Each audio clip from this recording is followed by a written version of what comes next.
Alright guys, welcome to Not So Stock Gaming's Semi-Pro Tournament for November 15th. I believe we have 18 teams participating this evening, and we have only 2 round 1 games, with most teams having buys into round 2. Of course, if you have opponents showing in round 2, you are expected to start your game at 7 o'clock, so in the next 2 minutes, in 2 minutes, and within 15 minutes after that, matches needing to start between 7 o'clock and 15 minutes past the hour. Teams causing delays beyond that 15-minute mark can be disqualified. Also, with 18 teams participating, with 18 teams participating this evening, we do have enough teams to activate our secondary bracket tournament. You see that blank bracket on the page there. So once the first 8 teams have lost legitimate matches, meaning they have shown up, they've entered the rift, and they've played through to at least that 20-minute mark when they can surrender if they're being defeated all too badly, will be added into that secondary bracket. So once 8 matches have actually concluded, we will have a second event starting up for those teams. Again, guys, we are now 1 minute to the hour, so matches should be getting themselves formed up slowly over the next couple of minutes, are free to start in 1 minute, and must be started within the next 16 minutes for those round 1 and round 2 games, with the exceptions of Like Ball is Life and Bubble Tea Gaming, those 2 teams waiting on round 1 games to conclude before they can start their round 2 matchups. Also, since we do only have 2 round 1 games, it was quite easy for me to pick a game this evening. I've gone with the A matchup tonight. We're going to have Team ELO Blade versus No Devotion. Team ELO Blade on the blue side, with No Devotion on the purple side. Looks like we have 9 summoners currently in the lobby. Waiting on one more member from Team ELO Blade. Again, guys, this is a Not So Stock Gaming Semi-Pro Tournament. Summoners must be ranked between Gold 5 and Diamond 1 in their solo queue rankings in order to participate. Getting a request that we do a substitute for Team ELO Blade, I believe. For anybody not aware, we can accept substitutions. If you guys need to change up that team roster, send us an email or do your best to get a hold of me in client. Of course, email is generally the best way, since we have a record of you trying to tell us that, and if somebody complains that your roster change hasn't been affected in the time that it takes us to do so, we can go, hey, you know what, they let us know, it's our fault, play your matchup. Alright, looking like DAP 4545 is being added to Team ELO Blade for this evening.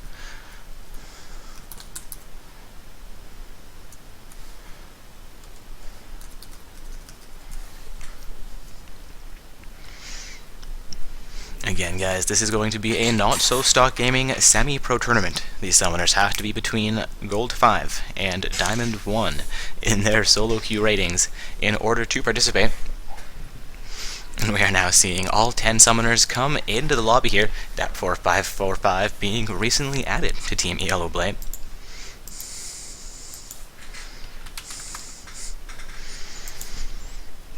Again, guys, this is our round 1 matchup this evening. As we only have 2 round 1 games, I decided to go with that A matchup, making things nice and easy for me. We have a Team ELO Blade with the tag of ELO on the blue side, with No Devotion, No DVO on the purple side. The winners of this matchup will be heading into a matchup against Like Ball is Life with the tag B8BL.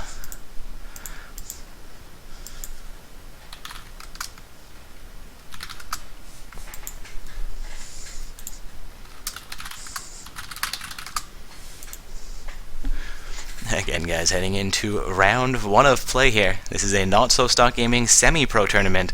We have Team ELO Blade on the blue side, with Team No Devotion on the purple side. Seeing summoners get themselves reordered into their preferred pick order, and we'll be getting ourselves started up momentarily. We do have all 10 summoners in the lobby. Looks like we're actually ready to go here. Didn't see ready requests coming out, but I imagine they did ask both teams, and they've confirmed they're ready to go here. And as we are 2 minutes past the hour, they are free to start. All other matches are expected to be getting begun in the next 12 minutes. Teams causing delays past the 15-minute mark, past the hour, and as we are 3 minutes now past the hour, it is now 12 minutes remaining for matches to begin. Again, teams delaying past that point can be disqualified from this evening, so go ahead and report your wins at the 15-minute mark if your opponents are still not available for play. We'll do our best either to advance you or find someone to swap into their place in the event that a team may be waiting to play. Seeing Morgana as the first ban from Yellow Blade, followed up by a Gnar ban coming through from No Devotion. Also Maokai getting banned out by Team Yellow Blade, followed up by a Rammus ban from No Devotion. I've been seeing Rammus banned out a little bit more frequently lately. He's always been one of my preferred junglers, but not a very popular jungler in most of the patches throughout Season 4. Potentially seeing him come into play a little bit more with Season 5 approaching. Fizz will make the last ban for Yellow Blade.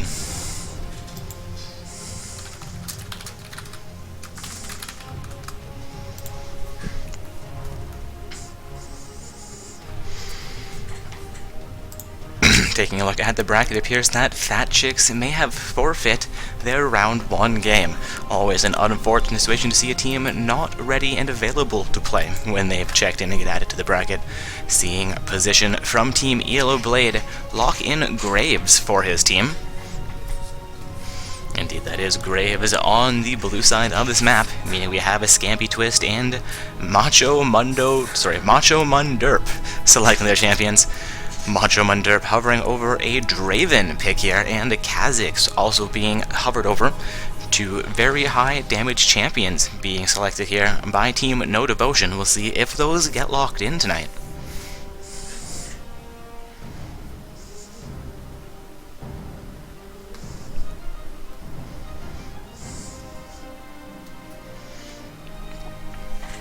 The Draven will be swapped out here for a Lucian pick, potentially. Again, still not yet locked in.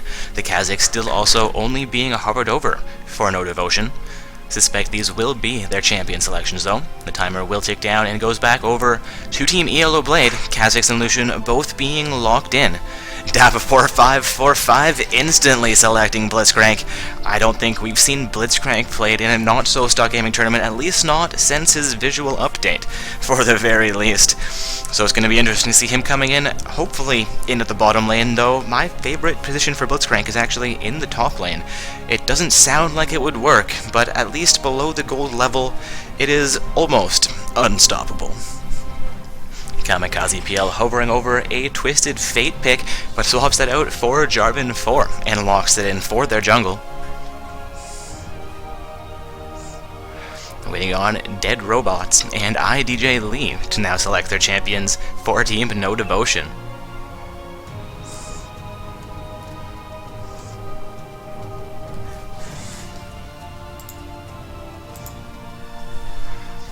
Looking like Dead Robots will hover over a Galio pick. Galio is an interesting choice. Another fairly strong champion, but not one that's all that popular nor rated all that well in the current meta. IDJ Lee potentially picking up Thresh for their team. A little bit of a wife steal lane in the bottom lane for the purple side. See if that Thresh does get locked into, I don't know if we can even call it synergizing with Lucian. Dead Robots will swap out the Galio pick for a Swain before locking it in, and it appears that Thresh will make it into the game. Hopefully him and Lucian won't squabble too much over what Lucian's wife is doing. X-Rom now hovering over the Twisted Fate we saw hovered by Kamikaze PL earlier on, but that will get swapped out for an Urgot pick. Still only being hovered over here, not yet locked in. Swapped out again for a Katarina, waiting on Stalk Your Grandma to show us a champion.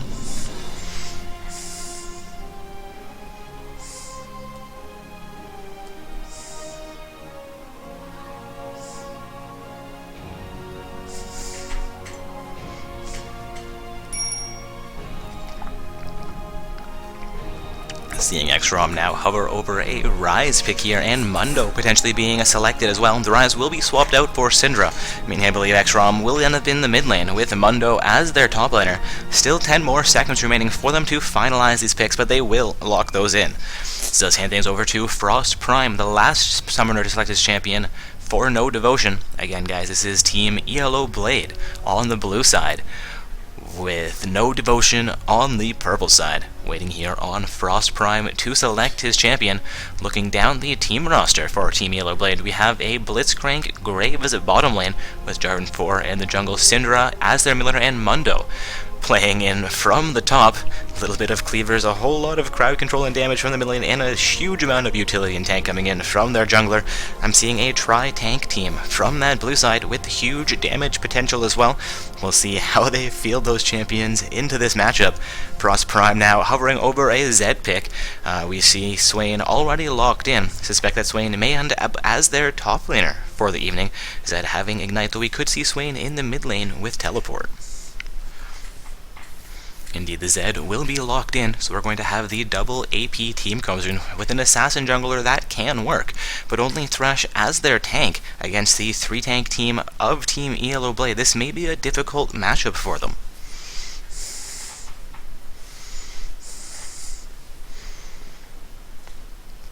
Alright guys, about 30 seconds remaining for these summoners to finalize their runes, masteries, and their summoner spells, as well as trade around those champions should they need to. Then we'll be into the 3-minute spectator delay period before we get ourselves onto the Rift, and then we'll be into load screen and, as I said, onto the Rift. Again guys, round 1 of play for Not So Stock Gaming's Semi-Pro Tournament. We have Team ELO Blade playing from the blue side, with No Devotion playing from the purple side. That was Team ELO Blade on the blue side. I believe I may have said purple there once again. Not everyone can be on the purple side. Again, guys, looking down in these team rosters, we had Graves fairly quickly selected for Team Yellow Blade. Graves with a Blitzcrank for his support is going to be a fairly strong lane.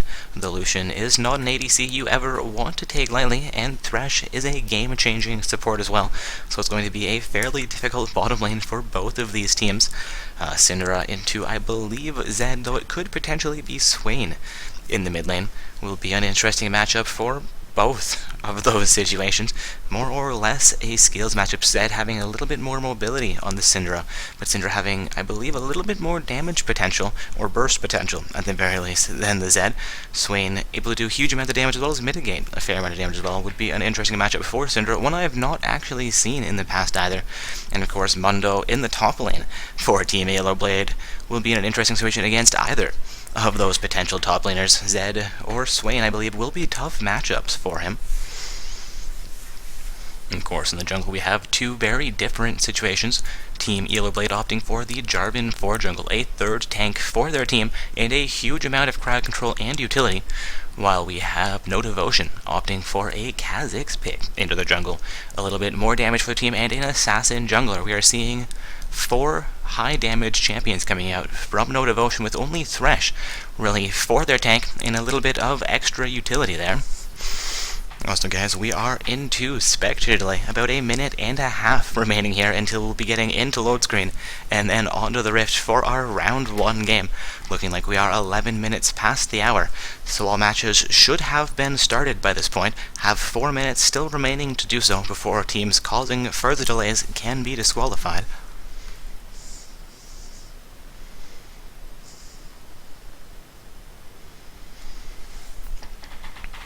About a minute and a half of a spectator delay remaining here, guys. Again, 2 fairly strong teams coming into this matchup. I believe I saw mainly Platinum and Diamond tier rankings on these summoners. Of course, once we get into load screen, with Season 4 having just concluded, we'll get to see those more accurate trims to where their rankings currently are. Remembering that we're now seeing Season 4 trims, as opposed to the Season 3 trims we would have been seeing throughout most of Season 4.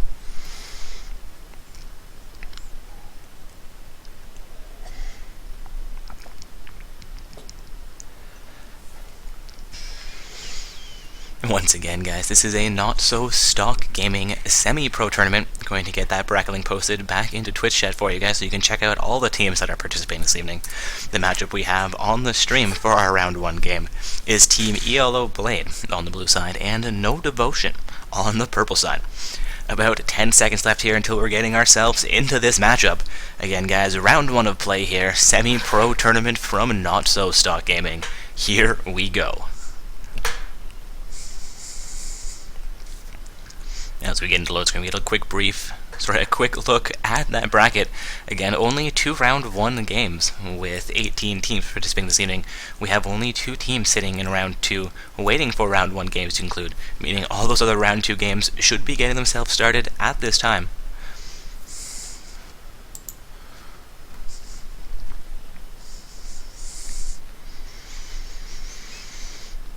Seeing purple side load in a little bit faster here than Team Yellow Blade on that blue side. Looking at those trims, mainly diamonds coming out. No, I apologize. Mainly platinums coming out from No Devotion with 2 diamond trim summoners as well. Their bottom lane pair will be fairly strong. Taking a look at Team Yellow Blade, their Graves also showing a diamond trim as well as their top lane Mundo with this diamond trim. Blitzcrank is their only gold summoner with Syndra and the Fnatic Jarvan 4 having their current platinum rankings.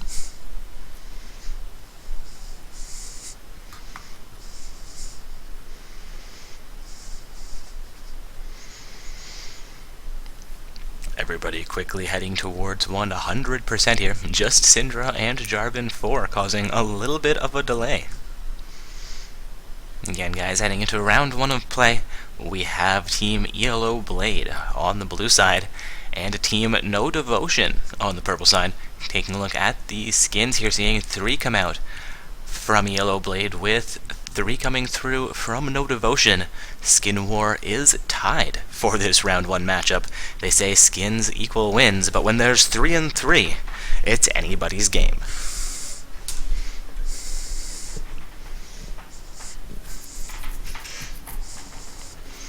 I'm hearing the sounds of the rift, meaning we should be getting into this momentarily, and indeed, here we go. Purple side, the first to have a champion buy their items. Looking like Team Yellow Blade may finish their item purchases first, though. Both Zed and Mundo a little bit slow on the uptake. Zed will be the last one to purchase. No, I apologize. Zed will be the next one to purchase items, and Mundo still not moving, but has now purchased Ruby Crystal. Will be making his way out of the base. We will not be seeing any early game disconnections here, thankfully. 4 members of Team Yellow Blade make their way onto the bottom half of the map, with all 5 members of No Devotion heading towards the bottom lane. Looking at a potential lane swap here, or at least an invade coming out. Looking like a counter invade coming through from the blue team as well. Again, Team Yellow Blade on the blue side, with No Devotion on the purple side of this blue side. Sight Ward has spotted out the 4 members from No Devotion. They'll see Zed coming in as well. It's going to be a 5 versus 4 situation. Mundo making his way down into the bottom side of the map here. Purple side Ping has come out towards the blue lane red buff. Bit of poke coming in from the Blitzcrank. No, not poke, but his grab. Zed forced to burn his flash to get out of that with his life. Has about 200 health remaining. The burst from the level 1 blue team, not quite enough to finish him out. He will exit that safely.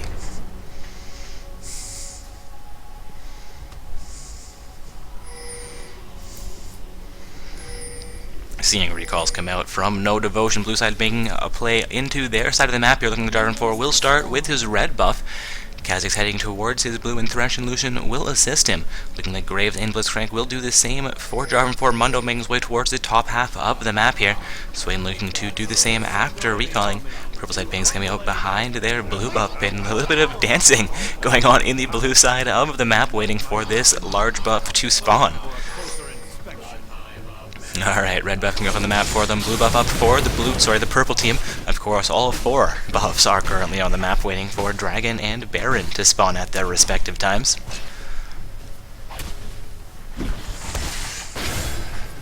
Before we get too far into things, I should get this scoreboard reorganized for you guys. Looking like Swain is in the top lane for the purple side. He will be facing off against Mundo in the top lane.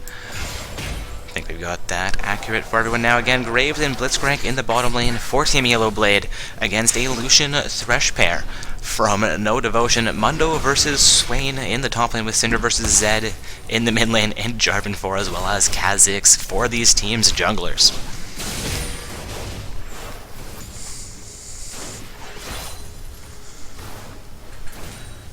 Looks like despite Lucian putting on a little bit of a show, the blue side will have an early advantage in the bottom lane, reaching level 2 roughly 5 seconds before the Lucian Thresh pair. Of course, reaching level 2 first is fairly important, but they were not able to capitalize on, as Lucian and Thresh were not far enough behind. The grab comes out from Blitzcrank. Lucian will dash away, but his knock-up comes through as well. Graves are taking a huge punish for him. Graves will go down. First blood onto Thresh. Kill secured, but Lucian not picking up that extra gold in the bottom lane.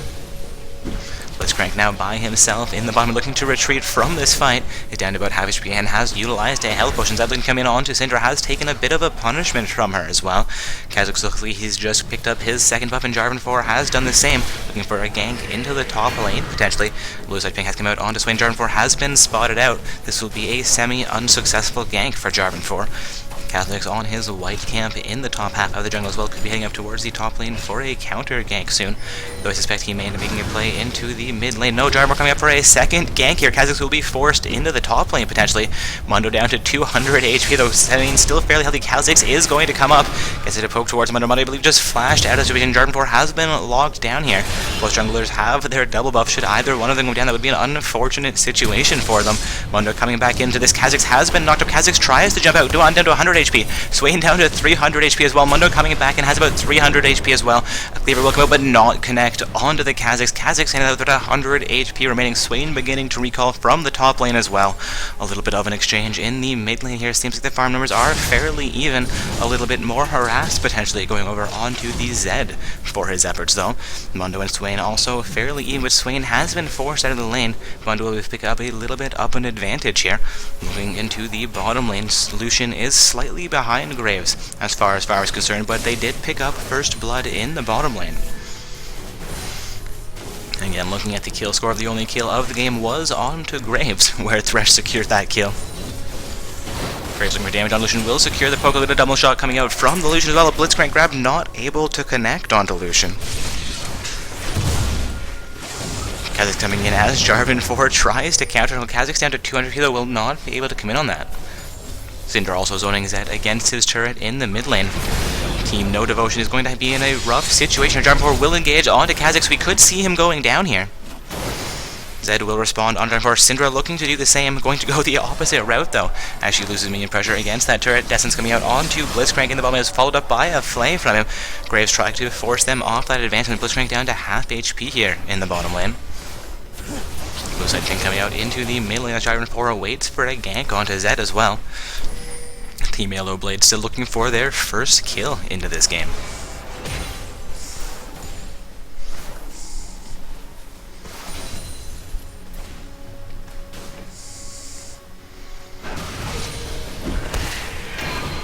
A little bit of an exchange in the top lane as Swain gets some crowd control onto Mundo, taking him down to roughly half of his HP. Seems like Swain may have a slight advantage at this point in the game compared to Mundo. He is up one level despite being forced to back earlier on.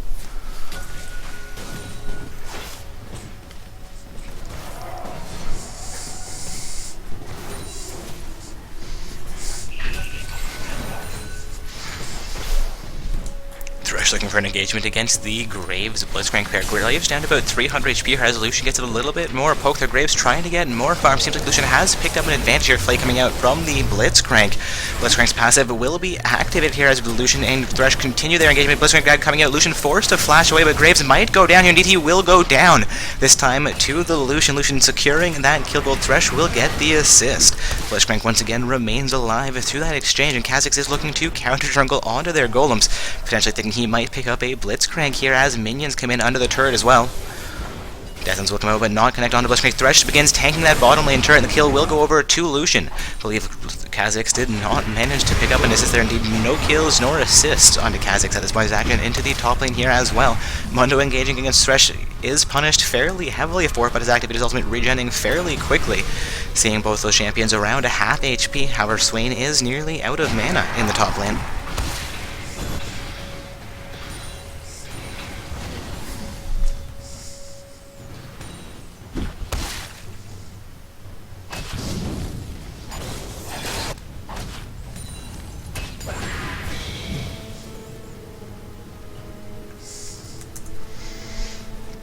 Mundo sitting at about 400 HP in the top lane is going to stay up there against Swain. Maybe a bit of a misplay here. Swain having his ultimate available right now. Swain looks for an engagement against Mundo, but is not going to go all the way. Blitzcrank looking to grab the Lucian, but Lucian dashes to safety. Syndra and Jarvan 4 looking for roam into the bottom lane. He eventually will drop a vision ward and fall off of that potential engagement though. Syndra returning to the mid lane while Jarvan 4 looks to wrap around into the mid lane as well. Blitzcrank places a slight ward towards the Dragon Pit. They're going to have a vision control in the bottom side river. Blitzcrank coming back in behind Graves did not have an extra ward for their Tri-Bush, however.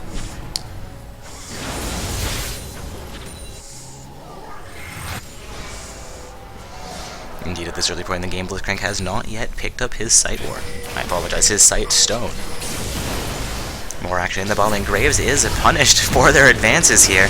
Driving 4 also into the bottom lane now. Going to see Lucian get fairly low. Lucian will go down for the first time in this game. It's going to be the first kill over onto Team Yellowblade. Also again coming in from Kha'Zix into the mid lane, but Syndra will survive that play.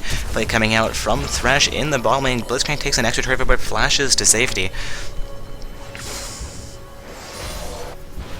That was a well-executed gank into the bottom lane by Jarvan 4. The timing on that could not have been better for his team.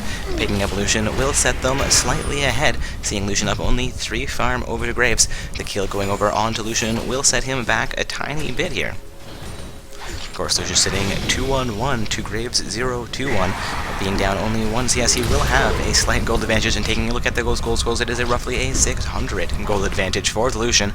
Also action into the top lane here. Mundo may have a kill onto Swain, but Swain flashes towards the turret. Mundo, however, flashes after the Swain as well, and Swain will go down while Mundo begins tanking those turret hits. However, he is able to get back out to safety. And looks like he may get pressure against the top lane outer turret as well before recalling.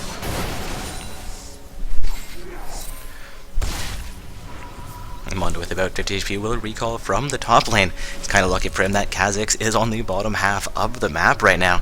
Graves and Blitzcrank looking like they may be zoned against their turret, but Graves will quickly clear out the minion wave, making its way towards their bottom laner turret. Taking a look at the turret, is about half of its HP having gone down. Not quite sure how much pressure they've gotten against Lucian and Thresh's side of the map. Poking Evolution will not connect onto Graves' Sight Ward coming out into the bottom lane bush. Both sides now having a Sight Ward placed into that bush. Not a whole lot of vision control executed into the river right now. We are seeing Lucian look for a little bit of vision coverage, potentially. Indeed, he drops Sight Ward into the Dragon Pit. There's one also now into the Tri-Bush as well as River Bush. Another one in the River Bush has just expired. Or I could be crazy and there was never a ward there.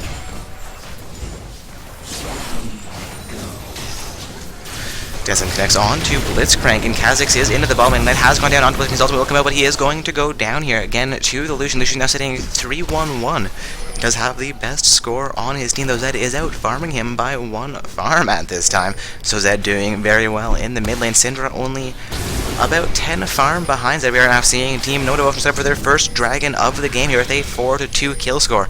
At the 11-minute mark, we have not seen any turrets nor the dragon yet go down, but Dragon is down to a quarter HP and will go down to Kha'Zix. Jarvan 4 attempting to steal that away. It uses his ultimate to lock down 2 members of No Devotion, but Kha'Zix will follow up as Jarvan 4 lances over the wall, and Jarvan 4 will go down into Kha'Zix. Looking like Syndra has gone down to the Zed as well. It's going to be a 2-for-1 trade, as well as Dragon going over to Team No Devotion. They're now going to be sitting at 6-3 with roughly a 3,000 gold lead, picking up the first dragon of the game right there.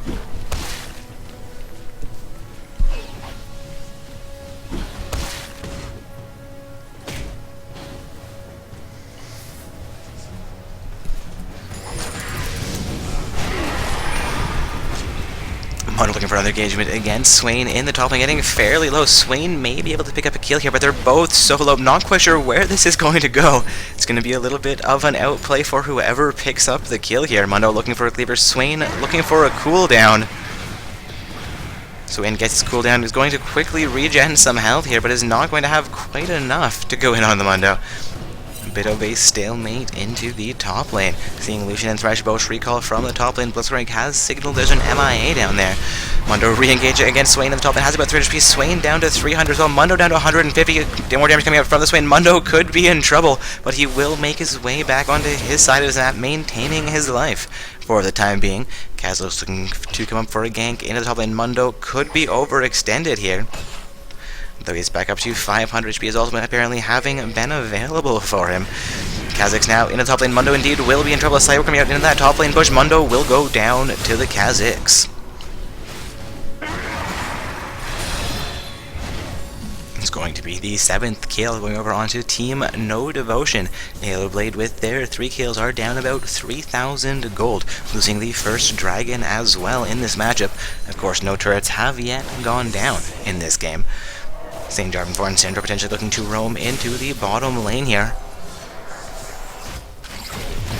Bit of damage coming out from the Graves. He will dodge away from the Thresh's death sentence, getting down very low here. The play comes out from the Thresh. However, Jarvan4 will come in from behind Syndra, also behind that turret. Thresh will go down. Syndra zoning Lucian here. However, she is under the turret. Ultimate comes out. Lucian with about 200 feet remaining. Syndra with the same. The culling will come through. Syndra takes most of that damage, but has 100 HP, and she will get that. Lucian, however, will survive as well. They do pick up the kill onto Thresh for the Raptors. May pick up that bottom lane outer turret as well. Action into the mid lane, where Mundo was looking to defend the mid lane outer turret. Zed and Kha'Zix now looking for the mid lane outer turret for themselves. The first turrets will be going down nearly simultaneously for both teams here, while No Devotion takes that mid lane outer turret, and Team Yellow Blade takes the bottom lane outer turret.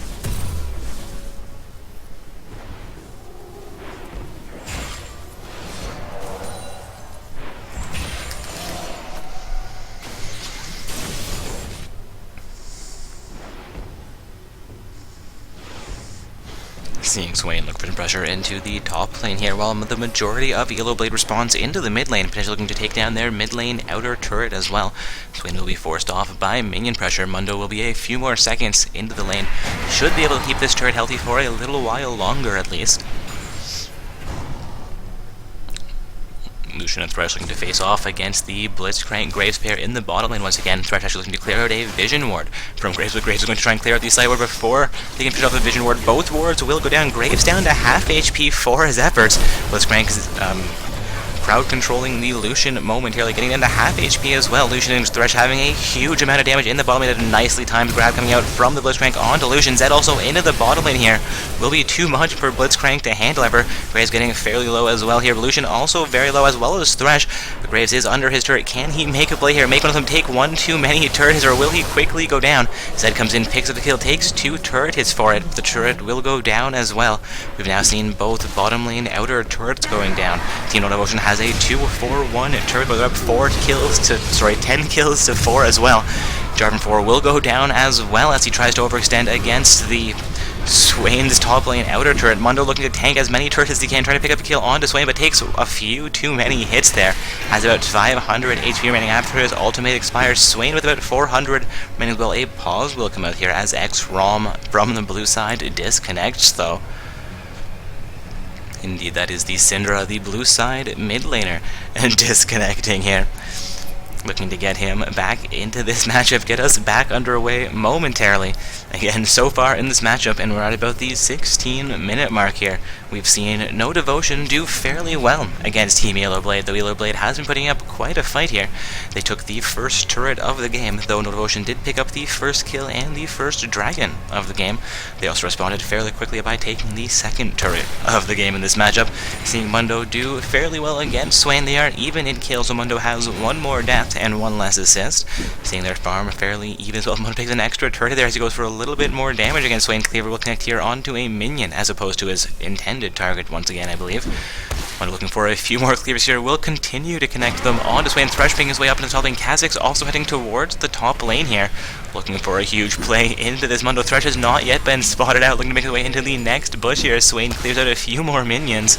Kha'Zix also in the tri-bush in the top lane has been spotted out, will clear out that ward with a sweeper though, and begins to fall off that dimension. Thresh will also retreat from the fight knowing that Kha'Zix has been spotted out. A little bit of a wasted effort in the top lane. Syndra also heading up towards top lane for her team potentially. Actually wrapping around towards the blue, potentially back into mid lane. As we're seeing Foresight get a fair amount of pressure into the mid lane. There's going to be 3 back into the top lane though. Mundo will be in trouble up here. Down to about 300 feet. Will flash, trying to get himself to but Kha'Zix flashes to continue the engagement. Mundo with 20 has his passive still ticking down, making him not quite as healthy. Will cancel the passive flay coming in from the Thresh, a little bit more damage coming through, and Mundo will go down. Thresh securing his second kill of the game, sitting 2-1-6, has been doing very well for his team. Syndra also up into the top lane, getting some damage against the swing, but Death Sentence will connect on her, and she'll go down as well. A great play right there by Team No Devotion. Lucian, however, will go down in the bottom lane. Looks like Jarvan4, Blitzcrank, and Graves may pick up an inner turret here. trading their turret for an outer turret is not ever a really bad situation, but they will still be down one turret as Swain takes that top lane outer turret. Looking for this inhibitor turret as well, but Zed and Kha'Zix are here to respond. Graves takes a fair amount of punishment there. Kha'Zix will go down. Zed still fairly healthy. Jarvan 4 could go down as well. Ignite is onto Jarvan 4 and damage coming out from the Zed. However, Swain, no, Zed will pick up that kill. Blitzcrank fighting off here against the Thresh. Graves trying to survive with his life. Zed picks up the kill onto Graves. And we're seeing Mundo also come in here. A bit of an overextension by Team ELO Blade. A little bit of an unfortunate situation for them here. Looks like Mundo will, however, survive this situation. Looks to begin to start recalling his 4 versus 1. The entirety of Team No Devotion is going to chase him down. Destinus will connect. He's now against Swain and Blitzcrank. Looking at Lucian and Zed coming back in from the side. No, Zed has engaged against Blue, but Lucian will come back in from the side and finish off the Blitzcrank. Now a 17-6 kill score, a 3-2 turret score. Team No Devotion has roughly a 7,000 gold lead as we approach the 20-minute mark in this game. No Devotion setting up for their second dragon. It will be an uncontested dragon as Kha'Zix smites that down.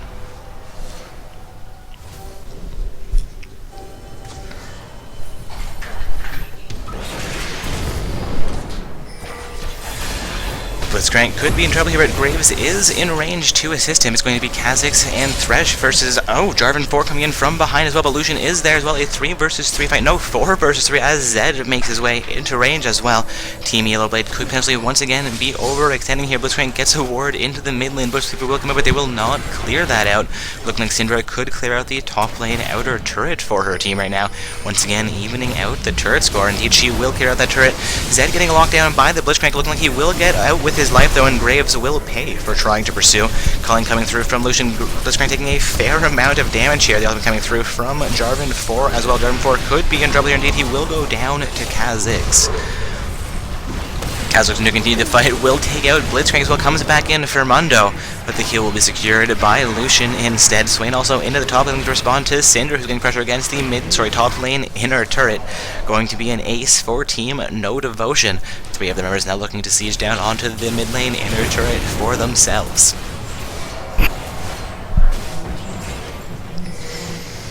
It's going to be a successful turret for Team No Devotion. The purple side team pinging out the bottom lane inner turret as well.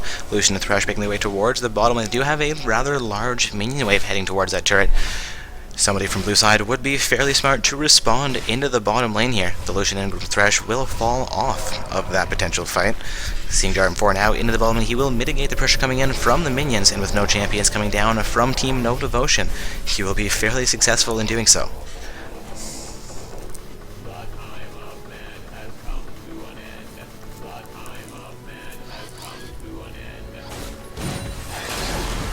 Looking like Zed's going to pick up red buff while Kha'Zix clears out the golem pits before recalling. Mundo looking for a potential blue buff for himself here. Not quite sure why he would pick that one up as opposed to handing it over to Syndra.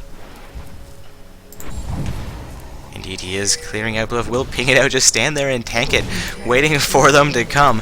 But the rest of his team is intent on taking that mid lane outer turret, the last outer turret of the game, going down right there. Despite working here, Syndra looks for a little bit more damage. Lucian getting more poke onto Graves. Graves getting very low here, down to 50 HP. I believe Ignite tanking down on him still.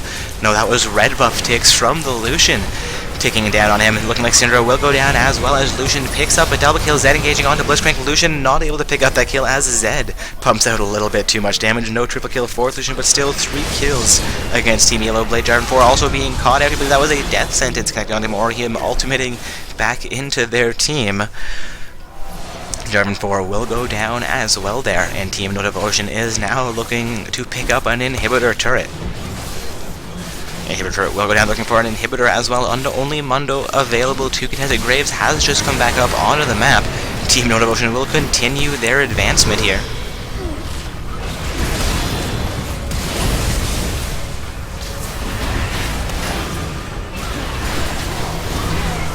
Syndra will go down, but I believe her ultimate picks up a kill for them as well. Indeed, Lucian will go down to the Syndra.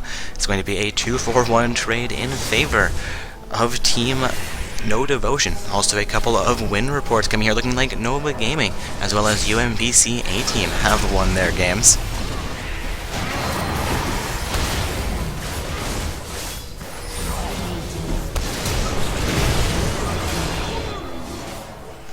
That was Nova Gaming and UMBC A-Team winning the games. Also, we're seeing a couple of kills coming here. I apologize for my distraction, Jarm, for also going down in that exchange.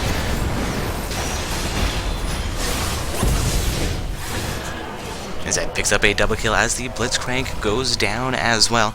Also getting those wins affected onto the bracket here.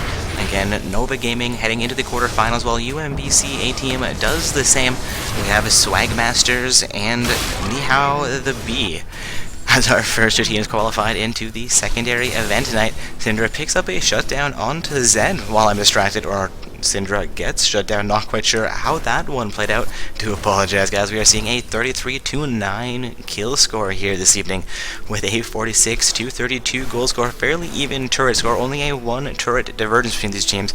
However, Team Yellowblade has lost their mid lane inhibitor, are a little bit behind Team No Devotion. As we are only at the 23-minute mark in this game, Team No Devotion has done very well, securing as much of a lead as they have so far in this game.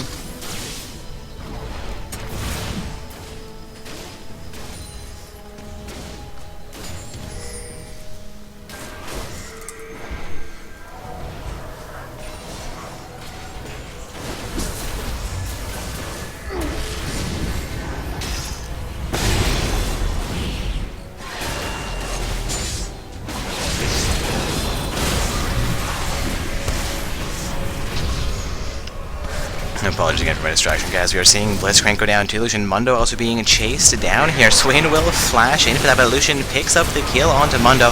The fight will continue as the ult comes out from the snip, but Syndra goes down to Lucian as well. Kazit continuing on to Graves under the bottom lane inner turret. That will be an ace for Team No Devotion without losing any of their summoners. We are seeing now a 5-4-0 surrender vote, and GG's come out across the board. Indeed, that is a victory for Team No Devotion. I believe No Devotion being our third team to win a game. In the main event, we have Team Yellowblade heading into the secondary tournament tonight. Alright, so No Devotion has just won the game. Toodaloo reporting a loss here as well. Toodaloo is facing off against the Dynasty in round 2 of play, so Toodaloo will be our 4th team qualifying into the second tournament, while the Dynasty is our 3rd team qualifying into the quarterfinal of tonight. Also, again, guys, we just watched Team No Devotion defeat Team Yellowblade in round 1 of play, so Yellowblade has been our 3rd team added into the secondary tournament. Looking for an invite into round 2 of play. Game move between Like Ball is Life and No Devotion. Like Ball is Life will be playing from the blue side, with Team No Devotion playing from the purple side. Also, guys, with 18 teams participating this evening, we do have our secondary bracket tournament occurring tonight. Going to get the bracket link posted into Twitch chat for you. With only 4 teams having concluded legitimate matches, the secondary bracket is not yet available. But after 4 more games do conclude, we will be releasing that secondary bracket for those teams. Also, a little bit of an announcement. As we head into round 2, I'm going to be joined by a second shoutcaster for tonight. We have a new shoutcaster joining us, so let us know what everybody thinks, how he does this evening. Of course, I'm sure he'll do well, and you guys shall all be fairly entertained. Looking forward to some good matches and some great commentary, dare I say so myself. Again, guys, the stream here is heading into round 2 of play. We've had a number of round 2 games already conclude. Looks like I need to refresh this page. Again, UMBC A-Team emerging victorious over Swagmasters. The Dynasty emerging victorious over Toodaloo, with Nova Gaming doing the same over Nihao the B-Team. We've also had Team No Devotion defeat Team Yellowblade, so that was our only round 1 game that actually occurred, as we had Team Fat Chicks surrender in round 1 against Team Countermeasurements. And when I say surrender in round 1, I do mean forfeit without playing their matchup, not able to field their entire team. Again, guys, we've had 4 round 1 or 2 games conclude, meaning we're waiting on 4 more games to finish up before we get the secondary bracket tournament released for you guys. Again, that bracket is currently blank, but once our 8th match does conclude, the first 8 teams to have lost their games in the main event will have a second chance to play for prizing. Also, again, I am going to be joined by a second caster for our round 2 game, looking to get myself and him an invite into the next lobby here. Our game is going to be Team Like Ball is Life versus No Devotion.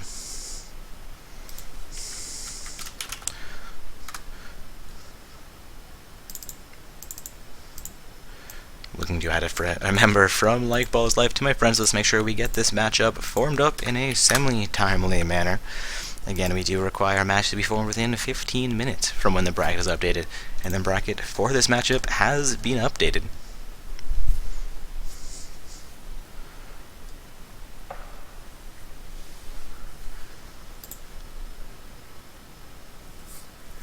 Summoner's Rift Beta is not where I'm heading. Sorry, tryhard Riddy. I know I've said I'll play a game with you, and I will play a game with you, but not during a not-so-stock gaming tournament stream, unfortunately. We're a little bit busy here right now. Again, guys, heading into round 2 of play, looking for that round 2 game to get itself formed up, waiting on the game between Like Ball is Life and Team No Devotion.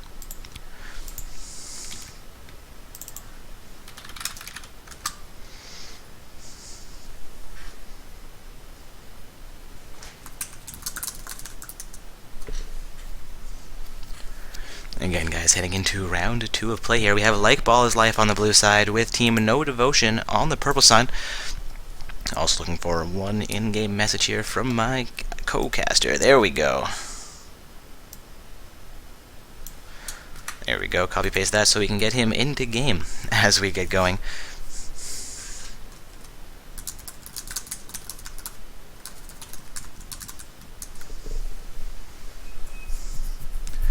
Again, guys, heading into round 2 of play here for Not So Stock Gaming Tournament stream. We've had a number of round 2 games already get started, ready to play, or play through, as we have a couple of teams qualified into the quarterfinals already. Looks like I may have the invite I'm looking for here.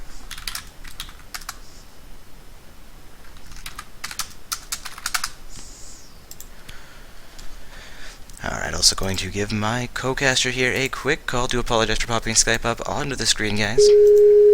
And apologize for the crazy beeping. There we go. Hello. Hello, hello. How's it going? Not too bad. How are you tonight? I'm doing well. And yourself there, Dark? Not too bad. Also, I do apologize. I forgot to ask what you'd like to be called for your shoutcaster name. Have a couple of in-game names here for you. Oh, sure. Let's go ahead and go with Enzo. Alright, so guys, we have Enzo joining me for tonight's matchup. He's going to be doing a little bit of color commentary and some analysis for you guys while I cover most of the play-by-play here this evening. Also looking to get him into game still here. Seeming like we have all 10 of our summoners in the lobby here. There we go, somebody saying, sorry, we forgot to invite him. Somebody should be moving down to spectator momentarily to get Bemused or Enzo into our lobby to cast with us. Excellent. Again, guys, heading into round 2 of play here tonight, I believe we have Team Like Ball is Life facing off against No Devotion. And here we have some fun getting me in game here. Looks like the lobby is full. Alright, we've got them moving down to spec. Now you should be able to get in if they send an invite out once again. Always a little bit of technical difficulty doing this one. There we go, seeing the right person to get into game here. Again, guys, Enzo joining us to shoutcast for round 2 of play here. We have Team Like Ball is Life on the blue side with No Devotion on the purple side. We saw them in saw No Devotion in round 1 face off against Team ELO Blade. Did very well for themselves, while Like Ball is Life did have a round 1 bye.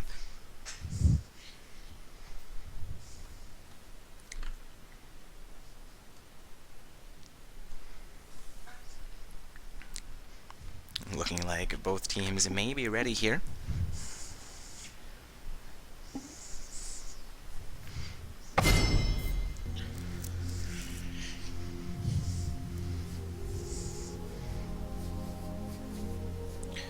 Alright, Enzo, I'm going to let you go over the picks and bans here. Going to take a quick moment to run, refill my drink, and go to the washroom.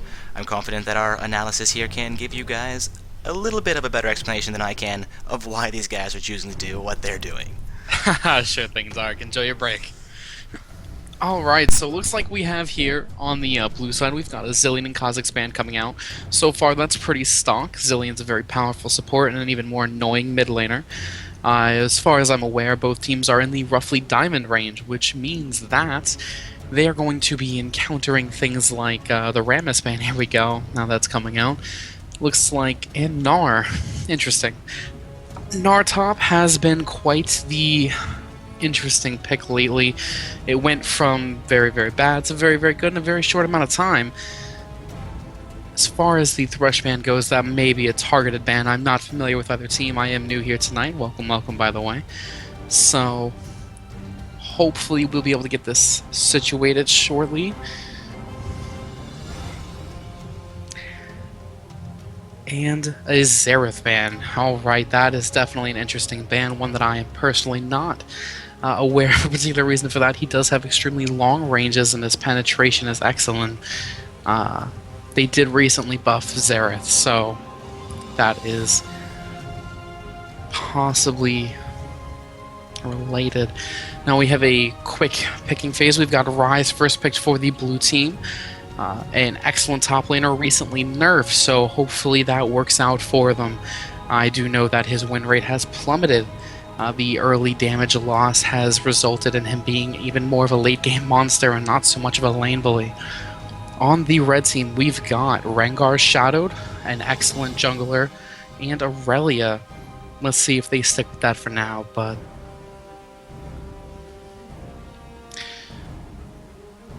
we've got another 5 seconds before we find out if they're just pulling our leg with that Rengar lock-in.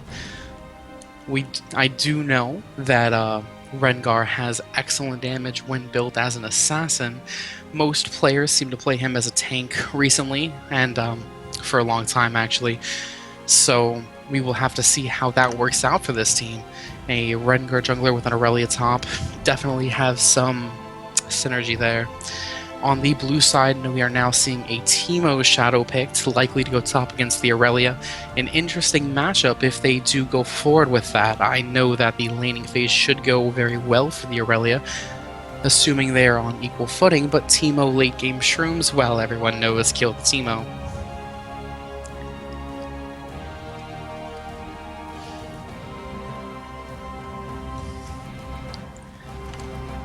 I'm seeing a question in the Twitch chat. Let me go ahead and link you that bracket real quick.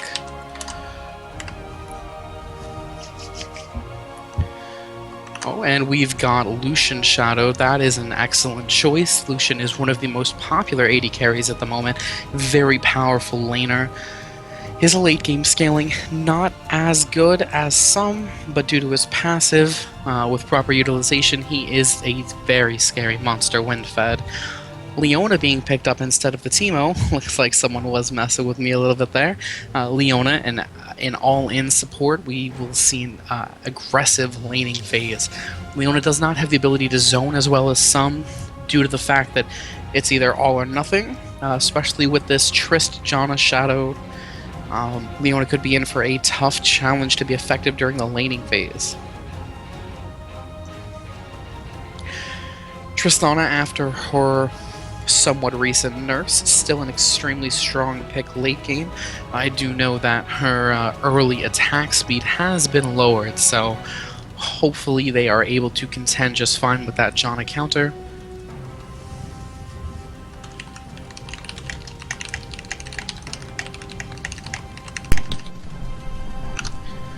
And then finally, we do have an insta-lock on the Azir.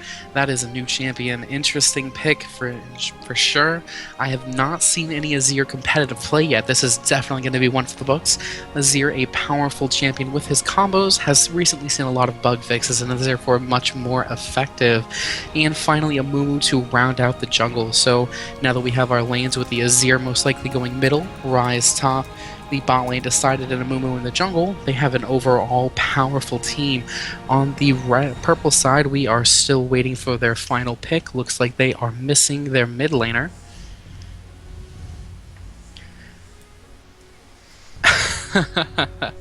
And then we've got the Orianna pickup to counter the Azir. Orianna's range does allow her some leniency in the laning phase with Azir, who is a powerful zoner due to his minions being untargetable. Overall, I expect to see the red side doing well during the laning phase due to these safer pickups. Rengar, however, much to be seen, much remains. Indeed, some interesting picks coming this matchup. I have actually not seen Azir played at all yet.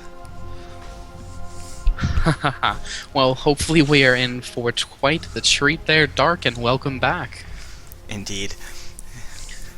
Alright, so these guys have a minute remaining to finalize their Runes Masteries and their Summoner spells, and then we'll be trapped for 3 minutes while they play out the first little bit of their matchup, preventing us from doing any kind of cool screen peeking, and we'll be following them into that match. Again, guys, this is round 2 of play. We have Team Ball is Life on the blue side, and No Devotion on the purple side.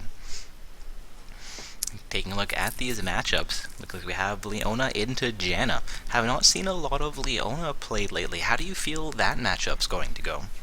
Well, honestly, Dark, as I was discussing while you were gone, Leona is an all-in champion. With Lucian, generally, you're going to have a strong laning phase, but because of how safe Janna is, especially with her Naka being able to counter Leona's engage, I expect to see the purple team taking away the early game during that laning phase.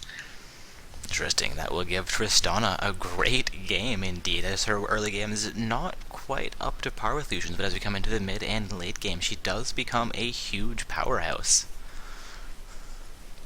Yes, she does. I know that Tristana's late game scaling has not been affected.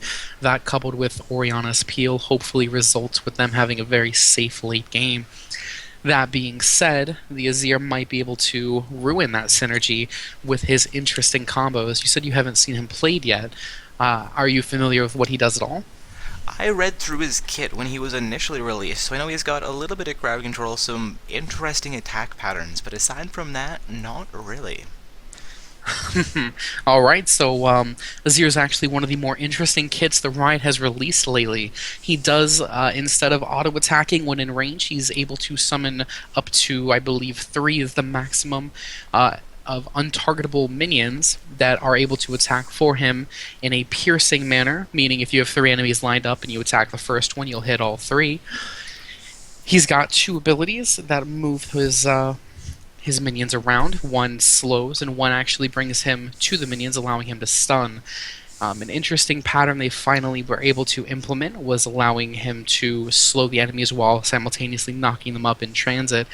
Hopefully a combo that Shadowless has mastered, as Azir is a difficult champion to play. Indeed, that's likely why we don't see very many Azirs coming into competitive play, even at the higher tiers. I imagine so.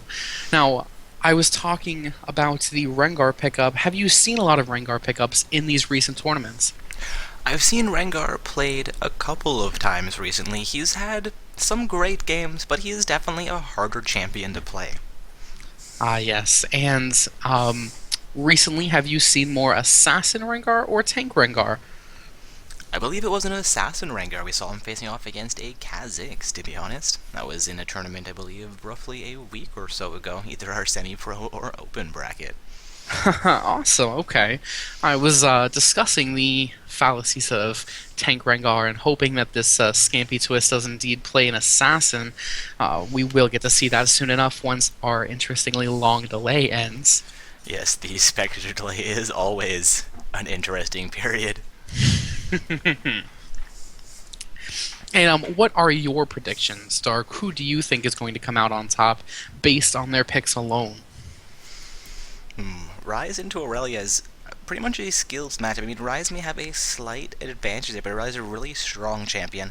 Both junglers can have very strong late games, depending, again, as you said, how that Rengar builds. But Amumu can have a rough start, and if he does have that rough start or has his early blue taken away from him, can be a bit of a game-changing experience. Of course, we're on a great mid laner, and I'm not familiar with the Azir, so don't know how that lane is going to play.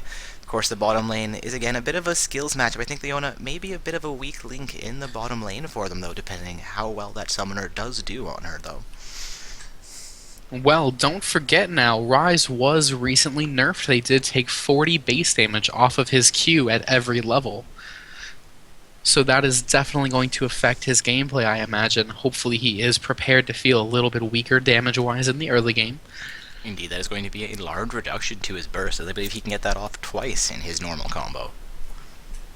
Yes, that is correct with his His passive allowing his cooldowns to be lowered. He is able to do that twice in about a second and a half. It's a very fun to watch combo. Now, you mentioned with the Azir Orianna, that is definitely a toss-up for skill. Azir can zone Orianna just as well as Orianna can zone Azir. I do look forward to seeing what happens in that matchup in the middle lane.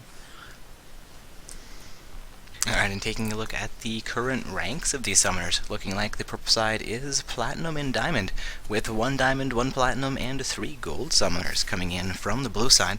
Suspecting that may come into play a little bit here, though I've seen a lot of great Silver and Gold summoners come into Not So Stock Gaming tournaments. Now, I am new to casting these particular tournaments. This is a pro tournament, meaning you need to be Gold or higher, is that right? Indeed, for the semi-pro events, you need to be between Gold 5 and Diamond 1. Currently, we don't allow Masters or Challenger tier summoners into the semi-pro, having them participate only in our Friday night events. Okay, interesting. No, that, I imagine, does lead to quite entertaining matchups. I have seen some gold lanes give diamond laners a run for their money. Indeed, the solo queue rating as opposed to going off a team rating can make a little bit of a difference. When you're good with your team, you're good with your team, but when you're not good on your own, it just doesn't translate so well into your solo queue rank. Indeed. Looks like Lucian is feeling confident in his laning abilities. I do look forward to that. Hopefully he does not end up owing the stream an apology. Alright, and now that we are finally into the game, let's see what happens with our early buys. Both teams prepared quickly and are on their way. Let's see if we see a level 1 engage.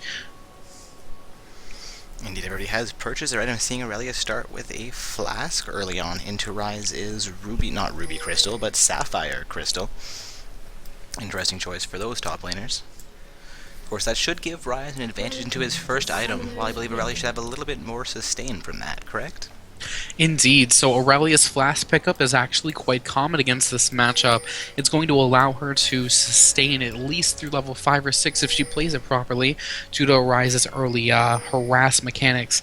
Now, the Sapphire Crystal might actually be a mistake in this matchup only because of his reduced base damage. He probably should have gone for some more regen.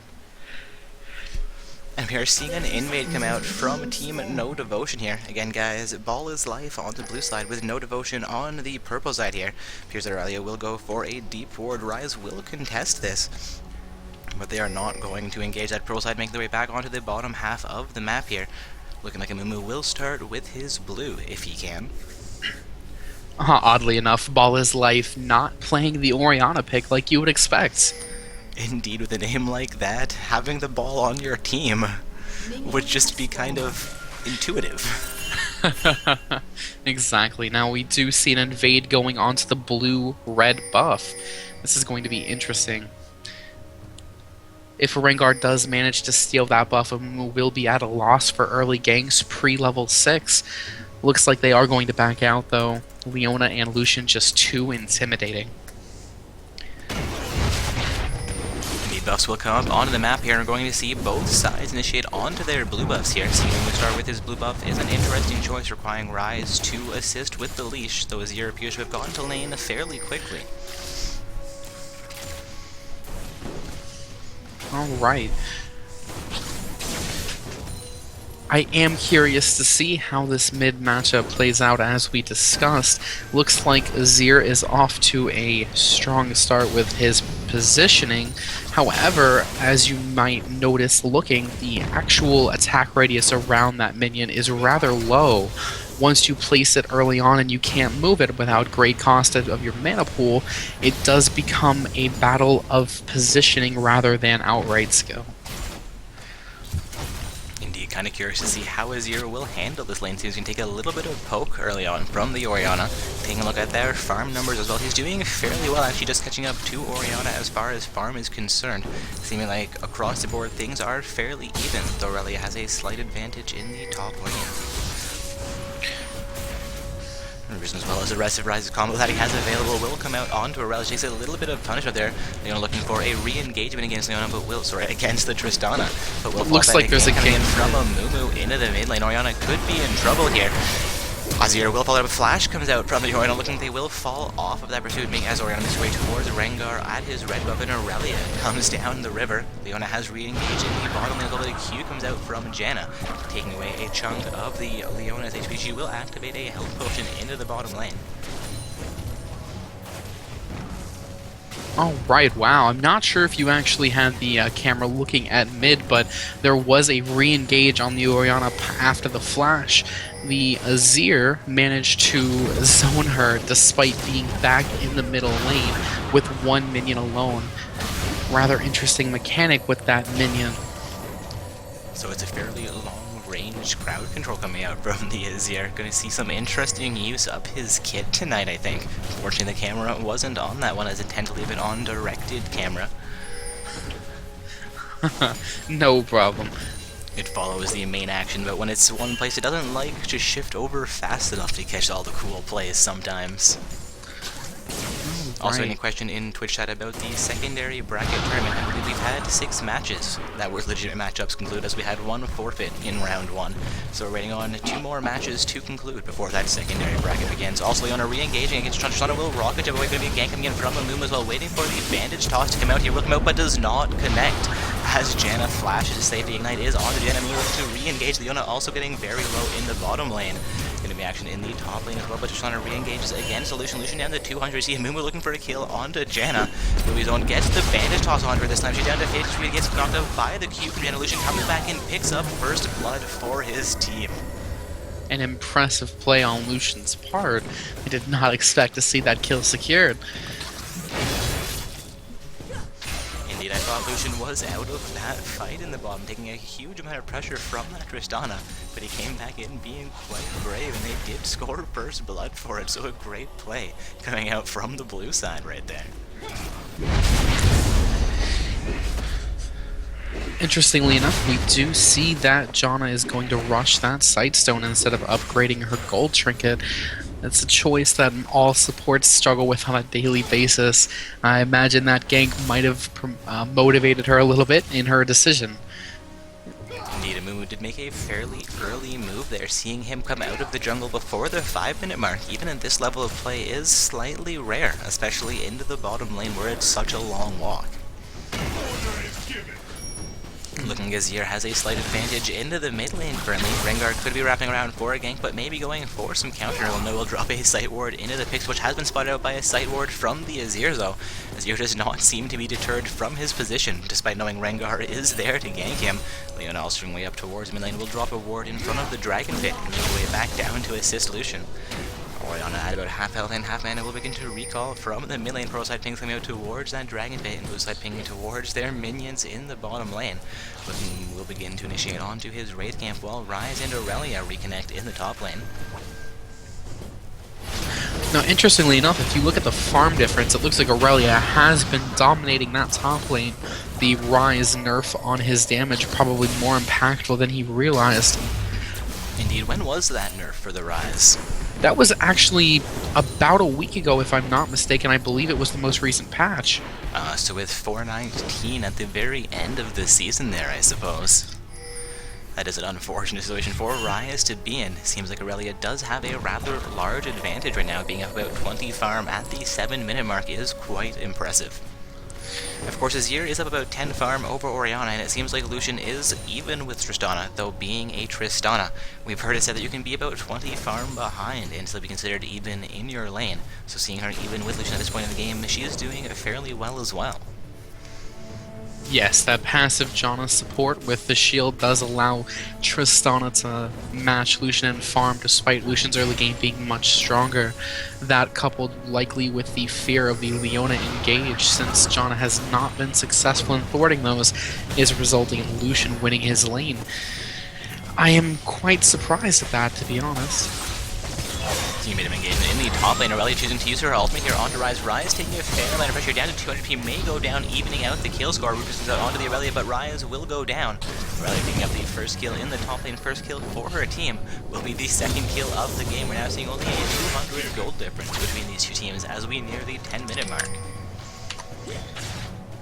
Seeing your purple side pink come out towards the tri-bush, waiting to see Rengar come into the bottom. He is waiting behind that bottom lane turret, looking to make his way into the bottom lane bushes here, potentially.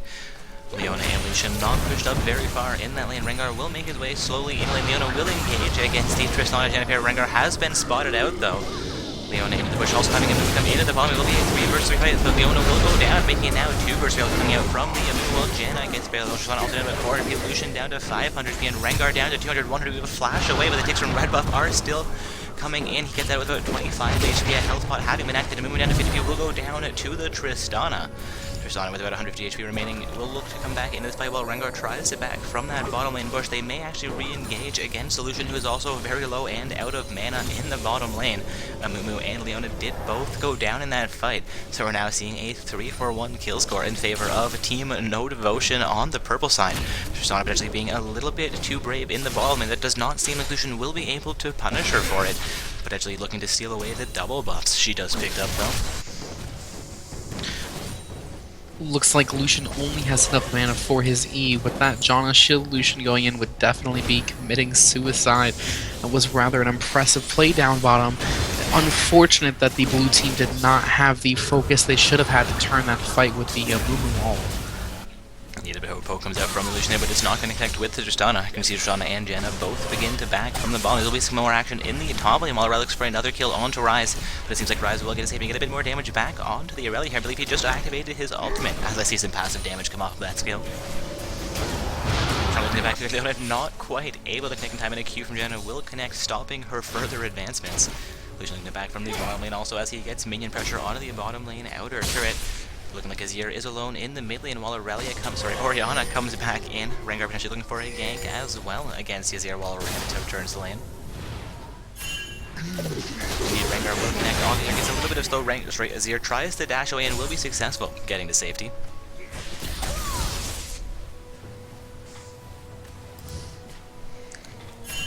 Interestingly enough, it looks like Aurelia's lead has actually gotten better instead of worse. Ryze is not managing to catch up at all in this farm race. Same thing happening in the middle lane. Azir is slowly but surely gaining a lead on the Orianna. Aurelia will engage against Ryze, but she does. Oh, thought she was going to go down there, but she picks up the kill onto Ryze with assistance from the Rengar and remains with about 400 HP. Her health potion keeping her healthy there. Looking for that top lane outer turn now at the 11-minute mark here. She's not going to engage against Lucian in the bottom lane as well. Leona trying to stop that engagement. Culling will come out from Lucian. Strong getting a fairly low ultimate coming out from the Leona. Ultimate coming out from Janna as well, but Tristana will go down to the Lucian. Looking for a kill onto Janna as well as the engagement. Leash coming out from Leona. She's now tanking turret hits for this kill. We'll see if they pick up. They will pick that up. And I believe Leona will get a shield flash out of that turret. She coming out from Janna, post Morton there catches out all 3 of those Ball is Life summoners. Dragon now being pinged out though. We're going to see if Blue Team can pick up the first dragon of the game right now. Quite an impressive Leona ultimate right there. Looks like they are going to be securing their early lead with the dragon, but despite the dragon in kills they picked up, they are only just barely breaking even on gold. The farm lead apparently just not effective enough. Indeed, taking a look down that board, we're seeing Lucian sitting 3-0, but that is the all 3 kills for their teams. Lucian with 100% kill and is doing very well for his team. There's just his summoners are going to need to pick that up a tiny bit in order to get themselves even with their opponents. I mean, we're seeing them set up about 200 gold, down 1 kill and 1 turret. However, that dragon is keeping them even in this game. Looks like Rengar is going to clear out a Vision Ward placed down into the Nixel Bush from the blue team. Again, guys, it is Ball is Life on the blue side with Team No Devotion on the purple side. Seeing a fairly even matchup so far. Gold scores are fairly even, kill scores are fairly even, and we've seen a trade of a turret and a dragon. Dragon going over onto the blue side with the first turret going down to the side. Rengar will engage onto his ear in the mid lane. Going to go full ham under that turret. Azir could escape this with his life. Orianna being mistake turn is down to about half her HP. Janna also coming into the mid lane. Going to be a 3 versus 1 fight for that Azir. But Azir looks to continue into this Leona and Amumu making way to the mid lane. Ryze going to make his way to the mid lane as well. Tristana getting very, very low in the bottom lane. Culling will come out from the Lucian. He has come out from the Tristana, but it's not going to be enough. Tristana will come out. Azir, however, might go down as well. Q coming out from the Janna just able to connect. Leona both in the middle lane. Rengar getting very, very low here. Looks like he does have a slight speed advantage, but Rise comes in from behind, and Rengar will go down. As here also picking up the kill onto Orianna over the mid lane wall. Orianna comes in, sorry, Aurelia comes in though from his side and will finish off Azir, at least making it a 3-for-1 trade. 3 summoners now from Team Ball is Life looking to chase down the Orianna. Rise will catch up with her, getting her down to about 3/4 of her HP, but Amuma's Bandit Toss cannot connect, and Aurelia will get to safety while Janna backs from her jungle as well. Looking like Lucian is also going for some pressure into the bottom lane, and Amuma's going to set up for his blue buff here. After that play, we're now seeing Team Ball is Life with roughly a 1,000 gold advantage. So that was a great play for the blue side. Lucian also successful split pushing down the bottom lane turret for himself. Going to be their first turret of the game, evening out the turret scores here. Yes. So it actually surprisingly looks like Rengar is going to be going with the Blade of the Rune King. That is not a pickup that you normally see on that jungler. We haven't been focusing too much on the jungle interaction, but that is not the usual. Not even for an assassin build. You'd expect to see a Tiamat or a Ghost Blade even, but I am not quite sure the reasoning behind that, to be completely honest. Indeed, seeing him start with that Cutlass is an interesting choice for a jungler. I don't think we've ever seen that one picked up. We'll see how he chooses to utilize that one as we get into the mid and late game here. And of course, as we approach that 15-minute mark, we can say we are nearing the mid game. Azir will engage against her. Takes a little bit of punishment back from her. Or Aurelia looking to engage onto Rise in the top lane, but will not lock her down all that long. Huge amounts of damage coming out from the Aurelia. She will begin tanking turns while Amuma comes in from the side of Amuma's ultimate. Will come through. Aurelia could be in trouble in the top lane. Indeed, she will go down to the Amumu. Rise remaining with about 300 HP after that engagement. A very well-timed roam from that Amumu coming in to stop Aurelia's assault and finish her off. Yes, indeed, that was an excellent counter game. Looks like in the middle lane, though, we do have Azir abusing his mechanics. We have seen a lot of his long-range, sustained poking, harassing, and zoning in general. Bottom lane, we do have Rengar abusing that Cutlass. It's a very... Bottom lane here, Janna's ultimate will be activated, but it seems like Lucian could get out of this with his life. Amumu comes in for a counter gank as well. Rise actually disconnecting from the top lane, but Amumu looking like he's going to pick up a kill onto Tristana. Yes, Tristana will go down. Leona coming back into this fight. Rengar could go down as well. Seeing blue team play this one very, very well. They're Amumu doing a great job for their team right there. Once again coming in exactly when he was needed. And to apologize for cutting you off there, Enzo. Oh, that's no problem. Looking like Azir's going to try and re-engage against Orianna in the middle. Orianna looking to play this one a little bit safer, potentially. Seeing her down about 25 farm. She's done fairly well, only dying once so far in this matchup.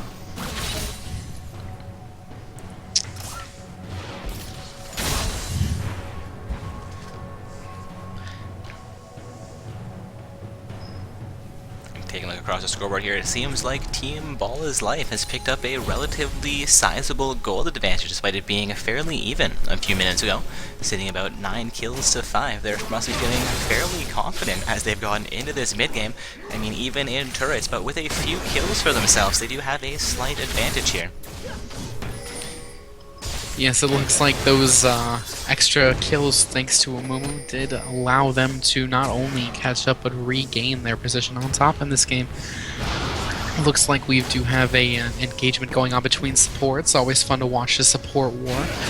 Azir and Tristana will be there as well. Orianna coming in from the side here too. It doesn't seem like we're going to have a hard engagement. Nobody really willing to come into that fight. So we have all 5 members of Ball is Life coming towards the mid lane here. Dragon is up about 30 seconds, especially looking for control of the Dragon area here. Really also looking to split push down into the top lane, while Ball is Life is distracted by this Plane Sweeper coming out from the down, looking for control of vision at the very least here. Looks like Aurelia's got the right idea, with blue team definitely able to win a team fight with the Amumu and the Azir ults both being up. Aurelia taking that top tier tower would be an excellent trade in favor of purple team. Fortunately, Rise did have teleport to counter that. However, that does mean giving up a free tower mid. looks like Ball's Life is going to get a fair amount of damage on that tower, but they are going to be forced off as minions have come off of that.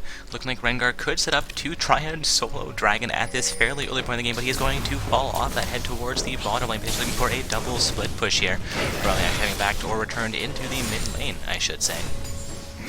So we have a 5 versus 4 situation in the middle with Rengar pushing into the bottom lane, looking for that bottom lane outer turret, their second turret of the game, should he be successful. Of course, Ball is Life looking for the mid lane outer turret as well. So maybe a 5-man assault versus the 4-man defender. Culling will come out from the Lucian, but Aurelia seems quite content to tank that damage.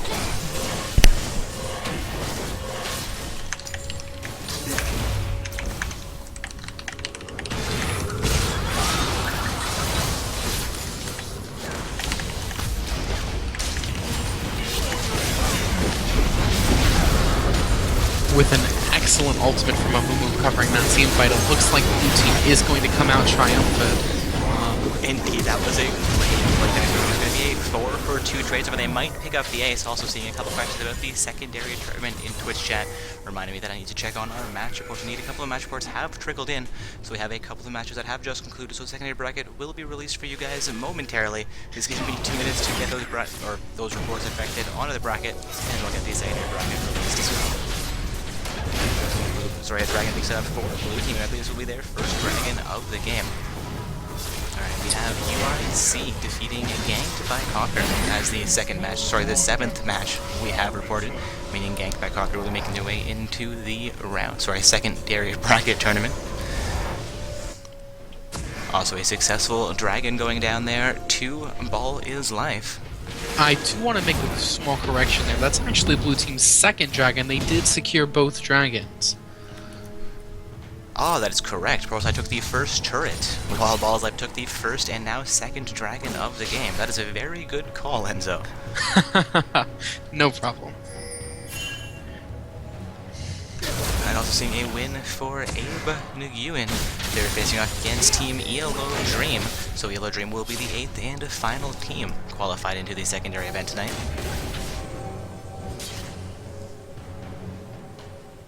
Interestingly enough, neither team has a vision control over Baron 20 minutes into the game. With everyone being above level 11, it should be a prime target for future team fights unless blue team manages to push into that top lane. So far, though, it looks like Aurelia is going to maintain her outer turret.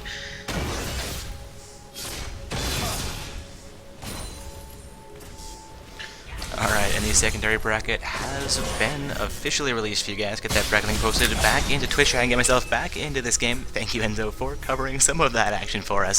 Seeing Aurelia look to retreat from an engagement into the top, and then she did manage to stun out the Rise.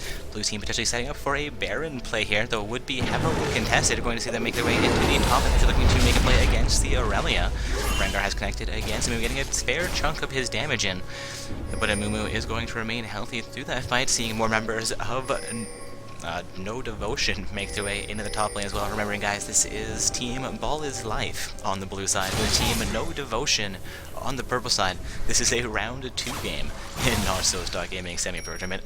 Looking like Ball is Life is going to try and siege down into the top lane here for that top lane outer turret. Is also going to look about trying to stop the meme, and Culling will come through from the Lucian as well, clearing out a huge number of... I believe he just picked up 5 out of 6 minions with the Culling, but he didn't get any kind of damage onto those purple side champions. And we also down to half HP as another ball comes in from the Orianna. Orianna sitting here empowered by blue buff, is sitting with full mana. This might be at half of her HP. The 5th member of Ball might make their way into the top lane, still looking to siege onto this top lane outer turret, but being fairly ineffective, as No Devotion is mounting a strong defense here. Interestingly enough, it looks like Rengar actually finished the Feral Flare item instead of finishing the Blade of the Rune King, meaning he has been sitting on that Bilgewater Cutlass since his first major buy after his jungle item. Zero will go down here as No Devotion tries to go in this fight. Jenna also going down, but Amumu will go down as well. Rengar coming in a little bit late to this fight. Blue side now in a 4 versus 3 fight. Blue's taking a huge damage, will go down. No, picks up a double kill, but does, yes, go down. Leona also going down here. Only Rise left alive from his team is going to be a 4 for 2 trade as Rengar and Janna get deleted. Aurelia, Tristana, and Orianna remaining healthy to try and siege into the top lane for themselves now. without Ryze's ultimate, it looks like he's not going to have the wave clear available to stop them should they press. However, hopefully his damage is high enough with that Rod of Ages completed now to hold them off while his team responds. These short response timers this early in the game do allow him to do that. Looks like with the Dragon not being up, the next focus should either be mid-tower for purple side or a Baron fight, as they've already failed once. It is still fairly early for Baron lanes as far as we normally see it being taken. I've seen it set up for as early as the 15-minute mark when it comes up, but that's generally the best way to throw a game if you really want to, not how you want to secure your wins. So seeing them take it in the next 10 minutes or so would be expected, but this early, they don't have a huge advantage, is still a little bit unexpected, though with a almost 5,000 gold advantage now for the blue team. You could be right, they could be looking for a quick pick and a Baron play somewhere soon. Now, ideally what you want to see right now is the purple team should focus on taking the outer towers. Because of how unsafe it is for blue team to defend them this late, especially purple side manages a single pick, that is a lot of free global team-wide gold, something that you should really, really gear yourself up for. Also seeing blue side look to make some engagements here against No Devotion. They're taking a huge punch for though, down to about half HP despite them getting a huge amount of damage on the blue side. But however, as I say that, Orianna gets re-engaged onto by a move and will go down. Rengar also going down. He's getting first here from behind. Ultimate may finish off with Wilson. He will get out alive from that fight. He will cost him near his life. Devotion coming back in that may still go down. Rise taking a turn. Leona also taking a fair amount of pressure with Leona and Ryan will both be going down here. Riley picking up a couple of kills, going to be a 3-for-2 trade here in favor of Team No Devotion. Now, despite Team Ball is Life being ahead throughout the early parts of the game, as we come into the mid and late game here, I think we may be seeing the ELO difference come into effect a bit. Definitely. The ELO difference coupled with the fact that blue team seems to like tower diving is definitely leaning towards Team No Devotion's favor. Indeed, blue side may be feeling a little bit overconfident, saying, hey, we've got a lead, let's secure this, going a little bit too overzealous into the purple side, who's like, hey, we're behind, we're going to defend, come see our turret. Again, guys, seeing a 17-14 kill score, still a 3,000 gold advantage in favor of Ball is Life. Rengar going to re-engage onto Amumi here, while the remainder of his team is in the Baron pit, the Dragon pit. Amumi using his Zhonya's Hourglass will not be enough to save him. Irelia will pick up that kill. Seeing No Devotion look to pick up their first Dragon of the game here. Blue side is in range, 2 contested though. It's going to be a 5 versus 3 fight.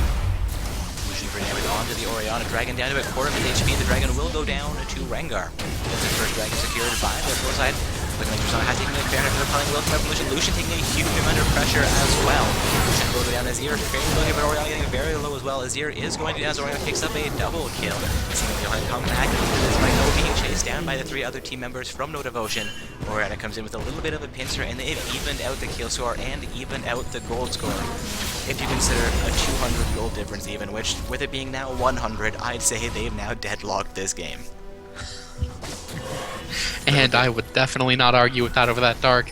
Looks like Azir almost managing to outplay that Orianna, but Orianna pulling through, saving her heal until the end of it, was definitely a wise decision on her part. Blue team definitely needs to get their act together with these team fights. I say that only because that is another team fight in which they could have won it, and they did not. Amumu's ult did not go off during that fight, and getting picked as your team-wide CC monster, you are not going to want to engage after that. Indeed, the Amumu not doing quite as well as I'd expect as we're coming into the later portions of this game. The Team Evolution score is still fairly impressive, sitting at 836. Yes, I am not sure that I entirely agree with Amumu's choice to go AP this game, only because a lot of their damage is primarily magical. A tankier Amumu might be more useful. They are not lacking for damage output, that is for sure. Indeed, Team build full AP here is a bit of an interesting choice for him. We'll see how he gets his second and third items completed. Bit of a team fight breaking out here. Azir looking for a little bit of damage. You're rather looking to re-engage against the Rengar, also coming in from the side, only coming through from the Leona. Will not connect on any members from the Zhonya's Hourglass being utilized here by the Amumu. He keeps him alive through this fight. He's bandage tosses back in, picks up the kill onto Aurelio. Rise picks up the kill. Onto really more damage coming through onto Rengar. Seeing Tristani get very low, will get shut down by the Lucian. I believe that team of Flawless Life will pick up a turret here as they picked up 4 kills for none. Indeed, that mid lane inner turret will go down. Potentially looking to set up for an inhibitor turret as well while Janner makes her way back into the pool. That was a great and strong play coming out from Ball is Life on the blue side.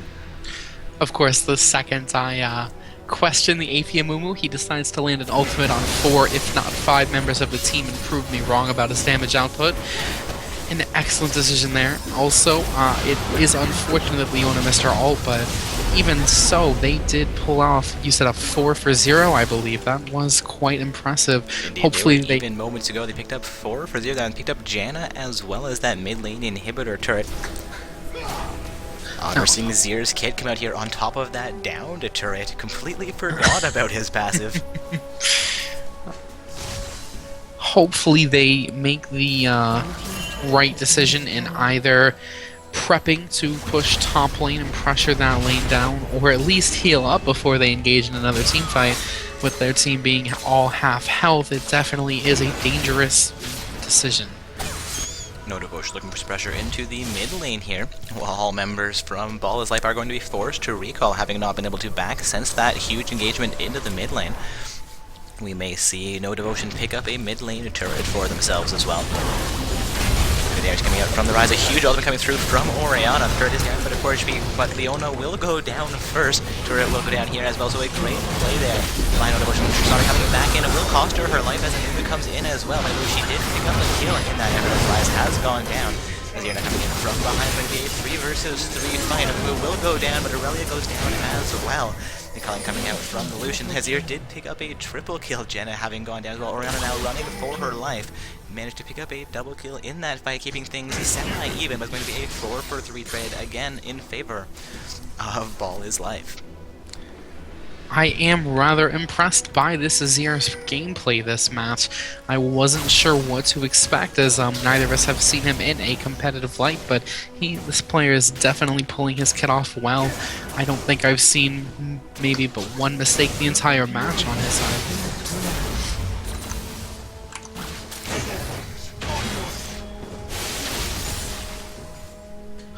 Oddly enough, looks like Lucian actually did pick up a Static Shiv second. I forgot to touch on that.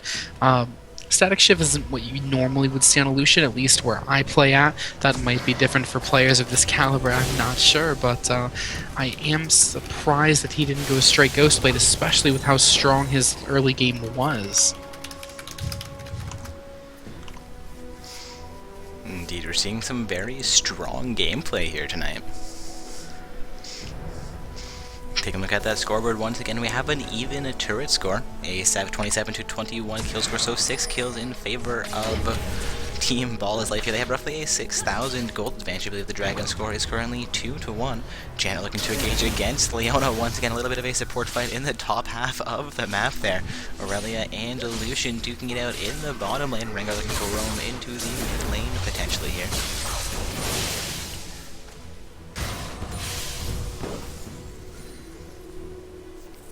Looking like we may have teams contesting the Baron area finally. Somebody looking to set up for a not so early, but still a Baron nonetheless. Weaver comes out from the gen, and they're going to clear out a site ward placed down by the blue team. Vision ward being cleared out by Azir here. We have 4 members of Ball is Life in the top, and the bandage toss where we were not quite able to connect onto Janna. The Q being blocked by a Mumu's spell shield. Not quite sure where the spell shield. Oh, there it is. Banshee's Veil with its spell shield now on cooldown. I was like, where's his Banshees? But it's just grayed out because it's on cooldown. Alright, neither side able to take a Baron here. They're going to see both sides falling off. That is blue will pick up their blue buff, and purple side returns into their mid lane. Again, guys, Ball is Life on the blue side with no devotion on the pro side. Rather engaging on Lucian in the bottom. Will continue the engagement, gets into turret range, though Bolster Chain is down to half HP. Lucian may have the advantage here as the culling comes out, gets most of that damage onto Aurelia, clears out the minion wave with it as well. Looks like Blue's finally taking over that top lane as well. They did manage to clear out surrounding vision around the Baron, but neither team is going to want to press that matter, and I, for one, don't blame them. Also getting reports that one of the teams expected to play in the secondary tournament has not yet shown up for their match. So as our 9th match concludes, if they have not yet started their game, we can swap that team into their position as opposed to awarding somebody a round 1 bye. Alright, looking at the map being reset here, blue side will ping out the blue, but Mumu has engaged onto his Wraith camp. I believe Azir is going for a little bit of vision control around Baron. Purple looking to siege down into the mid lane. They do have some minions spawning against them in that mid lane, so it's a fairly decent choice for them to group up here. Of course, going to be pressure building in the top and bottom lanes as well. Blue side potentially looking for a dragon play here before somebody looks to set up for Baron once again. We are seeing vision control being exerted by both teams, now mainly by the blue side, around that Baron side and the upper half of the purple team jungle. Indeed, that 6,000 gold advantage may be working in their favor here. Well, hopefully that gold advantage doesn't work against them, Dark, because that would be unfortunate. Now, I do see that the, as you mentioned, the blue team is winning that vision war, interestingly enough, because the purple side actually has 4 sweeping trinkets. I'm surprised that they're not at least a little more successful in gaining that Baron vision advantage. I think they utilized their trinkets, clearing out a couple of wards around that Baron pit after the last little contest there. But Azir came in after everybody had recalled and dropped a few more site wards down for their team. I believe you're right. I'm wondering if we're going to get to see a bushwhack here with the entire team lined up. Indeed, all 5 members of Ball is Life waiting in this bush have not been spotted. A Q comes out from there and connects onto 3 of them. They're going to be hard engage onto Orianna, and she will instantly get removed from this play. Culling coming through from Lucian ends up sitting the most of the red hit. Rengar re-engaging onto Lucian here. Azir will go down into the Aurelia, but Rengar has gone down as well. And from Lucian there, Aurelia to pick up a kill onto either Lucian or the Rise, but costs her life in that fight. Advantage toss onto the Janna, and that's going to be enough for Lucian to finish her off. We're now seeing Ball is Life siege into the middle. We pick up that inhibitor once again as it has recently respawned onto the map. And again, with that Amumu ult saving their team fight, I have not seen him with that yet. Quite an impressive play. Now the on Tristan and picks up an ace for their team. We could be looking at the game here, though only 10 seconds till Orianna comes back. I believe they will be able to defend those Nexus turrets. That Lucian turnaround, though, quite the play. As TwitchTap pointed out earlier, looks like X Omicron always wins.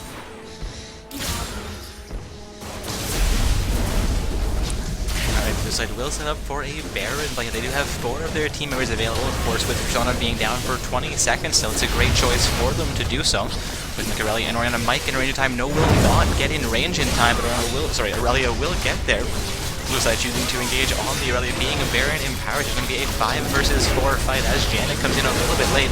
Lucian will go down, however, Aurelia and Rengar have also gone down. Seeing Leona get very, very low, she will go down as well as you're getting a little bit more damage through here.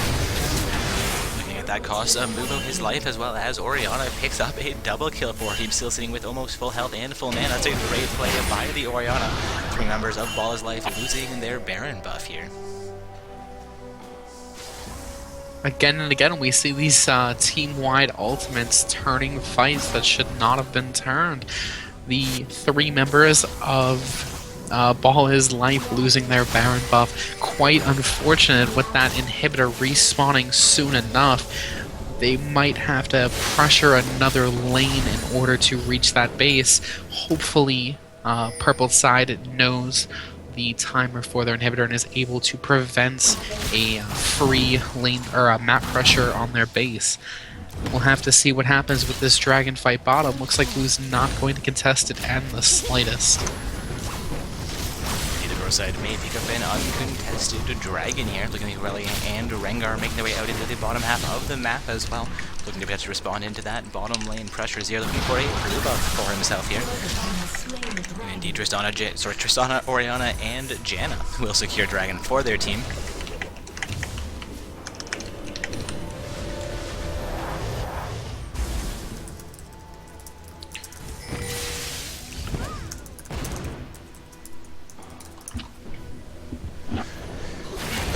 could engage against Rengar. Gets a little bit of pressure against him quite quickly, and Rengar will make his way back towards his side of the map here as you're looking to pressure down into the middle. He will be supported by Ryze and Mumu. Leona coming in from behind, and Lucian looking to come in as well, potentially. Q coming out from Janna knocks out both the Azir and the Ryze, catching out two members from the team as a nicely placed Q coming through from Janna.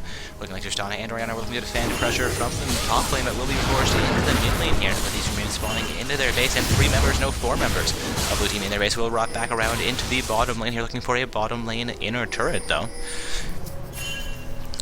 Blue buff being pinged out here on the pro side of the map, and a careful ping coming out as well. Not quite sure what the cooldown is on that blue buff coming back up. Unfortunately for the purple team, looks like Lucian is actually almost 4,000 gold above the Tristana, a full item, and that Guardian Angel is definitely going to affect their team fight potential, that's for sure. Looks like they are going to be pressuring bot lane. Now, all the ultimates and some of the flashes are up for blue team, so we should see a rather quick push here. Indeed, we've seen Lucian complete his build here. Aurelio is going to go full ham into the blue team. Ryze taking a few too many turns here, potentially, is going to go down. Yes, Ryze will be the first to go down, but Aurelia also going down for her heavy engagement in the blue team. As long as looking out from the move, but Azir goes down, and it's going to be a 2-for-2 trade as Rengar goes down. For her team doing fairly well once again. However, she does go down as Mumu manages the shutdown. Clang comes through from the Lucian as well. This turret getting fairly low. Bit of a shield coming out from the but will not be enough to keep alive. Tristana nearly instantly deleted as Lucian comes back in with assistance from the Janna. As Mumu is still somehow alive in this fight. Going to be an ace for Ball is Life on the blue side.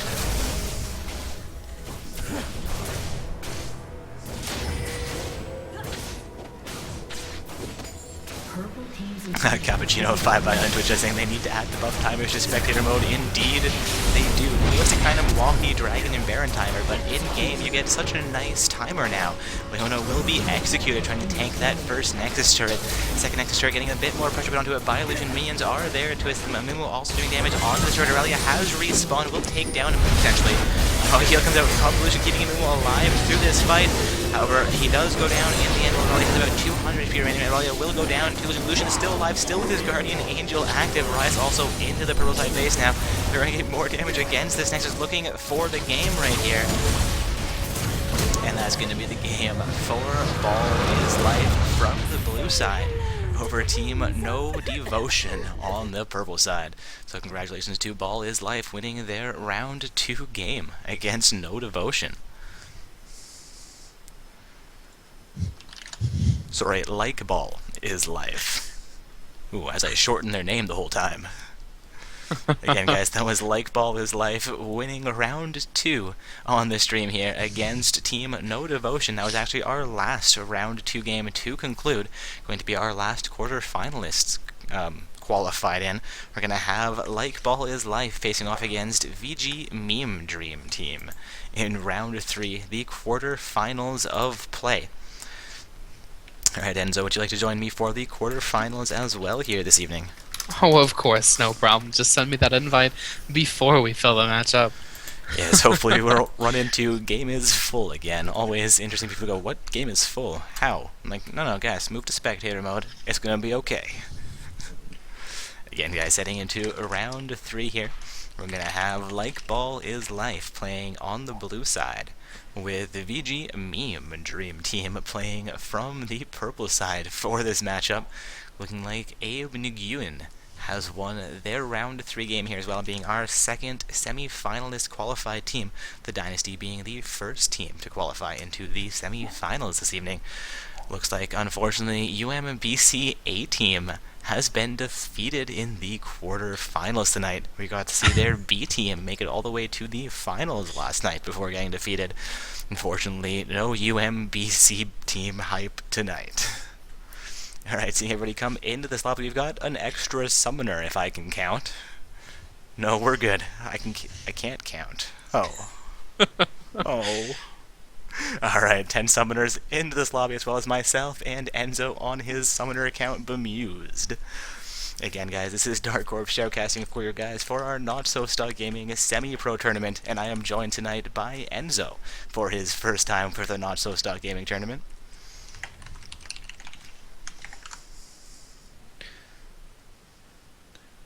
So it looks like we're going to have a bit of a widespread solo queue elo here. The purple side going to be all high diamond. The blue side going to be mostly gold and low platinum with their 1 diamond 5 player.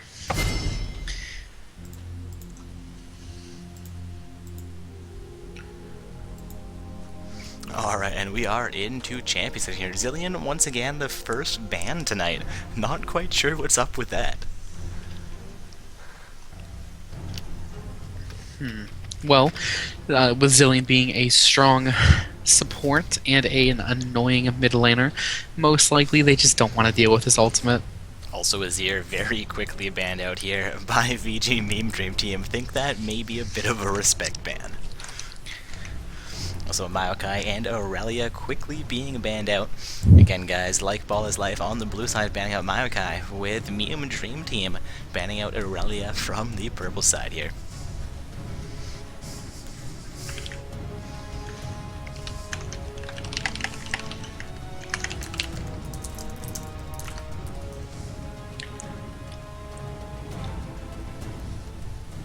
Alright, a Kha'Zix ban coming through as well now from Like Ball is Life.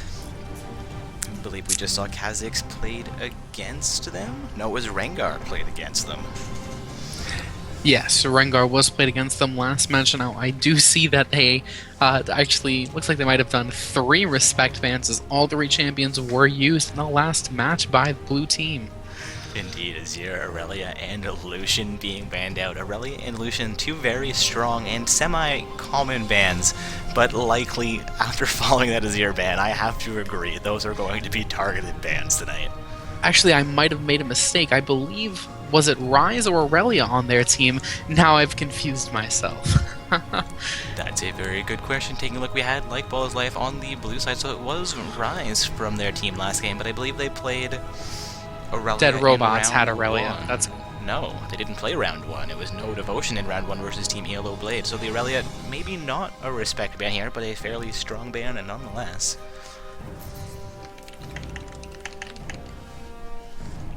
Also seeing Shattermore pick up a Mumu for his team, and Morgana will make it their way into this matchup, having gotten to see very many Morganas played recently. Gnar also being locked in here by Fossil from the purple side. Again, guys, Like Ball is Life on the blue team here tonight for our round 3 quarterfinals game, facing off against VG Meme Dream Team on the purple side.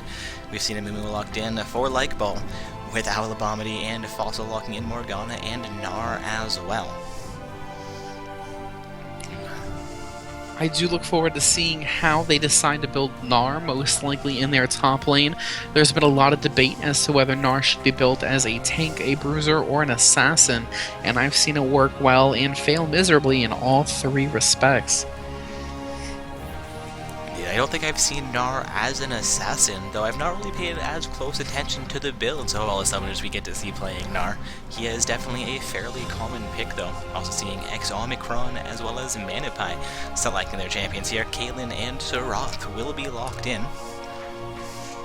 I believe this is going to be the first time we get to see a Caitlyn picked up tonight.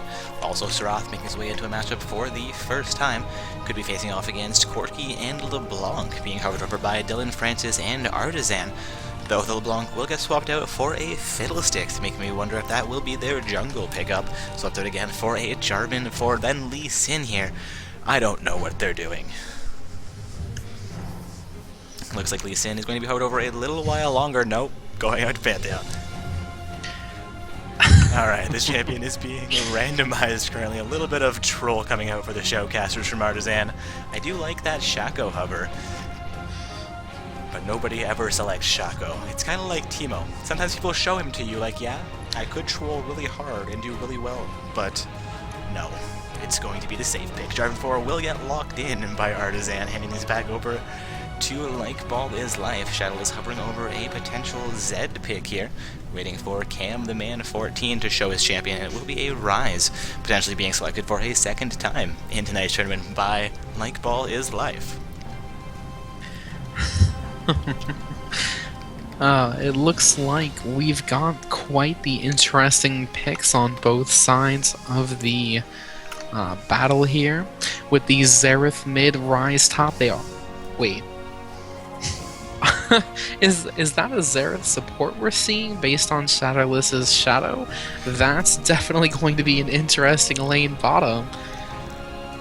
Yeah, I'm wondering to see what they lock in here. It would be interesting to see that Zed end up as a support pick, swapped out for Jace. Also an interesting pick there as well. Synergizing with Caitlyn on something else that has huge amounts of poke can work, but at this level of play, it's a huge cheese pick. I suspect she may be right in us having a Sarath support. Again, a champion with a huge amount of poke could synergize fairly well with the Caitlyn, but against a Corki Morgana bottom lane, Morgana the godly support that she is in Corki, a very strong ADC as well. Do you think it has a chance of working?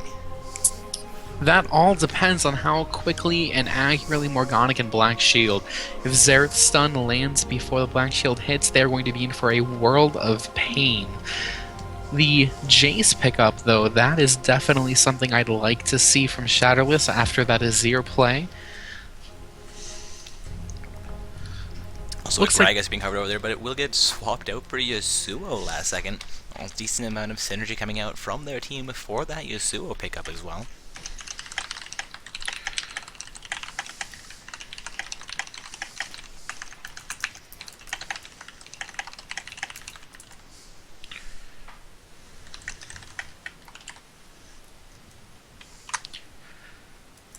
We will definitely have to go over the rules more in depth later. I did read them, but definitely gonna ask some specific questions.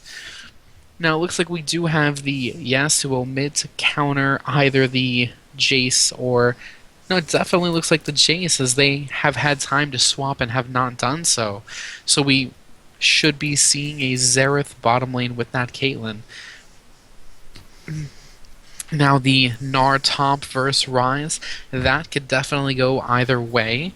I'm hoping to see Gnars win that simply because of the fact that Gnar is so strong when built properly. Building properly, however, can go just about any way. Indeed, Gnar is one of those newer champion people are still figuring out exactly where he fits in everything, though we are seeing him played very, very reliably and very well by a lot of summoners.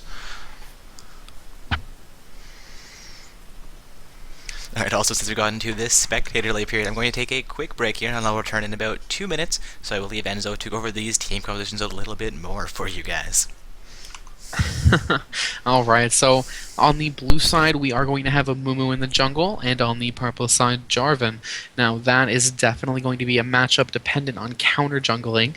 Obviously both sides are going to have strong ganks at certain points in the game. Both the level 4 double buff and level 6 point is going to be important. However, if Jarvan is able to take Mumu's blue early, he's definitely going to be able to lay him enough to impact his team. I would probably say that it's an invade they want to make. Their level 1 is extremely strong with the Morgana Snare and the Gnar, but as we've seen in the previous games, a lot of people are hesitant to invade. Now in the bottom lane, we're going to have Caitlyn and Xerath versus a Corki and Morgana, assuming they don't pull some tricky lane swaps on us. That lane will likely go to purple side simply because of the fact that Morgana is a better support than Xerath in most cases. Now, we've seen X-Omicron and Manapai, assuming I pronounced that name correctly, do extremely well in their lane despite not having the strongest picks. So it could go in their favor simply based on skill, but we have heard a lot of good things about the purple team. In the mid lane, we're going to be seeing Jace and Yasuo. Now that is definitely going to be in Jace's favor, simply because he can bypass Yasuo's win wall, and Yasuo's nerfs have seen a large reduction in his win rate across all levels. As far as the top lane goes, we have spoken about that at length already, but final prediction on my side is going to be Gnar winning, simply because of Ryze's nerfs.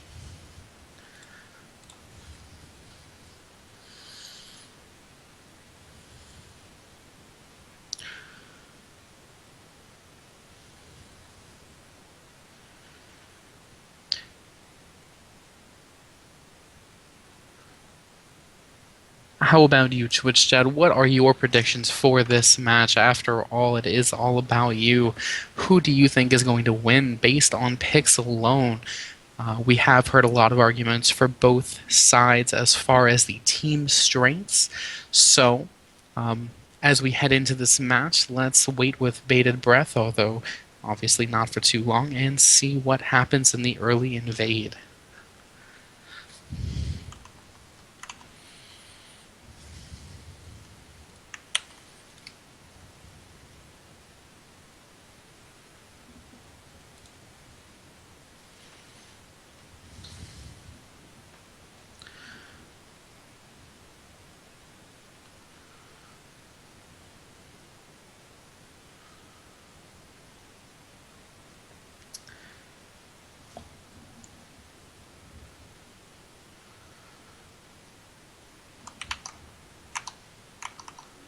I do apologize for the long delay between the game starting and us seeing it. As is discussed every match, the spectator delay is rather long. Unfortunately, it is simply part of the game. But as we go into game, it looks like we are going to see a pause right out the bat. We had a quick buy on purple side with the 3 Doran's pickups. That's definitely going to assure them an easy early game if they start roaming before they buy, although I'm not sure why they would do that. Looks like we've got an AFK on the team.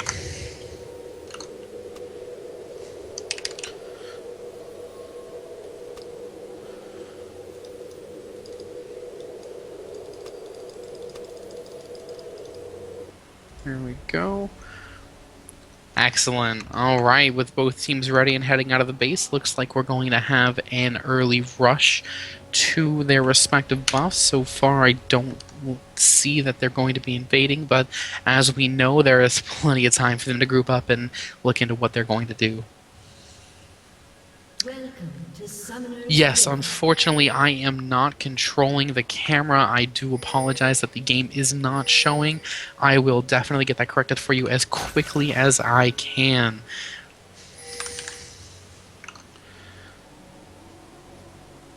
And yes, Cappuccino is correct. In the future, if I solo cast for Not So Stock Gaming, I will be able to control the camera for you guys. But as tonight was an intro and is my first time streaming for the league, we opted to do a duo cast, and Dark is in charge of the camera work.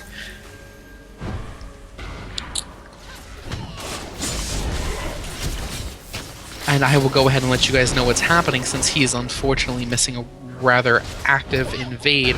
So we've got a red team invading on the purple team. It looks like Morgana secured a first blood on Xerath, Yasuo securing a second blood on Jace. So far it's a 2-for-0 trade in favor of purple side. They are chasing down Caitlyn now.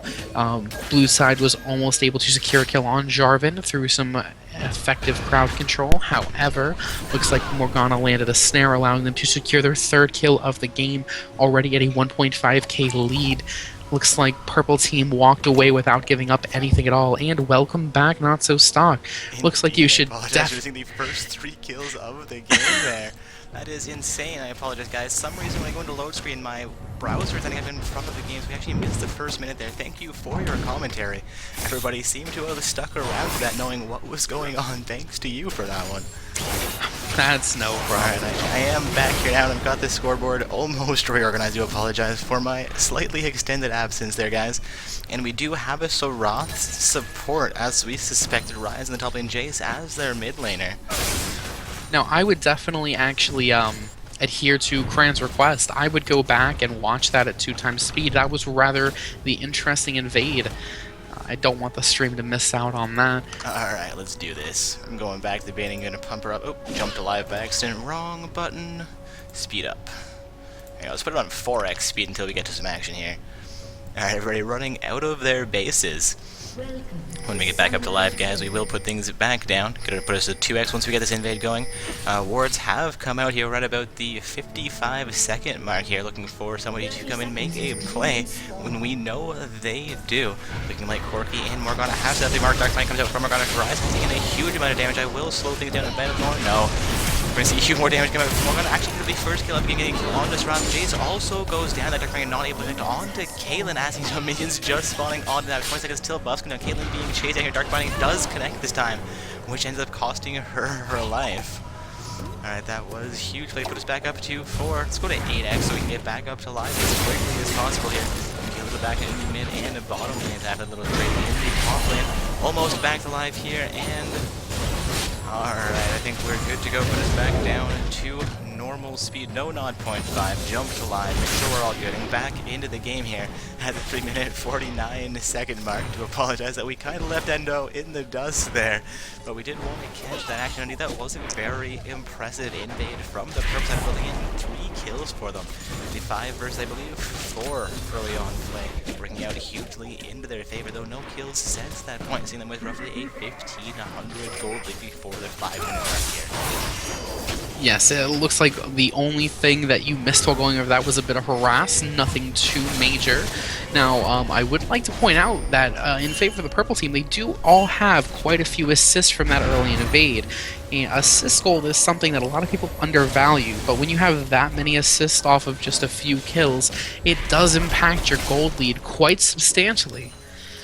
Taking a look at the overall gold scores here, Nara already has a 400 gold advantage. Jared up about 200 over the Amumu. You see up about 400 over Jace. Seeing the bottom lane, same situation. Corki about 400 over the Caitlyn, with Morgana also up about 600 gold actually over Sarath. Now, I've had it reported that assist gold is divided amongst people that get it. So if you get 1 assist or 2 assists for each kill, it ends up being the same overall amount of gold. Do you know if that's true? So the way that works is if a kill is worth, let's say, 500 gold, you divide that by 2, and then that amount of gold is awarded to your teammates. That is generally how that works in this type of game, but I can definitely verify and make sure just so we're not giving the wrong information. Awesome little poke coming out from Gnar onto Ryze in the top lane. Seeing Gnar up about 15 farm on Ryze at this point. And looking at the score right here, Ryze did not use his teleport, and it looks like he was actually not one of the summoners who went down in the early play. So he may have been available in the top lane from the very beginning, or he may have been in the bottom lane in that play, which I believe he was in that early invade, but survived it with his life. So entering the top lane a little bit late actually has given Gnar a huge advantage here. So yes, I did check, and that is how that works. So if you have a 500 gold kill and you get 250 gold, divide that amongst the people who assisted, that is your assist goal. So looks like they do have quite the advantage. Q comes up from Yasuo there, but not able to connect on Jace. A little bit of poor aim coming out from the mid laner on the pro side. Of course, being up as far as they are this early, he can afford a few mistakes. Of course, too many mistakes and things could quickly sway back in favor of Like Ball is Life. Again, guys, I believe we have Like Ball is Life on the blue side for this matchup. Again, a quarter-final game, round 3 of play, with VG Meme Dream team on the purple side. From the lobby, we had a mainly diamond team coming out from VG Meme Dream with 3 gold summoners playing 4 Like Ball is Life, a platinum and a diamond summoner as well. We saw them do very well against a higher ELO team in round 2, so we'll see how they manage to turn, if they can manage to turn this one around in round 3, come back in and maybe make their way into the semi-finals tonight. Of course, VG Meme Dream looking to stop that from happening as well. Looking at this middle matchup, Yasuo has a slight advantage over the Jake Far as far as the turn. Just looking to punish 204. Farming here is fairly low on mana though. Yasuo does not have any kind of issues with mana. Thinking about the mana pools for these two champions, Enzo, how do you think that's going to affect Jace in this matchup? I mean, it seems right now like Yasuo has a little bit better sustain. Well, because of the fact that Jace can run out of mana and he uses so much of it so quickly, it is going to put him at a disadvantage in sustained laning. Now, once he gets his tier, that is going to solve a lot of his problems. Yasuo has a lot of harass and works in the method that Garen or Katarina works, where it's basically just cooldowns. That's definitely going to put Jace at a disadvantage, but because of Jace's range, you can expect to see some interesting trades. Once Jace is able to refill his mana pool, his melee form also has a lot of burst. In the end, I would say that after a back, Jace should start winning this lane. Indeed, we're seeing Rise get a bit of pressure in the top lane here from Nar. We're going to get a little bit of damage exchanged back onto Nar as his Mega Nar form expires here. Nar seeing about a half HP, has pressured Rise under his turret, getting means onto the turret, gets a nice boomerang onto Rise, and Rise down to 200 HP. We could see Nar trying to dive this one. Indeed, he will try to dive in, will succeed in taking down Rise. Whether he'll go down to that turret damage or not, I'm not quite sure. Indeed, he will survive that fight. Amumu also being counter-jungled by Jarvan4. Morgana also coming in for this. Amumu will go down. Jarvan4 getting that kill, I believe, from Tix of the red buff, despite Cesspool being under him as well. Jace also in trouble in this fight. The ultimate comes in from Yasuo, but Flash comes out from Jace. Jarvan4 follows up with a Flash as well. Jace looking to make his way out with his life. It gets very, very low. Flash comes out from Yasuo. A little bit of poking through from Threats, trying to stop. So Exhaust coming out as well. Jace still somehow alive, but Corki comes in for a pincer. Jace goes down to that one last hit from the Corki. Caitlyn also down to HP. Ultimate coming out from the Morgana. Actually tanks a couple of turrets. Managed to lock down Sarath with it. 4 members of VG Meme team now in the bottom lane. This is a huge rotation. My very successful play. They picked up 3 more kills right there. Looks like they'll set up for the Dragon as well, which may or may not be contested. Sarath and Caitlyn are in range. Dragon is quickly down to HP, down to a quarter HP, and this will be an uncontested Dragon, I believe. And as Twitch chat pointed out, this is an easy example of how wards win games. Indeed, that is huge vision control exerted here by VG Meme Dream Team into the blue side jungle. They would have been fully confident coming into that fight. Nar also engaging against Rise in the top lane. Looks like Nar could pick up a kill here. Rise getting fairly low, locks down the Rar and runs again, though Rise will go down to Nar. And to apologize for interrupting you there, we're going to see a 7-for-0 kill score here, though, in favor of VG Meme Dream Team. That's no problem, and as I was simply going to say, it is interesting, but it looks like I did call that top lane matchup. Nar easily beating Rise, especially post those nerfs. It is unfortunate, but I'm not quite confident in any Rise pickups at this point. Indeed, Nar has almost a 50 farm advantage, has 2 kills on Rise, as well as 3 assists from that early game invade. He's going to take up their first turret of the game. Amumu looking to pick up a kill onto Nar, uses the advantage toss and his ultimate. Nar still with 500 HP remaining, getting a fair amount of damage back onto Amumu, down to half HP. Nar could pick up a kill there, but looks to not pursue it. Looks like Amumu taking the safer route this game and going with the tank build, judging by his early buys. And Nar, of course, a monster with just a cowl. Looks like he is going for that tank or bruiser build. Now, back in the mid lane, it looks like we do see that Yasuo rushed a static shiv, which is rather common, I would say. But Jace is finally caught up and actually passing him in farm despite the kill advantage. Interesting turnaround. Dark Binding will come up from Morgana, but not quite managed to connect onto the Jace or the Amumu. And an excellent Jarvan ult coming in, locking down the Zera outside of the Caitlyn traps. Indeed, Sarath will go down to that Jarvan. Caitlyn could be in trouble as well. Ultimate comes out from the Morgana, but Flash comes from Caitlyn. She will avoid the Dark Binding as well as the stun coming in from the Morgana's ultimate. So we're also moving on to Jace, and then it could have been off a little bit more they can shoot. He will jump into turret range, and that turret hit will finish off, igniting down onto Jace, though could be an exchange. I believe Jace will survive that one. A great play by the blue team mid lane. That is like Ball is life on the blue side, and 90 caliber that just getting Caitlyn to safety as Morgana throws a Dark Binding at near maximum range. You can see the second turret of the game going down to VG Meme Dream Team. Yasuo underestimating Jace's knockback ability, finally giving them their first kill. Looks like Shatterless still performing just as well as we would expect. Unfortunately, though, it does look like Purple Side has already taken a dragon and tower, 2 towers actually, and they are quickly fermenting their lead. Hopefully, Blue Team is able to counter that with the next dragon and team fight. Amumu likely going to play a vital part of their team fight role again. The bottom lane's also doing a little bit better than I would have expected to. Caitlyn managing to maintain the farm with Corki despite having a Sarath for her support, which is something you don't get to see very often, especially in the higher tiers of play. Kind of wonder if Morgana and Corki aren't quite sure how to handle Sarath, as they're not used to laning against him in that position.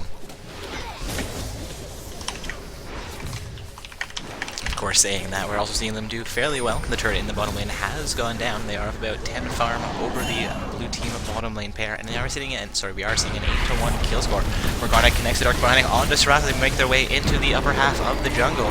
Sorry, into the upper half of the bottom side of the jungle. Corki falling up from behind. They quickly pick up that kill on Serath, making their way towards the mid lane. Look for this mid lane outer turret potentially. Yasuo has gotten pressure to that turret. Jarvan also making his way into the mid lane. We're going to see a 4-man advance coming through from a VG Meme Dream team as they look for their third turret here. It looks like VG Meme Dream's team's synergy is just outstanding. They have been roaming like a cohesive unit the entire game, despite how early it is. I expect to see some great play from them in this tournament. With the early advantage they've maintained, they're already pushing tier 2 towers before the 15-minute mark. This is one of those games where a 15-minute Baron would not be unprecedented. Indeed, seeing them secure all 3 of those outer turrets this early in the game is fairly impressive. They're also sitting at 9-1. They have a distinct lead at this point. Like Ball is Life's going to need to change up their strategy a little bit if they want to come back into this one. Now, unfortunately, due to the fact that X Omicron always wins his games, we know the outcome of this already. Just kidding. Oh, the Twitch chat hype for X Omicron has been insane. Indeed, we're again seeing him do fairly well in the bottom league, maintaining an even farm with the Corki. But their team is not performing as well as they did in the last game. Only 1 kill so far at this point, going over onto their Jace. It is unfortunate, but it looks like VG's synergy, as we commented, is simply just too good. Yasuo also going to be a 3 versus 3 fight as Jarvan forms in while Jace will go down. That comes out from the Jarvan. Kaylin could be in trouble here. Mumu is going to be the next go down. Dark comes through from the Morgana. Not quite able to connect, but Kaylin will go down to Yasuo. Jarvan is still alive, chasing down Serath in this fight. Serath down at HP, and Gnar finishes things off with a quickly tossed boomerang. Now a 13-for-1 kill score. That was a 4-for-0 exchange. You're going to see them look to pick up this mid lane. Wow, that is just impressive. I do not know what more there is to say. I mean, they speak for themselves with their cohesive gameplay. I mean, they've roamed, they go in together. I just don't know. This is the kind of play that you see from a much more competitive scene that I'm used to watching. Fairly high-level team. I believe they've actually managed to win 1 or 2 not-so-stock gaming tournaments in the past throughout their previous months of participation. I think we've seen them for 2 to 3 months coming out for games intermittently now. I definitely would be interested in seeing more of this Jarvan's play. I'm not sure if we've been focusing on it much, but he has managed to land almost every single knock-up combo, and he has counter-ganked countless times. As I was saying earlier, it looks like last game, if you were aware of it, the blue side team, they were winning primarily based off of individual skill, playing almost like a cohesive solo queue team, as I would call it, simply because the Mumu and the AD carry were able to outplay their opponents. In this match, at this level, you're going to need a lot more teamwork than that, and I believe that is likely why they are struggling with this match. Indeed, that could be the difference between an experienced team, a team that plays together reliably, and a team that has formed up just for the sake of playing in a tournament. It does take practice to play at a higher level, and when you see early rotations coming out as much as they have from VG Meme Dream Team, it is hard to contest when you're not used to playing against that. Indeed.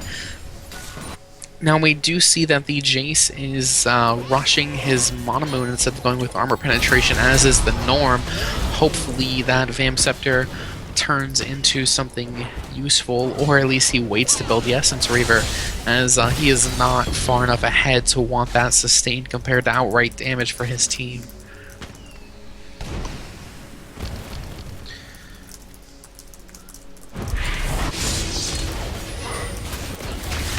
And it looks like we do have a team fight breaking out with Xerath almost bringing Jarvan down. The red team is attempting to come back in this team fight. However, blue has managed to completely shut down their advances. Corki tower diving Caitlyn through an inner turret mid. Looks like he is in a lot of trouble here. However, his team was able to back him up. Rise unable to catch him with the snare before going over the wall with his Valkyrie. Looks like all in all, Blue did manage to get a kill with giving nothing up. So they are trying to turn this around. The 13k advantage on purple side, however, is going to present a very hard to overcome challenge. Indeed, we just saw the purple side pick up that top and bottom lane inner turrets, I believe, eh? Looks like they... Oh, yes, they did manage to do that. I'm sorry, I thought you were referring to the inhibitor turrets. I was confused for a moment. Looks like we do have the purple side counter jungling effectively. The blue team has resorted to turtling at this point. They are not feeling safe in leaving their base unless it's in a cluster of 3 or more. Looks like that is definitely going to result in them having a limited farming ability, and with such a wide gold disparity already, I am not sure how they hope to recover.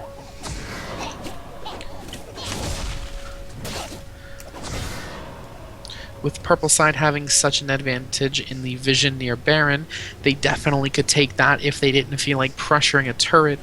Looks like right now they are simply spread and farming. Hopefully they group up soon and press their advantage. We do have Caitlyn completing her Infinity Edge and going towards her Berserker Greaves, so she'll finally be able to put some damage out in a team fight, assuming she's peeled for. On the other hand, we've got Corki at his Trinity Force with a BF sword, definitely going to be outputting more sustained damage despite his burst tendencies. Alright, and we are seeing a purple side Baron be set up for here just before the 20-minute mark. They did a fairly early Baron, but they are so far ahead that they can feel safe in taking that Baron with roughly a 15,000 gold lead at this point in the game. And now that we've hit the 20-minute mark, we can definitely expect to see a surrender vote. I kid. Looks like we do... He goes down there, though, as an ultimate comes out from the Jarvan 4. Moon also in trouble. Jarvan continues the engagement, also coming out from the Seraphs, trying to force them off of that.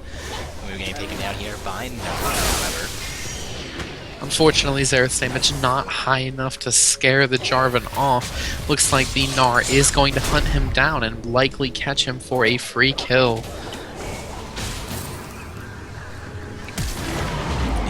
Engagement onto Serath there. Serath still somehow alive here, though, may make his way back to safety depending on how long he can manage to do so. Dark finally connecting onto Caitlyn in the mid lane, however. Jarvan forward will get that kill. I suspect they may pick up their first inhibitor turret of the game right here. Rise was waiting very low, also because out from Yasuo onto Jason. Jace will go down to the 4-man advance. The inhibitor turret still fairly healthy, though quickly dropped to half, no quarter HP, and it will indeed go down to the purple side. Seeing a 19-2 kill score, a 7-0 turret score. The inhibitor, I believe, will go down as well. It's going to be the first inhibitor of the game, just past the 20-minute mark here. And Gnar with the disrespect by picking up a Soul Stealer 21 minutes into the game as an AD champion. This posing the question, based on the Caitlyn's Death Dark, if Morgana lands a binding at the beginning of the match, does it end when the game is over, or does it carry on to the next game? Sorry, what was that? No problem. I simply asked you, if Morgana lands a binding at the beginning of a match, does it carry over into the next game, or when the game ends, will it stop? Ooh, I mean, it should stop when the game ends, but I've heard reports that occasionally you can start your next game. It's still locked up for a few more seconds. Now, it looks like we do have purple side backing out of the base. Likely, they could have taken it, but they are going to play it safe and make sure they avoid any potential throws. Definitely the smart decision here. Looks like Gnar is already picking up some stacks on that Mejai's. An interesting buy. Hopefully it helps. Although I'm not sure what.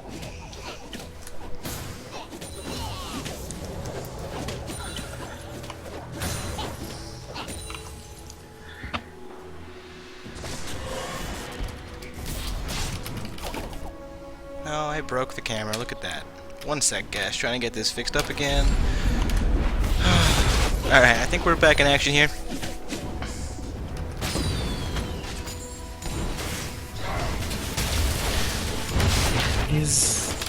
Regarding the issue with the team, is that the team that didn't show up, and so they reported a win? Because I know we did have that question asked earlier in Twitch chat. Indeed, it seems like there's a few issues with the secondary bracket, looking like a team may have not reported their win. The game may have concluded. Alright, so it looks like we have a semi-finals game in the secondary bracket that needs to be played still, so unfortunately a match was reported a little bit earlier. I may have mistaken a win that was reported by two summoners as a double win there. So we are overturning the one semifinals victory between Flying Summoner's Wrist and Team Toodaloo. Looks like Toodaloo did emerge victorious over Team Bubble Tea Gaming in round 1 there. So they have to play against Flying Summoner's Rift in round 2. So for the correct thing to do here, there we go. And there's the Jarvan Zonias, as he has decided to invest his gold in. Unfortunately, that prevented them from capturing Jarvan under the tower. An interesting choice indeed. Now, Dark, don't forget, Riot does get into a tizzy if you report games that haven't happened yet. Indeed, I should keep the brackets as accurate as possible here. We have overturned that one victory that was accidentally updated early. Occasionally that does happen where we'll see a match come in from two different summoners that report the min victory, which is, of course, completely acceptable. But, of course, if we hit the button twice or hit them as an advancing over opponent they haven't faced yet, someone's like, hey guys, what's going on there? We didn't lose. So I'm like, well, oops, we'll fix it, don't worry. Seeing some action here, though, as that top lane inhibitor turret goes down with a second inhibitor here. Kaylin does pick up a double kill for her team, though. Seeing him now having 4 kills for them. Kaylin's going to have the most kills on her team. Nope, tied with Jace. However, she does have the highest KDA. Jace spamming 2-5-2, her sitting at 2-3-0, doing fairly well here. Well, fortunately for blue side, they did just double their ratio as a team, so hopefully their bearings get a little better. Looks like purple side with those two inhibitors are going to back out. I'm not sure why they don't press their advantage at this point, but to each their own. With the almost double gold, looks like they're about 20,000 gold ahead. Middle inhibitor does respawn. We do see the Baron coming up in about a minute and a half. You can definitely expect to see this game ended sooner rather than later.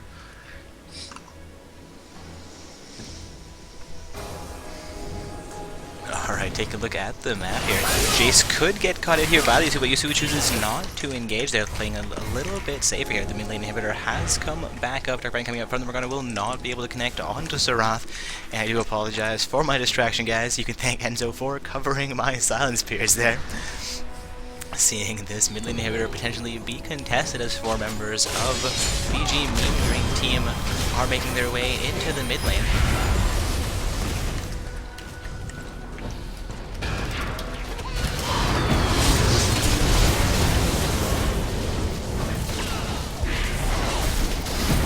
Coming out a little bit more than Q Exhaust will come out onto him. Advantage shots coming out from Mumu onto Morgana. Zonia's will be utilized by Morgana. She may actually survive that by actually coming back onto her. Mumu will go down in this fight. That was fairly well played by the purple side. Morgana driving for picking up a double kill here. They're going to be looking to siege into these Nexus turrets. Only Ryze and Kaylin left to defend them. Of course, we did just see Kaylin pick up a double kill. You could see her doing a little bit more work for her team there. We used to kill on Ryze. Kaylin getting very low. Jarvan will get taken down by the base. Yasuo in the same situation, but they will get the ace for it. Jace comes back up. The first Nexus turret will go down. Second Nexus turret will go down as well. Corki and Gnar still in the base could potentially end things here, but Jace looking to not let them do so. Poking out from Jace on to Gnar. Gnar getting fairly low here. Poking out from Sarath as well. Not able to connect onto Gnar, though. Making his way very quickly out of the base, not going to engage on the Corki. Corki will exit the blue team base here again, guys. This is like Baller's Life on the blue side, facing off against a VG Meme Dream team on the purple side. VG Meme Dream has just taken the Nexus turrets from like Baller's Life, have all of their turrets remaining.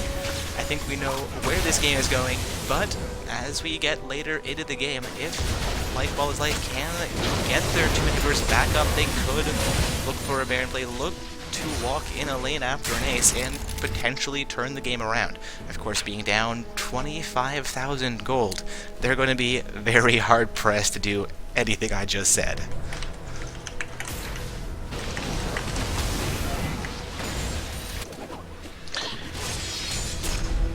Interestingly enough, it does look like blue is trying to make a comeback. Obviously the thing you want to hope for, but at 6 kills to 27 now. It is unlikely. Indeed, seeing VG Moon Team secure another Baron here. Indeed, that is their second Baron of this game. I think they're looking to end things fairly soon.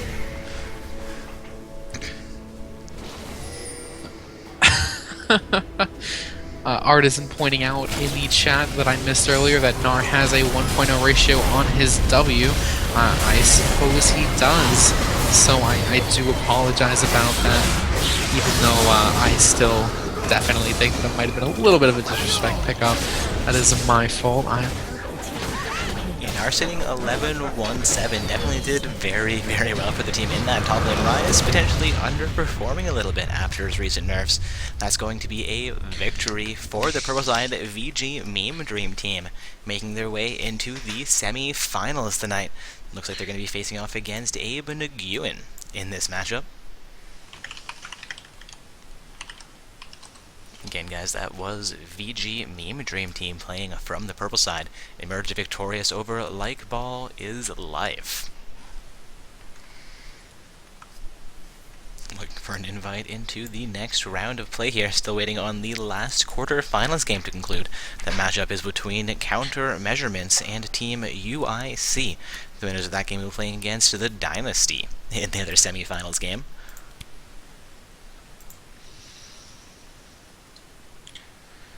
Looks like I have gotten an invite here. Enzo, will you be joining me for this semi-finals matchup as well? I definitely will, but once the picks commence, I will be taking about a 5-minute break to grab a drink and whatnot. I'll let you go over the picks and bans for this one. Sounds good. I'll let them know to invite you to this lobby. Looks like we have a few summoners still waiting to come in. Again, guys, we are heading into a semi-finals matchup here tonight. Our matchup will be between VG Meme Dream team on the purple side, facing off against Abe Nguyen from the purple. I called the blue side purple again, didn't I? Don't worry, I've been calling purple red all night. That's right. I have colorblind mode engaged, actually, because we had a Twitch viewer requested it a month or two ago, and I figured, you know what, somebody needs it. We may as well leave it on. So the graphics for me are half red and half purple. It's the weirdest thing ever. Like, the map is red and they call it purple. So I completely understand calling them red side. Again, All guys, right. it is a VG Meme Dream team from the blue side with Abe Nguyen on the purple side. And I will be rejoining you in a few minutes, Stark. Alright, enjoy your break. Again, guys, that is Enzo joining me for these matchups. And we are heading into a semi-finals game here. I believe this is round 4 of play. Indeed, round 4. This finals will be round 5, a fairly large semi-pro tournament tonight. Kind of glad we had as many teams come out as we did. We have VG Meme Dream team on the blue side versus Abe Nguyen for this semi-finals matchup. We also have the Dynasty qualified into the other side of the bracket for the semi-finals. They're waiting for Countermeasurements and UIC to conclude their game. Of course, for anybody not aware, once you get into the semi-finals, you are guaranteed some form of prizing for the evening, as long as you continue to play through your games. So whether you win or lose your semi-finals matchup, you head into one more game to play, and then whether you win or lose that matchup, you will receive a prize package. If you lose twice after getting through the quarterfinals, that is, lose your semifinals and lose the bronze match, you end up in the 4th place slot, where each of your final 5 summoners get 800 RP for their participation. Of course, should you win your semifinals matchup and then win your finals matchup as well, you're going to be the 1st place team emerging undefeated throughout 4 or 5 rounds of play, and you're going to get a total of 16,000 RP and 5 Triumphant Rise skins for their team. That is 3,200 RP for each of their final 5 summoners, as well as a Rise skin apiece. Of course, that is the same prize package we offer for our secondary tournament, so we have a total of 80,000 RP and 10 Triumphant Rise skins that we're giving away this evening. Also looks like we have 10 summoners into this lobby, so we should be getting underway momentarily. Jenga Baby says that purple side is ready to go. Again, that is Abe Nguyen on the purple side, and we have a VG Meme Dream team on the blue side. Asking if I'm ready to go. I'm ready to go. Also looking down Twitch chat, seems like I have missed a little bit here. but things are tame and happy. Thank you guys for being awesome viewers tonight.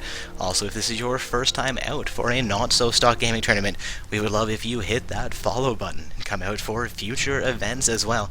We do host 3 events per week, our open, semi-pro, and amateur bracket tournaments. The open for anybody who has 16 champions, whether they're level 1, 30, unranked, or challenger, they can play. Our semi-pro tournaments for gold 5 to diamond 1 participants. And I'm going to interrupt myself there as somebody drops out of a champion selection here. Apparently their jungler needs to reload the client. A little bit of an unfortunate situation for them there.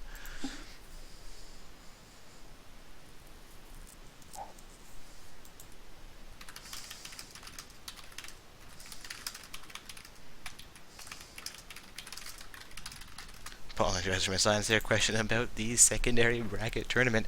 Again, looking like we have 2 summoners who need to get back into this lobby from, that is, Team VG Meme Dream Team on the blue side. Unfortunately, some other summoners had a client issue, and they've had another summoner disconnect after we got out of champion selection from that drop. Of course, all 5 summoners from Abe Nguyen are available on the pro side and ready to play. Of course, while we're here, I should take a quick look at these rankings, looking at all diamond ranked summoners on the purple team.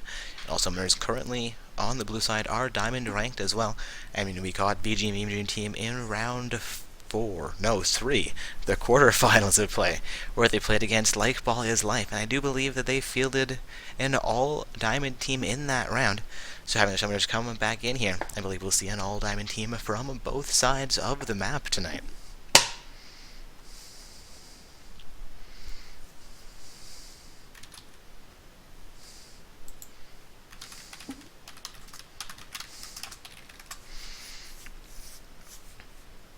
Haha, Alabama commenting on Adobe Air not being the greatest program.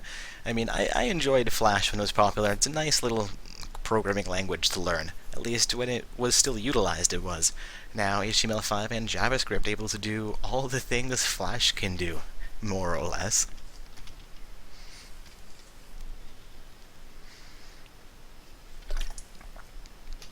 Again, guys, we were into champion selection there, and we had a little bit of a connection issue, which was, of course, unfortunate for the blue team.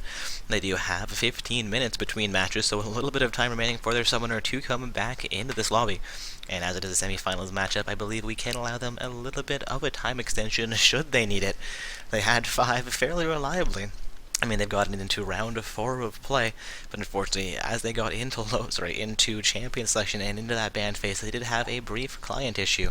But we're now seeing summoners rejoin the lobby. I believe Zach T. Hawaii is a member of the blue side as well. Indeed, he is. We are now into champion selection. I believe we had Syndra and someone else banned out. It was sitting in the lobby chat there. Indeed, it was Syndra and Rumble. That sounds correct. The next 2 bans are unknowns, but Vladimir will be banned out by VG Meme Dream Team. So we have Syndra, Rumble, Vladimir, and now Gnar banned out from this matchup. Gnar being banned out here by Abe Nguyen on the purple side. I believe we saw Gnar played fairly well in round 3 by a summoner from VG Meme Dream Team, playing Gnar against Rise in the top lane. Zillion will be the 3rd and final ban here from VG Meme Dream Team, followed up by a Z ban, which I also believe to be a respect ban against VG Meme Dream Team. Seeing Lucian insta-locked by Alabamity. And then Asuka and Ayalea will be selecting their champions. An interesting name for that summoner hovering over the Lee Sin pick here. Yeah, question in Twitch chat about, are they going to give him a J4 again? We'll see if Jarvan 4 gets selected into this match for the blue team, or if it's going to be taken away by Abe Nguyen. Of course, it was not banned out, so they would have to select it if they wanted to take it away, and we do see Lee Sin being hovered over here. So indeed, we could see Jarvan 4 coming out from the blue side once again. Jace will be locked in here by Asuka, the Lee Sin still hovering over his champion selection. 5 seconds remain. I suspect the Lee Sin will be finalized for Abe Nguyen.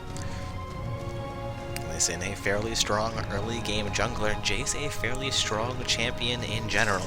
We'll see how these teams start to shape up. Janna and Aurelia will be quickly selected by Fossil and Dylan Francis from the Meme Dream team. Looks like we have a Lucian, Janna bottom lane pair from the blue side and Aurelia potentially in the top lane.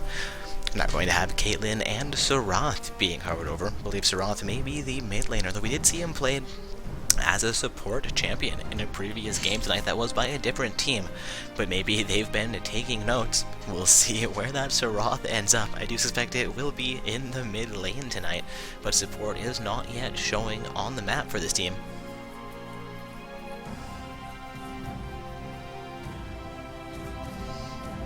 Wise Dimple will swap out the Sarath for a Karma, then a Thresh. Looking like this will be their support pick, but it will not likely be a Sarath. Thomas Arak and Wise Dimple still hovering over their champion. Sarath will get locked in. Looks like the Caitlyn will be finalized as well. Here's going to be a Caitlyn Thresh bottom lane pair facing off against a Lucian Janna pair. Caitlyn a little bit longer range potentially than Lucian, aside from his ultimate. Then again, her ultimate is longer range than his, of course.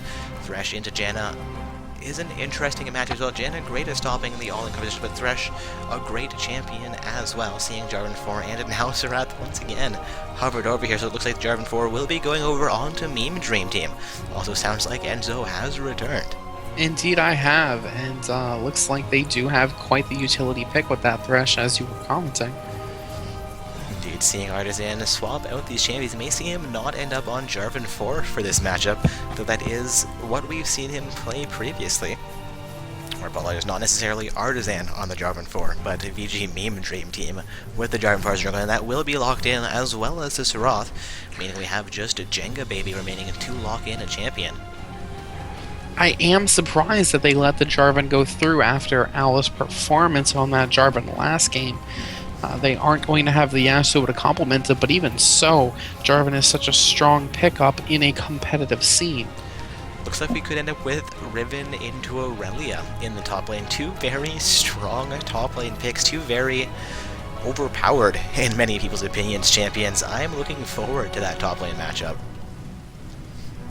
Of course, Riven has not yet been locked in, so we'll see if we get to see it still tonight. Are you familiar at all with the Riven versus Aurelia lane, how that would work out for either of those champions? Honestly, after the Riven changes quite some time ago, it isn't a more skill-based matchup.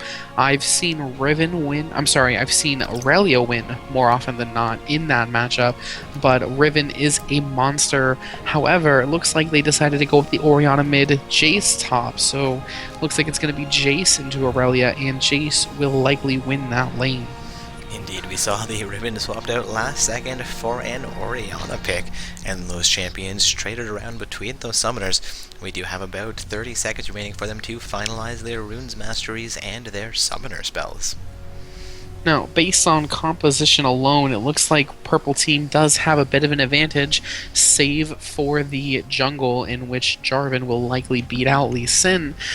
However, we did see VG last game have some extremely impressive synergy, so I look forward to this matchup.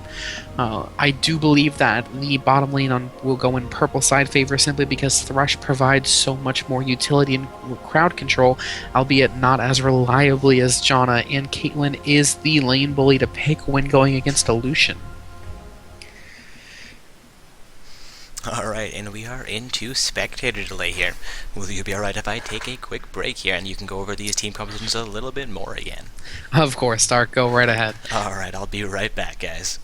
So as I was commenting on the bottom lane, I do predict that Purple Team should come out ahead on that based on composition. Now, as I've stated before, I'm not familiar enough with the Purple side team to say whether or not their players are stronger, but composition-wise, Thresh Caitlyn seems like a stronger lane.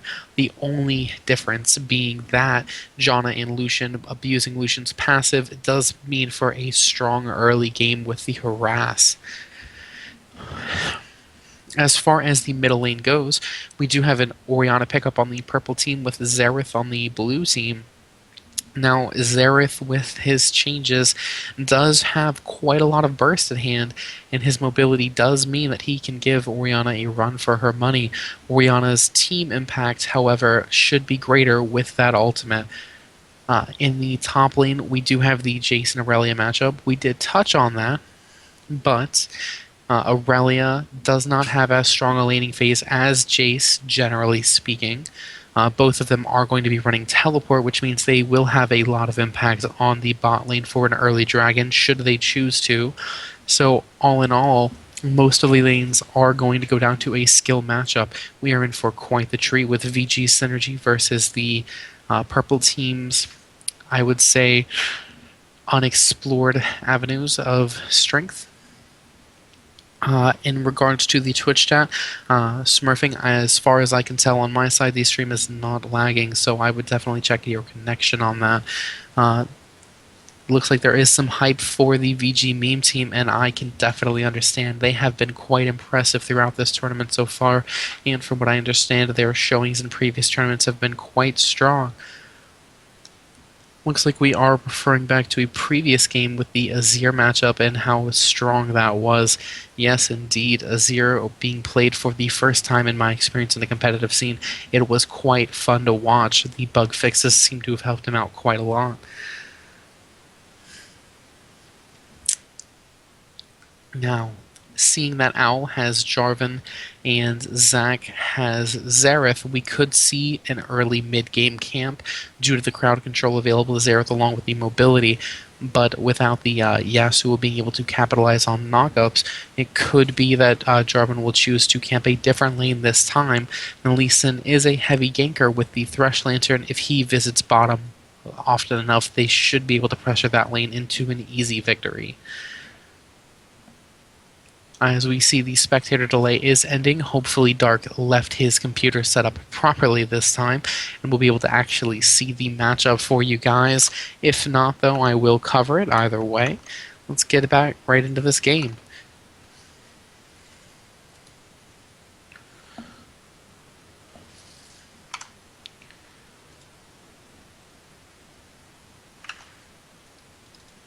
So as we can see, it looks like everyone in the game did manage to hit Diamond this season. So we are in for quite the treat with this matchup. I hope to see some excellent mechanics. Now, looks like the purple side team did choose to go a little safe on the summoner's spells, but so did the blue team, with not a single ignite being taken despite being against such a heavy escape team where ignite can be so strong in securing kills. We do have a double heal being run, with one heal being in the middle lane. Not a great choice against Orianna's ignite, but hopefully it works out for him. The mobility provided by heal is very hard to measure in terms of worth it or not.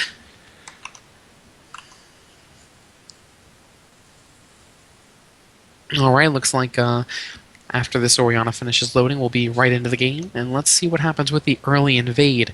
Now, as far as we can tell, the purple team should have an extreme advantage at level 1 with an extremely strong composition. However, blue side does have Aurelia, Xerath, Lucian, all capable of outputting quite a lot of damage at level 1, and Janna, should she choose to go knock up or slow, has the crowd control to secure a kill.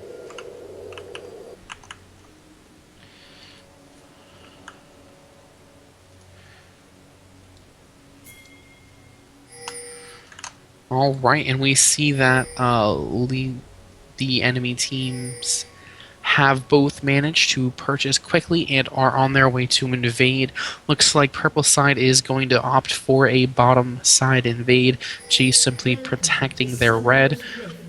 An early word going out does mean that Jace is likely plans on participating in that early invade, so we could see a full-scale 5v5 at level 1 should both teams choose to do so. Looks like we're going to have Lee Sin starting a blue for that easy leash. Looks like Jarvan plans on starting red to prevent a possible level 2 gank on the big buff. We are seeing a fairly safe setup on the blue side here. I do apologize apologize for my slightly extended absence once again. At least I missed the first 3 kills this time. A little bit of laugh attack coming out here from the Jace and the Lee Sin. I think Thresh is not quite as humorous right now, though. We'll see which team sets up for what here. Looking like Jace will begin to reclaiming his way into top lane, rally, opting to do the same. Potentially no level 1 shenanigans before the buffs tonight. At least not in this semi-finals matchup. Now, it looks like I actually am having a bit of a client attack here. I'm going to go ahead and restart if you don't mind covering while I do so. Alright, not a problem. Technical difficulties do happen. Alright guys, buffs will be up in about 15 seconds here. We did see both teams set up fairly defensively into the bottom lane with all 5 of their summoners. Jason and Aurelia are making their way out into the top lane with minions. As I say that though, Orianna and Serath are now into the mid lane as well. Minions have arrived, buffs are now onto the map. Or the large camps, I should say, are onto the map here. Seeing the evolution down to half HP, Lucian and Jen will make their way to the bottom lane. Caitlyn and Thresh doing the same thing while Lee Sin finishes off his blue buff. Seeing both junglers start out in the bottom half of the jungle is fairly standard to see. Of course, we do see them starting in the top half occasionally, but it does leave their top laners in a slightly rougher situation. Or rather, getting a decent exchange onto Jace in the top lane at this early portion in the game. Seeing Caitlyn get a move onto Lucian, it will be exchanged back onto her though as he gets a double shot onto Caitlyn. And she loses about 300 HP. A pause will come out though from the purple side. Lee Sin says that somebody may be lagging here. Hopefully we don't have too many issues coming into this matchup. Normally we have a spectator server issues or server issues. When we have a spectator server combined with a server issue, I kind of worry. Hopefully Riot servers are all okay right now. Lee Sin's lag will hopefully abate momentarily, though of course we are before the 5-minute mark in this matchup, so they could potentially restart it. Though we did restart from a champion section, we would allow for a restart still before this 5-minute mark in the game. Again, guys, the pause has come out due to a little bit of lag. Looks like purple side is ready. Once again, that lag has abated, so a crisis has been averted. The pause timer will tick back down here. Excellent, alright, so it looks like we've got everything resolved. Game is beginning. So it looks like nothing major happened on that invade, I see. Yes, we ended up not having an invade after all. They kind of fell off of their plans there. They set up to potentially set up for one or defend from one, but neither team decided to execute it. Couldn't have to take their respective buffs. Looks like Orianna is doing fairly well in the mid lane. Only has a small advantage over Serath as far as farm is concerned, which he can quickly clear back into his favor. She has pressured him against his mid lane outer turret though. Ooh, inner turret at the 3-minute mark would be a little bit too impressive for me. Orianna goes down on Jace here against Punish Party. He lands a nice amount of damage back onto her. She is forced to utilize a health potion here. Gets a few more auto attacks back onto the Aurelia here, seeing both junglers in the top half of the map as well. Dragon goes to drop his fight ward, and Lee Sin will engage on her for an EQ combo coming out from the Dragon Forward. Lee Sin is down to half. She tries to jump away, uses the ward hop, and will succeed in escaping from this fight. Aurelia coming in, looking for that first blood. Serathos getting fairly low in the mid lane. Orianna is out of mana, however. Seeing him down to 300, he has utilized a health potion. Dragon Forward is going to come in for a gank. Serath does have a little bit of mana available. This could be a successful gank for the blue side. Jordan 4 has connected. No stun coming out. No, the stun does come out from Serath. Orianna will flash away down to 50. I believe she will survive tonight. No ignite on the Serath means no kill in the mid lane at this point. Yes, it does look like that was impactful a little earlier than I expected, but even so, generally taking heal mid lane is something you don't do against an Orianna. She just doesn't have enough sustained damage to really qualify for that. If anything, barrier, but Ignite's too strong in the mid lane. And it looks like bottom lane we do have Caitlyn getting a bit of an advantage with Thresh landing a hook. That's going to result in almost nothing though. Indeed, that was a mostly or almost maximum ranged essence coming out from the target. It was fairly lucky to connect on Janna, but the double connection Q coming back up from the Janna completely stopped any chance they had of making an advancement there. Seeing a little bit of counter jungling going on here. Jarvan 4 has been pinged out violently, saying Thresh and Caitlyn making their way up to the mid lane as well. Jarvan 4 could be in trouble here. Orianna is down to about 200 HP. Death Sentence does not connect as Jarvan 4 chooses to flash here. Caitlyn still looking for that kill though. Flame comes out from Thresh, not connecting. Once again, he will begin to take some turret hits here. Oh, missing that EQ combo when Jarvan forces flash, but I suppose it's a good thing that happened since Caitlyn was already there. Unfortunate that Lee Sin decided to go for Xerath instead of J4, as that would have been an almost guaranteed kill. However, we do see the death sentence hitting Xerath, and that is definitely going to be a kill secured for Purple Team. Indeed, first blood will come out for Abe Nguyen. Again, guys, this is VG Meme Dream Team on the blue side with Abe Nguyen on the purple side. That was a well-executed first blood by the Thresh Lee Sin combo. Lucian and Jan looking to respond, getting a bit of pressure into the bottom lane outer turret here. Caitlyn is looking to defend that, has one trap out behind the minions, is mitigating most of this minion pressure. Will clear out the wave, and we're seeing Jace getting some pressure against Aurelia in the top lane. Also, Lee Sin and Thresh still in the top lane here. Lee Sin begins to tank the turrets. Jace a little bit late to come in. Jace Thresh may go down, will go down to the Aurelia, but it will cost her life as well. Still a decent play for their team. Top laner across the board, not a terrible trip in my opinion. What do you think about that one, Enzo? Well, definitely it is a valid trade on both sides. However, Thresh did not need to die there. He did misplay a little bit by walking back into the Aurelia and allowing that stun to go off. Probably could have simply tanked the tower from the edge and then walked away. Looks like in the middle lane Xerath is finally coming back though, so that is definitely something to look forward. However, an early dragon on blue team is going to be secured with virtually no contesting. Looks like Jarvan is content to dance around and allow them to get the bonus gold. Looks like Purple Team realized what was happening just a bit too late, and looks like everyone is going to go back to their laning phase respectively.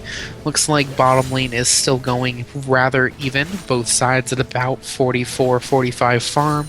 Top lane is also the same story at 35 farm each. Looks like overall the game is going rather even, save for the middle lane where Orianna is winning rather hard. She's got a 20 farm lead on the Xerath, and Xerath does have a death. I also had a report there about the secondary bracket having an error. Indeed, we couldn't find two of those round 1 games occurring, so we had disqualified one of the teams, but it seems like Wall Nexus may have been glitched. We're now getting the reports for both of the round one games we hadn't been able to find, so both semifinals games will need to occur here, meaning that Yellow Blade will be facing up against ganked by Cocker in the second round of the secondary bracket tournament. And to apologize for my distraction there, guys, a little bit of an admin issue coming out for me. Oh, it's no problem. That's why I'm here, Dark. You do your thing. Jana looking for some vision control here. Both teams having a vision ward placed behind the Dragon Pit. Blue side has effected control of that area. Looking like the Aurelia Jace matchup is fairly even still in the top lane. Aurelia maybe having a little bit of an advantage right now against Jace as she's getting pressure against his turret. Seeming like Orianna will return into the mid lane here as well. While Lee Sin and Thresh return into the bottom lane, though Caitlyn could be in trouble as Lucian and Jana engage on the Q will connect, but Thresh and Lee Sin have arrived. Lucian and Jana could now be the one in trouble. Teleport coming out from Jace as well has been cancelled though. Lucian might go down, but Jarvan comes in trying to save life. Lucian does go down to Lee Sin. Ever kicking out from Jana will knock out both Thresh and Lee Sin. Lee Sin getting engagement onto Jarvan 4 though. The exhaust does come through from Jana, stopping the advance coming through from from Lee Sin and Jarvan 4. EQ combos away to safety. Seeing Taylor return back into the bottom lane here now. A 3-2-1 kill score as Lucian did go down in that fight, I believe. That was definitely an unfortunate series of events there, with the Thresh missing his hook as well as Lee Sin missing. But in the end, Purple Team did secure at least 1 kill, albeit very closely they came to losing Jarvan. Excuse my lack of grammar there. Looks like Jarvan is unable to steal the red buff, so we do have the blue team still rather even, only behind by 900 gold despite the 2 kills, which roughly equals out. We do have the blue side going for some ward control down bottom. Not sure if they've got the dragon timer or not, but it's not for some time, unfortunately. Looks like Jace is going to be pushing out on top turret against this Aurelia, and Orianna is free farming middle, so all in all, Purple Team should be feeling rather comfortable about where they are.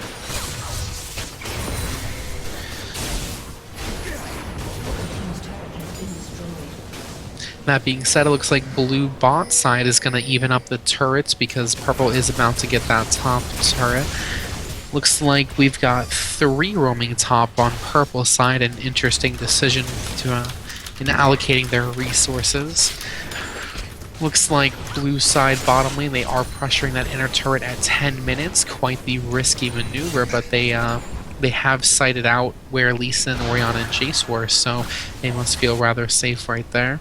Looks like Jarvan is trying to counter jungle or not counter jungle, but secure his own blue buff.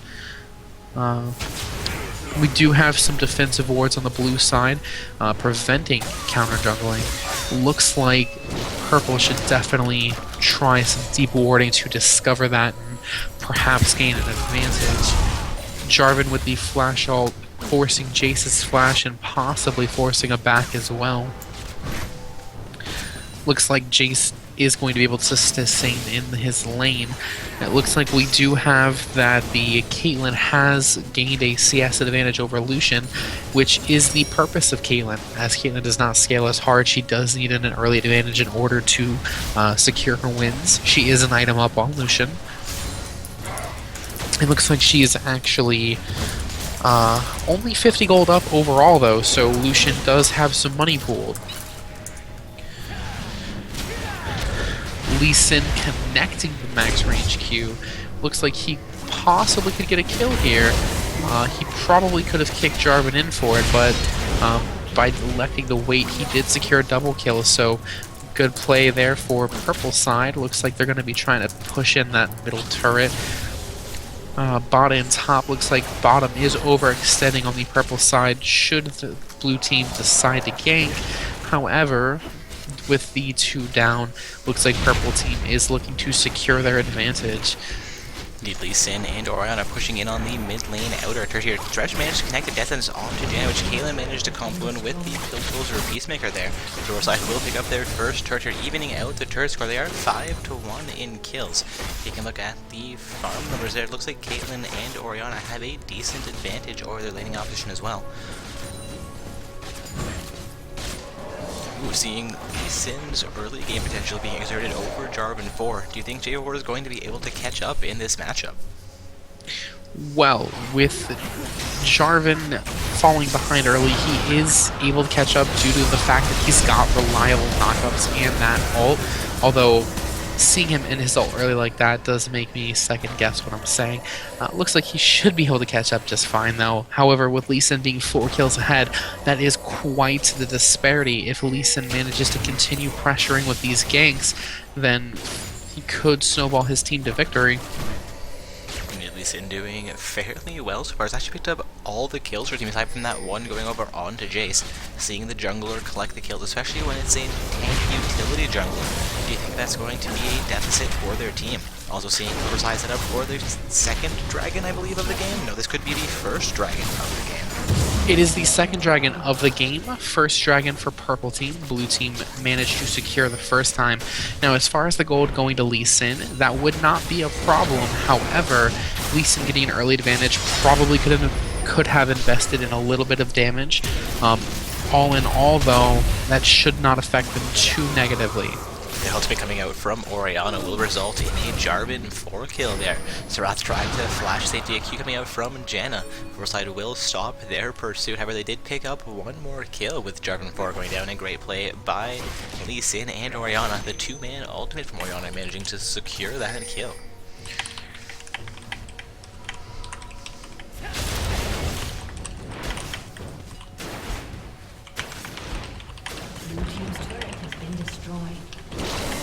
Seeing the third turret of the game go down here as well. Proside picking up their second turret as Jay succeeds in taking down the top lane outer turret from Aurelia. Again, guys, we have BG Beam Dream team on the blue side, sitting with 1 turret and 1 kill, and they're facing off against Abe Nguyen on the purple side, currently with 2 turrets and 6 kills, seeing about a 4,000 gold difference between these two teams. Orion opting to shield herself as she makes her way into the river, drops a sight ward, I believe, into the explosion. No, drops a sight ward across the river into the blue side. Jungle Jason Aurelia looking to duke it out in the top lane. Lee Sin also making his way up to the top lane here. We could see a gank being affected, but Aurelia hasn't pushed back onto her side of the map. Jarvan 4 also in the wing, I believe, will initiate onto his white camp. Looking like Jace may get a slight farm advantage as Aurelia is going to be forced to back. Though, of course, as I say that, he makes his way back onto his side of the map and maybe looking to back or roam into the mid lane. Now, with Aurelia completing her Triforce, roughly on time, is about 15 minutes is when you should expect to complete that. She will be able to use her teleport to her advantage in these team fights. We do see that Caitlyn has completed her Infinity Edge where Lucian has not, so Purple Team should be looking to force these fights, which is where Aurelia will come into play. It could definitely go either way at this point. Comes out from Jenna, not quite long enough to connect with the Thresher, who does manage to land the Death Sentence on Lucian. I believe his culling came through as well, and Lee Sin as well as Orianna making their way into the bottom lane. Q from Lee Sin not quite able to hit onto Lucian as he flashes away. Again, we're seeing 4 members of Abe Naguin in the bottom lane here, looking for their 3rd turret of the game, potentially. They do have a mini wave on this bottom lane out turret. 4 summoners here to push it. Jace also split pushing into the mid lane. Teleport coming out from Aurelia will be coming into the bottom lane here, but I believe also coming out from Jarp for exhaust. We're going to see Thresh go down as Aurelia is into the bottom lane. However, Aurelia gets very low and will go down. And Lee Sin does cost Lee Sin his life. However, Jen also getting very low here as Lucian continues the engagement. Orianna could got out with it. Jenna does not connect EQ home. Also a little bit over time from the Jarvan 4, but Lucian picks up that kill despite the lack of crowd control. Orianna having to turn around to juke that. Jace now making his way into the bottom lane, seeing 3 fairly low summoners waiting in those bushes. Of course, he does not have vision control, but he will throw a maximum range gate, taking down Lucian. Janna, however, manages to finish off her recall. That was a blindly thrown poke by Jace, and it does pay off for him. It is unfortunate. Orianna did land her ultimate on 3 members of the blue team, and yet they were unable to follow up at all and allowed themselves to be caught out after that with the Jarvan ult catching 3 of them, I believe. Looks like overall the purple team is definitely should be feeling comfortable right now. They are doing extremely well with their map control. Once they take that bottom turret, they're going to have to make the decision on whether they want to force mid and get that inhibitor, or if they want to split push top and bottom. Looks like blue team, on the other hand, has a lot of pushing to do with only 1 outer turret taken and 1 dragon secured out of 2 this game. We are seeing Foresight in the blue half of the map. They've been successful taking down 4 turrets so far. That mid lane inner turret going down here. Jace also back in the top lane contesting against Aurelia, seeing Thresh and Lee Sin clear out a little bit of vision control exerted by the blue team. Of course, in the blue side of the jungle, they are looking to control the map right now.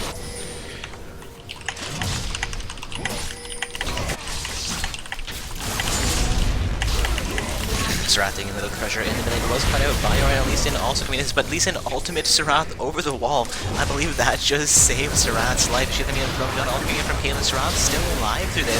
Fresh getting a flay onto Lucian. Lucian getting fairly low this fight. Lucian will definitely be in trouble. Also taking the pressure as Jace continues the game. Janna fail flashing into the wall, costs her life there.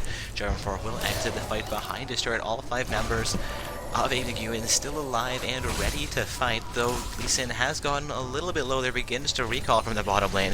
Jarvan 4 and Serath looking to defend this bottom lane inner turret. All 5 members of Abe Naguin are still in the bottom lane, though actually recalling from the bottom lane. Aurelia getting a bit of pressure into the top lane here. Jace may get there in time to respond to it, but I suspect she could get this top lane outer turret.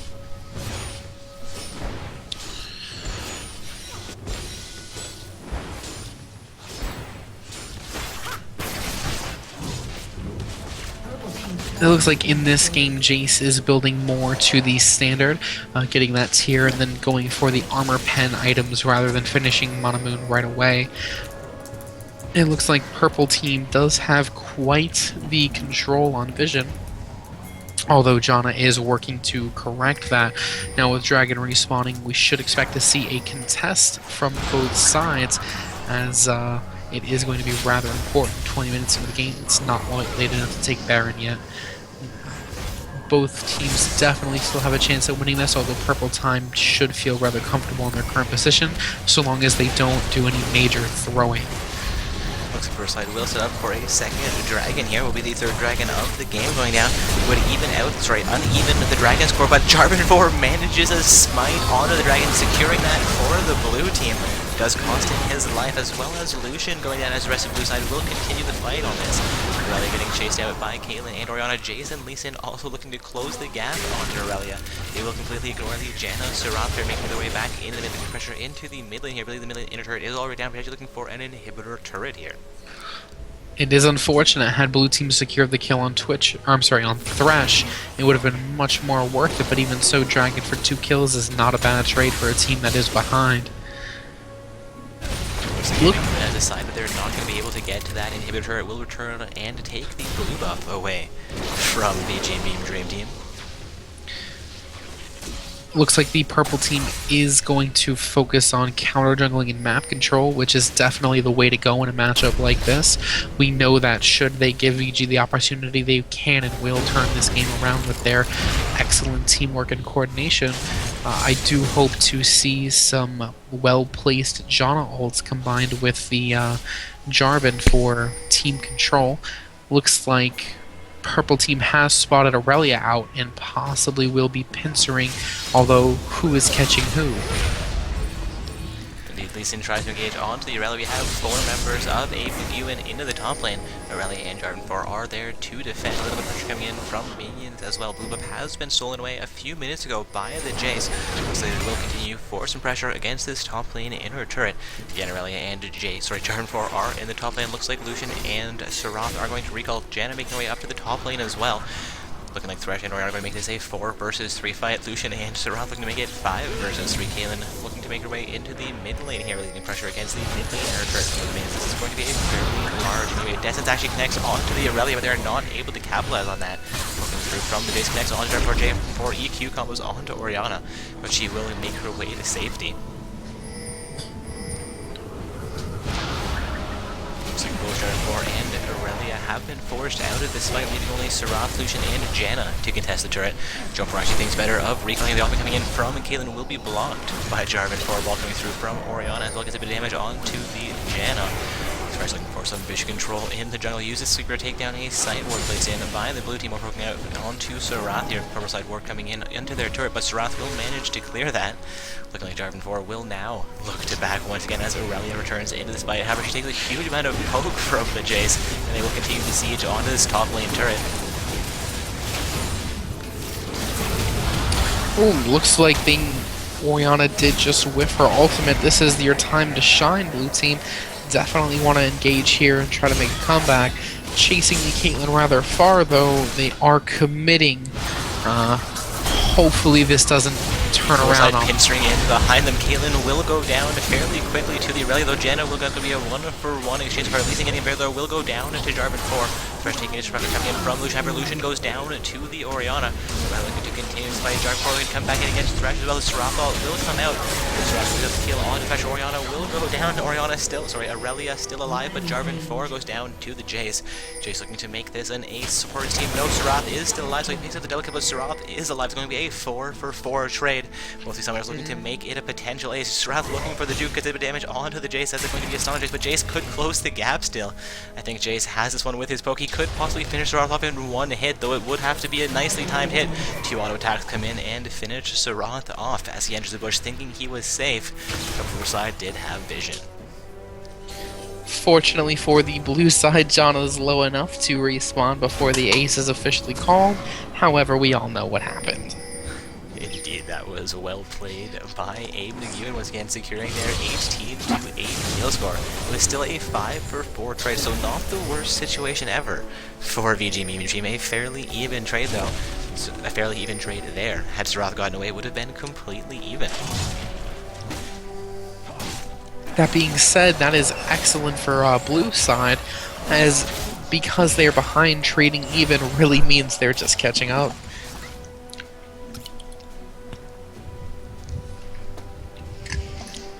Like Thresh may be going for a little bit of vision control around the Baron, but here does not have his sweeper available, though. Actually, he does have it and will utilize it onto the pixel bush there. Of course, as I say he doesn't have it available, it's because he had just used it. Running a bit of poke onto the Aurelia. Looking like Serath and Jace are also going to come in for this fight. Jarvan 4 using it ultimate onto Thresh. Thresh using the box back onto Jarvan 4. Jarvan 4 getting a death sentence on him. It's going to be 3 members members from the pro side. It's going to be a 3 versus 3 fight. Jarvan taking a fair amount of pressure. EQ combos over the wall. Actually gets himself to safety. The Jan off, keeping them a little bit more safe. These EQ coming in, not able to connect on any members from the blue side. Thresh coming back into this fight. And Caitlyn will come through as well. All 5 members of Abe Nagu and now into the blue side jungle. I am definitely surprised that no one on blue side got caught there. The Jarvan's EQ combo escaping Thresh's death sentence was quite impressive. Looks like purple side does have the advantage and could press for either a dragon or inhibitor turret, but instead they are happy and content simply counter jungling everything major from blue. Comes out from the Jan, managed to connect on Caitlyn, not Calic Burnett. She goes over the wall with that one and back into her team. Looking like they might set up for Baron here. No will run past the Baron, but looking to make their way into mid lane potentially. Again, looking pressure against that mid lane inhibitor. They seem to be able to win team fights here, though if they went on to the turret, it would be a fairly even fight. Blue side pinging out the dragon. No, purple side pinging out the dragon as blue side comes into range. And I do as a dragon intended to save Baron there. Baron will be fairly heavily contested as we have the 25.5-minute mark in this game. Still a little bit early to set up for Baron, but with this much of a score divergence, purple side may be able to manage it. They will engage onto Baron here. Blue side is fairly spread out, but Jarvan and Lucian are in range. One of them coming out from the from the Serath as well. Jarvan going to ultimate into 4 members of the purple side, but will toss teams like Lucian also going to go down here. Rally coming in a little bit late, looking like she will go down as well. Purple side should be fairly safe to pick up these 3 kills and set up for Baron, but they are getting a little bit low here. Do you think they can manage to pick up even 1 kill here as they pursue onto blue team? It looks like no. It looks like the purple team is going to get away with this without having to pay anything. And as we've learned in life, nothing should be so free. Looks like they are possibly going to be able to secure this Baron without much of a contestation from blue. And I would say that should they do so, they are probably going to secure their victory this match. The blue team may have been pushing into the outer turret, but they will respond to the Baron play here. Keep coming out from the Janus Fever being popped by the red side. Baron will go down to the Lee Sin though. Artisan on the Aurelia going down very quickly at the Baron. Jan taking a huge amount of pressure coming in from Orianna. Will use her ultimate, but quickly continue out of that fight. Jarvan making his way back onto the map here. And his fight Lucian also coming in a little bit late.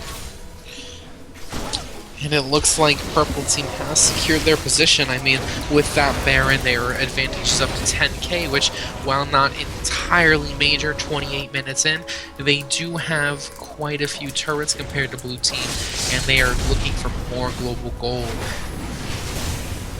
Blue side will set up for a dragon here, having just lost the Baron. The that gold going over to the blue side could be a decent choice for them.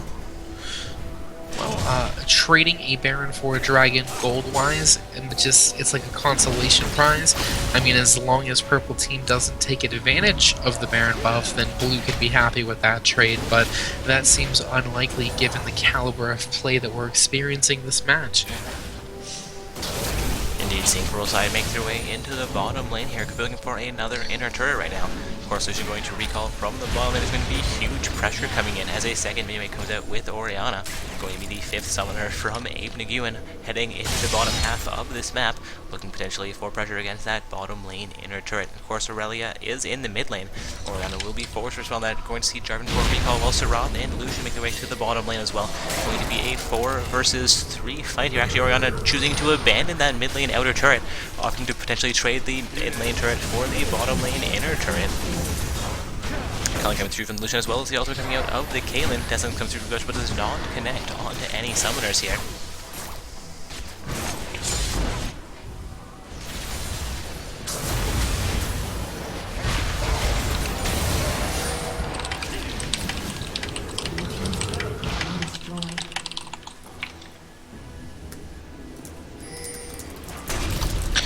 Looks like purple team is looking to push into the bot lane inhibitor tower.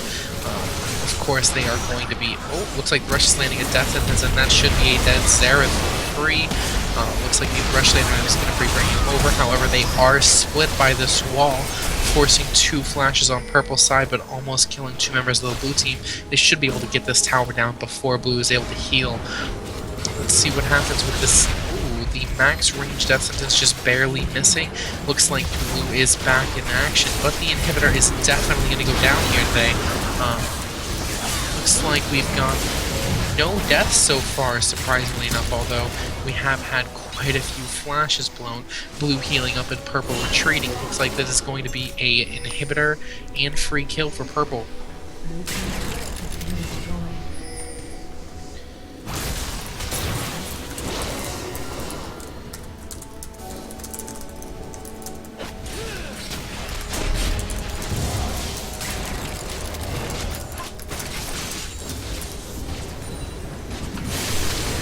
Alright, seeing more action into the top lane here. Destined Simplest, but not quite able to connect. I think we may see Plane able to siege out into this second inhibitor turret, potentially taking this one as well, though the Culling comes out promotion will force AWN off of their pursuit momentarily. They do have 5 versus 5 in this top lane. Almost one of their minions in the bottom lane. Blue side will be forced to respond down there fairly soon. So we could see a 4 versus 5 situation should one of them have to split off, or they will be taking pressure into their base. Of course, half of the turret will have lost his HP after that last minion, making them a huge amount of damage coming down from Abe McEwen. They're looking to siege fairly heavily on the turret, not taking a large punishment for it at this time either. It looks like Purple Team is definitely looking to secure this victory, unless Blue Team manages quite an impressive ult from all of their members. This is definitely going to be it for them. Death Sentence catching Aurelia out. Aurelia forced to heal already.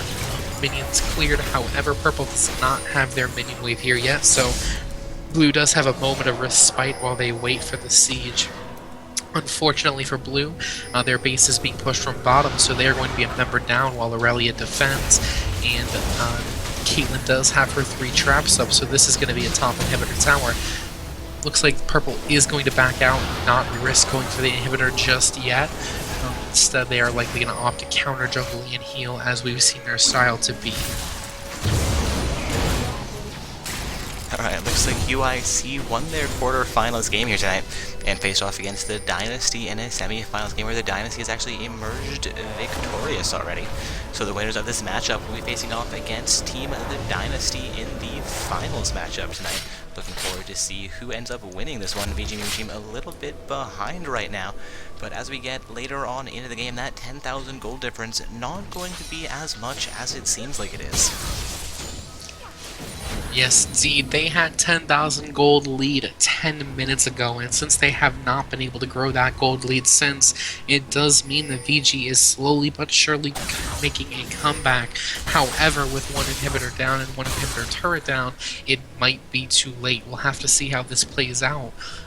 Unfortunately for Twitch chat and our viewers, Blue Team does not have a large wombo combo full of damage, so we will have to see how these team fights play out. It's likely. Sorry. That's okay. You're fine. You go ahead there, Dark. I know you like to. I'm just going to say, and indeed, we've seen a lot of WOMP coming, or a lot of synergy and wombo combo coming out from the purple side tonight. Seeing them look to re-engage into the top lane here. Thought the Serath was going to get caught out in the jungle, but he has effected his way back into the mid lane here. Seeing 5 members of Abe Nguyen force their way into the top lane once again, quickly clearing out this minion wave. Seeing members of VG Meme Team look to defend this top lane, though without the turret, it's going to be difficult for them to defend. It is interesting that they're so focused on bottom and top instead of going to mid like the conventional methodology calls for. I can see why forcing the 4v5 split, but even so, Blue Team is trying to force a fight that they will not win should they do so, and that is unfortunate. However, they don't really have a choice with that bot lane pressure. With the inhibitor respawning, they do have some respite, as we mentioned earlier. Hopefully they're able to take advantage of that and force an ace now. Although Jarvan running in face first. Jarvan goes down fairly quickly. Aurelia will follow suit as Jason picks up a double kill. Could be a little bit of a throw, if you can call being behind that far and losing the fight a throw.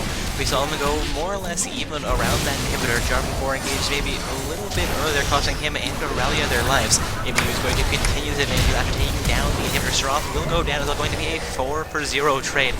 I believe we have Lee Sin face tanking Nexus Turret's minions finally making their way in to mitigate a little bit of the damage by the team. Both Nexus Turrets will go down, and that is going to be the game for Abe. Now, Dark, I thought you said we only allow up through Diamond 1, but that was clearly Mad Life at that last hook. Indeed, that Thresh plays tonight were fairly impressive. Seeing him sitting 0-1-3. No, that is Caitlyn 0-1-3. Thresh sitting 1-3-18. I apologize, guys. A fairly impressive support score, especially with his ADC not picking up any of those kills. That is definitely 0-1-13 there, Dark, but... What? That's the Caitlyn. Yes, you said 0-1-3. Just wanted to Oh, pull that. yes, 0-1-13. My apologies, guys. Not a big deal. Although I am surprised Caitlyn didn't pick up a single kill that game. You are correct about that. Either way, though, they should definitely enjoy that victory.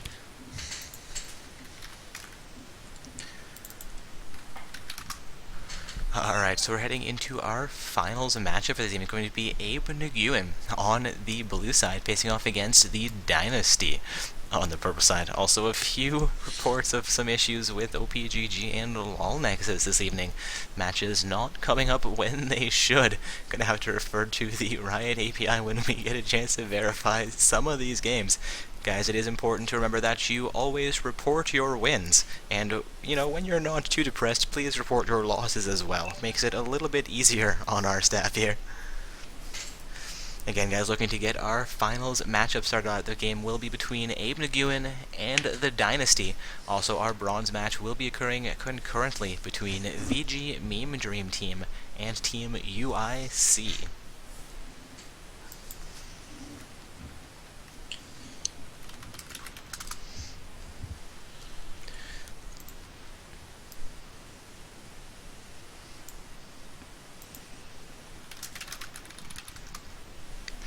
Seems like a little bit of confusion getting the matchup started here.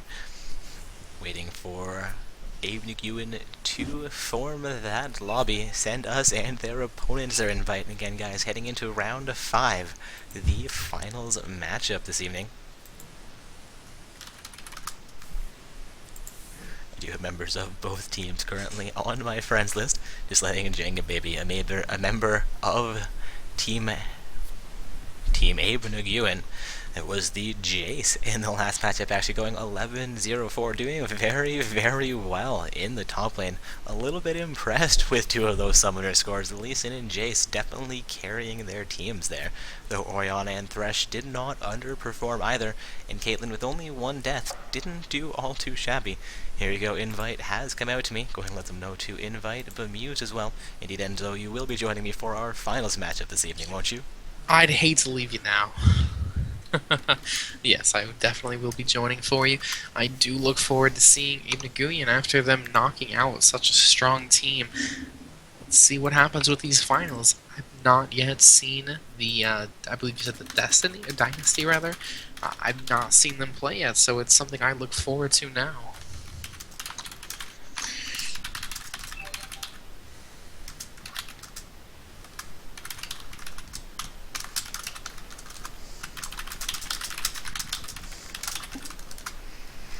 Getting reports that Alabama from, I believe, VG Meme Dream Team may be looking to forfeit the bronze match, and they do understand that should they do so, they will forfeit their prizing as well, which is an unfortunate situation. Looks like they are okay with losing that RP, so they will be disqualified from tonight's event, and UIC will be the 3rd place team, going home with the 1600 RP package for each of their final 5 summoners who played in the semi-finals matchup for them. So congratulations, UIC. I mean, it's an unfortunate way to lose, and I mean, as he says, it is only 800 RP, but still, that's 800 RP you could put towards something, and you just have to more or less sit in the pool and lose your matchup as opposed to not entering it at all. It's an unfortunate way to go. Win this far in the matchup, get into the semi-finals, and then just not play your bronze game. Oh, makes me sad, guys. But we do have our finals matchup getting set up here. We have, once again, Abe Nguyen on the blue side. We saw them do very well in the semifinals matchup against VG Meme Dream Team. And they're facing off against the Dynasty on the purple side. Don't forget to send me my own invite here. Yes, I did remind them to send Bemused an invite. Send that again. Make sure that we get you into the lobby here.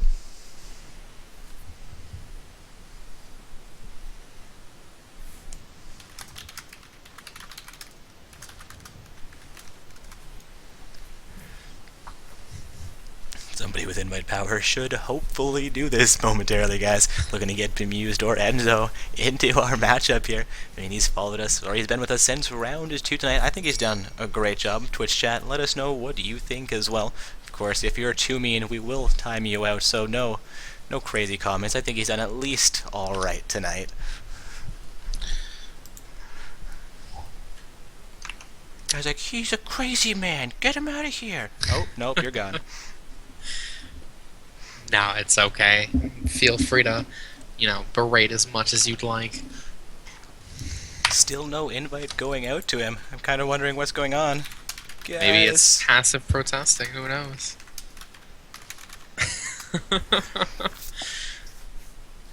Alright, we do have all 10 summoners here waiting for an invite to go out to Enzo here. We have reminded them that that invite needs to go down. Seeing Wise Dimple move down to spectator mode, believe the invite will be going through here.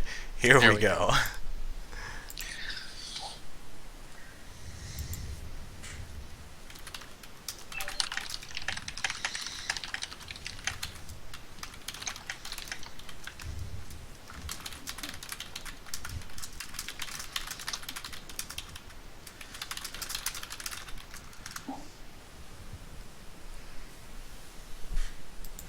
Alright, looking like we have all 10 summoners here, and Bemused, or Enzo, as we're calling him, has been added into the lobby here. Looking like someone are going to reorder themselves a little bit, and then once those ready calls do come out, we'll be into the finals matchup for Not So Stock Gaming's Semi-Pro Tournament.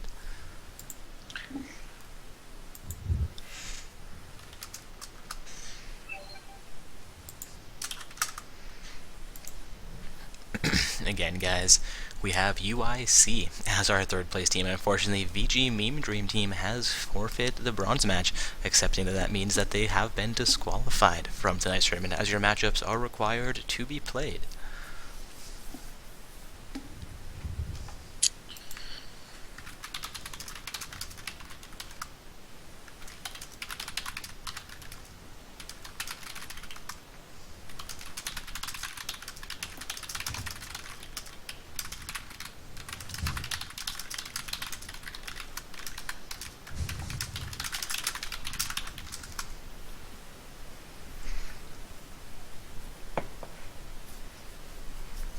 Again, guys, getting into our finals matchup here, we have Abe Nguyen playing from the blue side, and the Dynasty playing from the purple side. Looking like Raise Them Dongers is looking to get into this game. Says start the GME. Not quite sure what a GME is, but hey, let's start it. Alright, looks like blue team does need a few more moments to get themselves ready, but we will be getting into our finals matchup momentarily.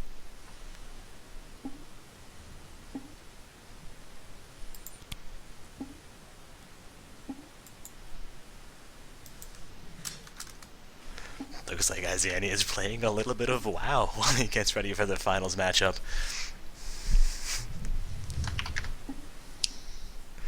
And some RuneScape hype into the lobby as well. How RuneScape survives, I don't know, but it flourishes. Its own little golden economy.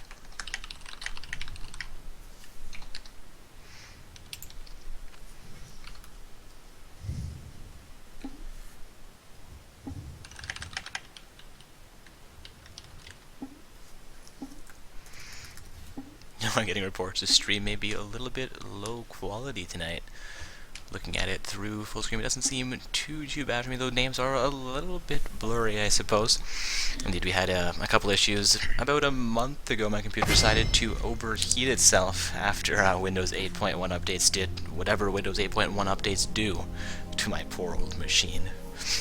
So the quality may be a little bit low. Graphics are on medium, I believe, as opposed to the high that we like to run them on. Looking at getting a new machine or some new broadcasters to assist us with that. Enzo? Don't worry, I'm running a 780, so if I broadcast, you'll be fine. However, I believe he's referring to the fact that you have the outline bars because your resolution's not set at 720p.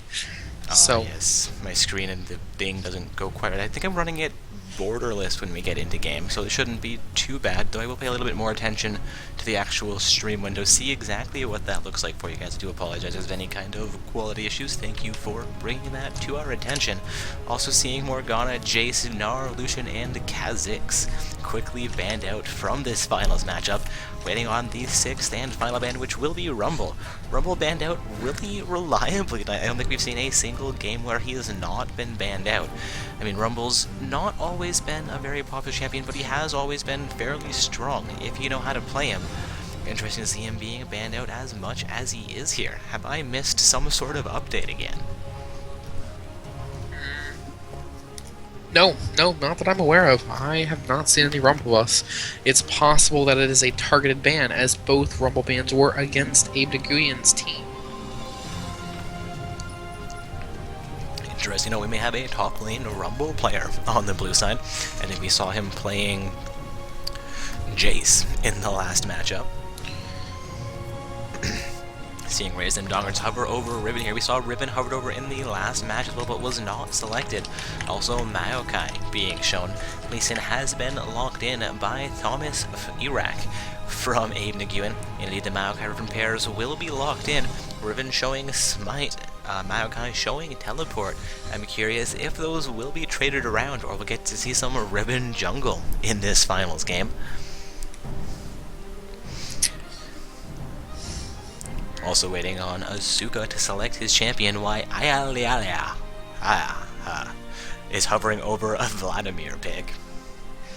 Interesting that they first picked the Lee Sin. While a strong pick, he is counterable by some specific matchups. Curious if that's a competitive pick for both teams, or if it's simply preference for Nguyen. Let's see what happens with that Vlad pick. Wonder if they'll send that mid or top. It's definitely a toss-up. Although Vlad mid is a lot of fun to watch, it's not picked often.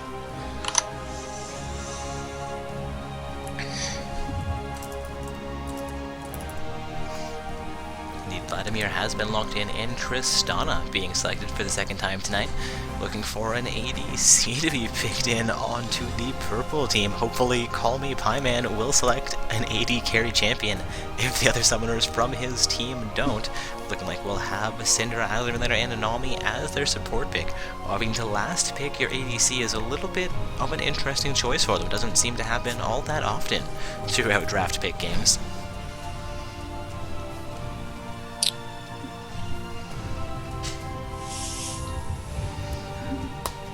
Of course, as I say that, we see Iziani swap out, and Jinx will be hovered, but he's going to change that out for a potential Ahri pick.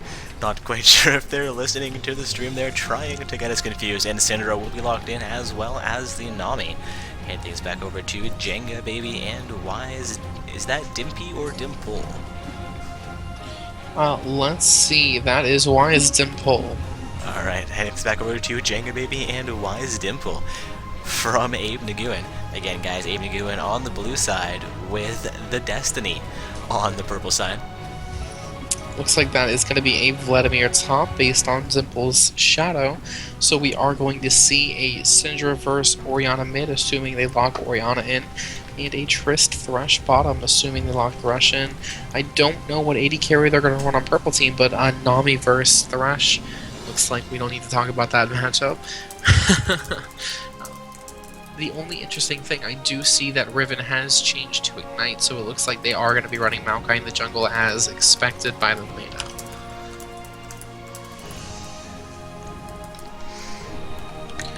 Seeing the Janna Orianna hovered over here. They will both be locked in, so we're going to have a Janna Tristana bottom lane pair, Orianna in the middle lane, Vladimir for the top, and I believe Lee Sin in the jungle, as opposed to Lee Sin, AD carry, and Tristana in the jungle, which would be kind of interesting to watch, but for a finals matchup, not feeling so confident it would work. So it looks like they did decide to go with the Jinx that they originally shadowed. This is going to be quite the matchup. Yeah, Jinx, Nami, a bottom lane pair should have a fair amount of crowd control at their disposal. Of course, Janna and Tristana have a little bit as well. It's definitely going to be interesting as Janna is going to allow Triss to outdamage the Jinx if they were to stand off and auto attack each other to death. But Jinx does have better harass mechanics, especially in the early game before Tristana's attack range is increased by her passive. In the top lane, we are going to see the Riven versus Vladimir. Now, that can definitely go either way. Riven has an easy time winning that lane if Vladimir's positioning is off by any amount whatsoever.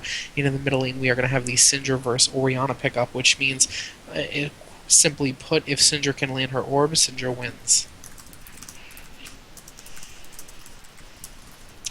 And the preemptive here we go from Twitch chat. Unfortunately, we have a 3-minute delay, as we like to call it, the spectator delay. Indeed, that 3-minute delay period while summoners get themselves into the game, but in order to prevent any kind of screen peeking, we are forced to wait it out. And speaking of that spectator delay, I'm going to allow Enzo to once again go over these team compositions a little bit more for you guys, and I'll be back in about 2.5 minutes as we get onto the Rift. Excellent. So, as we already did briefly go over some of these matchups and what you might expect from them, I invite you now to post your predictions in the Twitch chat. And while you do that, I'll go ahead and list my own. So, in the top lane, we'll start with, we do have it. Okay, so actually looks like they pulled a last-minute switch on me, and I just now realized it. Maokai is going to go top, and Riven is going to jungle. They did swap that out. Interesting indeed. So, let's completely change that up. With Maokai versus Vladimir, Maokai should have no problem. Vladimir is a spell spammer, which will allow Maokai's passive to sustain him through the laning phase. Hopefully that works out for him. In the middle lane, we will have Syndra versus Orianna, although Orianna is running Exhaust to stop the Syndra ult. This could definitely go either way. However, Syndra does have better harass and burst early game. Orianna does have a bit of range on her when playing extremely passive. In the bot lane, the Jinx Nami matchup versus the Tristana Janna matchup is going to be rather based on skill and jungler involvement. The Jinx's Q, her rockets rather, will allow her to outrange Trist early game and pull off some excellent harass, but Janna's shield, along with Tristana's all-in ability at level 2, could definitely result in some interesting trades. All in all, I would say the purple team does look rather strong, except for this jungle matchup, which we've yet to go over.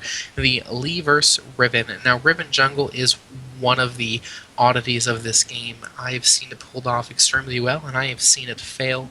I'm sure you've all had similar experiences. Riven is a character that performs best in lane with extra gold and easy kills. She does have some powerful ganks due to her mobility, but her early clear is lacking due to her weak defenses and the shield nerf on her E, with the shield not lasting long enough to be fully used. Lee Sin, on the other hand, an active ganker, and as we saw last match, I believe it was Abe Nguyen who played Lee Sin as their jungler, and it was extremely successful. Looks like the Twitch chat is torn right now between both teams, and so we will just have to wait and see what happens.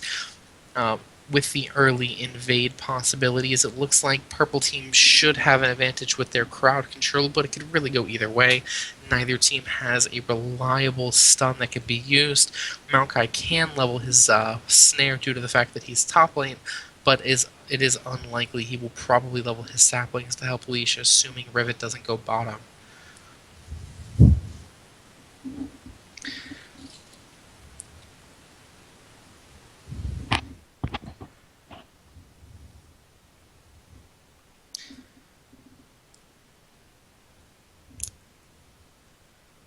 And it does look like blue team has the skin advantage. Hopefully that doesn't sway any votes, but you never know. We do see that, again, there's a team with no ignites. Blue team is not running a single ignite on their side, which does mean that their ability to execute kills and just guarantee the fact that they're going to have income from that is diminished heavily. Double exhaust comps are effective in the late game team fight stage, but the early and mid game can definitely suffer. Right, And with we that, do welcome have back. Riven with Smite coming in this game, so we'll have Maokai in the top lane. Have you talked about that jungle matchup potentially? I have indeed. It looks I noticed at the last second there that they did switch back to the Riven jungle. Quite the surprise. That is an interesting one to see how this works out in this match. I've seen Riven played quite successfully from the jungle, though it is, in my opinion at least, one of the more difficult jungle champions. Indeed it is. Now it looks like we are going to have a bit of a skirmish between supports, which is always fun to watch. On the blue side, we have Abe Nguyen facing off versus the purple side, the Dynasty. Indeed, we have Abe Nguyen on the blue side and the Dynasty on the purple side, not the Destiny, as I previously called them. Bad Dark Orbs, bad. And I'll post that Brack link back in the Twitch chat as well, but you guys, apologize, it's not been posted in a little while. Looking like purple side has defended against a potential invade. Here we have blue side looking to defend against any invades from the purple team as well.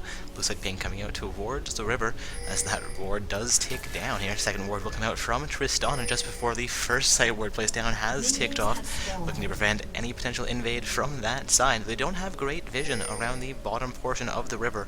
That site ward might spot out any members coming in towards the tri-bush, but opting not toward the tri-bush is, in my opinion at least, a bit of a questionable choice for the blue team. Well, it looks like because neither team started with actual side wards, early warding is going to be very limited, which is a big risk against ganking junglers like Lee Sin and Riven. Those are both junglers who want to get up in your face, they want to show up early, they need those kills to thrive, and not warding them off is definitely a risky decision. You'd see a little bit of early action coming out here. Vladimir and Maokai duking out in the top lane, while Syndra goes for a bit of pressure against Orianna as well. Looks like Riven will make her way onto the top half of the map, not going for an early wolf camp, taking only the blue buff before heading towards the upper camps. However, did stop for his Wraith camp before making his way towards it. He'll leave Sin then his blue buff. We'll see how he chooses to path that one.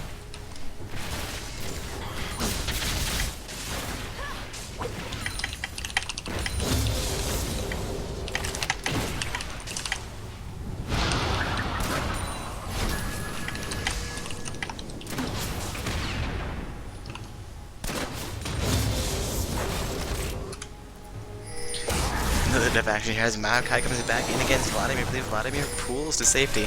Looks like Lee Sin could be looking for his first gank into the top lane. But of course, as I said, it looks like he could be looking for some counter jungle against Riven. She has not been spotted out at Riven, but they will run into each other as he heads in. Also some action in the bottom, and choppers coming out from the Jinx will not connect. But there are going to be action in the jungle as Lee Sin gets very, very low against this Riven. Looking for that early counter jungle could have been a huge mistake for him. Seeing him flash and then ward off away, looks like he will get to safety. But as will allow Riven a little bit of counter jungle of her own, looking for a kill deep into the blue side of the map very early on. No, looking for his wolf camp.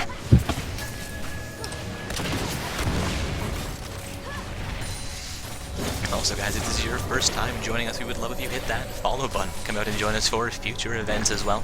We do host 3 events every week. We have our open, semi-pro, and amateur bracket tournaments. They're also free to participate if you check out our website. Interestingly enough, it looks like Orianna is actually out of mana already, having some trouble against that Syndra matchup as predicted. It does look like Maokai went back early top lane, but is doing just fine against the Vladimir, still saving that teleport. Looks like Gorge is going to miss the bubble as predicted, and there's an engaged bottom lane. We've got blue team coming in for the gank, Jinx flash forced, and Lee Sin is going to be securing this kill most likely, it looks like. Nami, however, is going to escape. Do you think had she saved that flash a little while longer, she may have been able to actually get out of that one with life? Probably not. And the reason that she... Oh, and there goes the Nami kill. Sorry, the Nami was down as well, yeah. That was well executed by the Janna Tristan. I don't believe that Lee Sin even got the assist for that one. The problem with saving her flash in that instance is Lee Sin then would have been able to auto-attack and get the red buff off. Either way, that Jinx was not escaping. What I would have recommended doing is simply saving the flash and accepting your fate, as now Lee Sin can camp and you have no recourse. You're also seeing some action into the top nosing. Maokai is slightly out farming Vladimir. However, Vladimir is on his turret here, may be able to manage a few more last hits, looking for some damage or action against Maokai, as Maokai is getting fairly low in mana, and it seems like Vladimir is also at full health. Again, Vladimir, one of those champions that apparently doesn't utilize mana for his skills. Going to see him a little bit more of a sustain lane than the Maokai, potentially. Actually, it's unlikely, as I talked about while you were gone. Vladimir is a spell spammer, which is going to allow Maokai's passive to sustain him rather well. As long as Maokai doesn't run out of mana, he should be okay in that lane. Jinx is going to try and punish Tristana in the bottom lane a little bit, but Nami is not there for the bows, and Janna is around to assist Tristana, so they're going to fall off that engagement. However, Janna and Nami will run into their in the tri-bush. Lee Sin also going to get 4 gank. Tristana will rocket jump in. Janna will be going down here. Going to see the 3rd kill of the game come over onto Abe Nguyen. We've seen this team do very well through 2 rounds of play so far now. Well, through their first game, we saw them in the semi-finals, and now through the first 6 minutes of this finals matchup. Of course, an early lead doesn't always translate well into a well-executed mid and late game. We did see them ever play fairly well throughout last game. Do you think they're going to manage to maintain this early lead? Unfortunately, since I don't know Red Team well enough, I'm not quite sure. Based on their performance last game, I would say yes, but if the Purple Team works together well enough, for example, this kill right here. Indeed, Lee Sin will go down there. She's her ultimate not quite enough. The auto attacks come through and will finish things off. And Janna now goes down as well. We're going to see teleport coming in from the purple side as well here. Tristana will go down. Syndra picks up a double kill, bit of damage coming in from the Orianna. As Aurelia locks down the Vladimir. Vladimir will go down as well. We are seeing a huge turnaround right there, which is exactly what we were just talking about. A lot of coordination coming in from the purple team. They've now gone from 3-0 to 4-3. It is unfortunate that Vladimir teleported and wasted a flash like that. He had a great comment, but he was simply too late. So this will be an contested dragon for the... I apologize, guys. The Dynasty. Not the Destiny. Whew.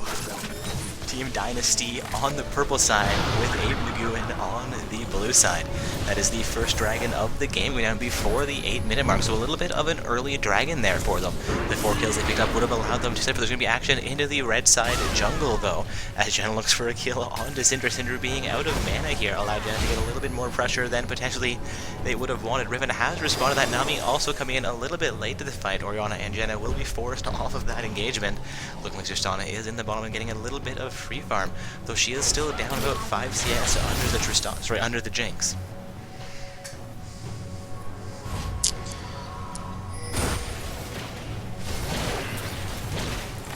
Tristana will be alone in the bottom lane momentarily. Janna about 10 seconds out. A purple side care about being coming out, signaling that Janna has been spotted out by one of those wards.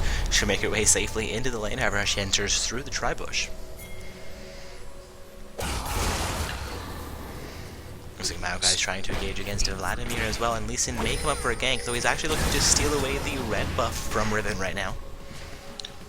It looks like that is definitely going to be a successful buff steal, although Syndra might be able to get it back for. Looks like he did get away unscathed, though. And there is a pause going out. Syndra says that Shiny DC'd. Taking a look down the purple team roster, I don't see anybody called Shiny. But Raise Them Donger says that he's back. I guess Riven is shiny for one reason or another. Well, when you take care of your armor like that, I mean, what can you expect? Indeed, she just gleams in the sunlight.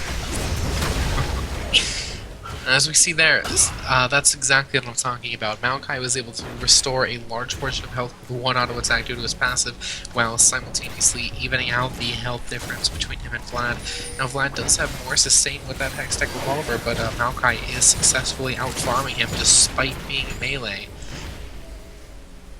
Indeed, seeing Maokai up on Vladimir and farm is an interesting situation for them. Of course, you did predict that Maokai would have a slightly better laning phase than the Vladimir would.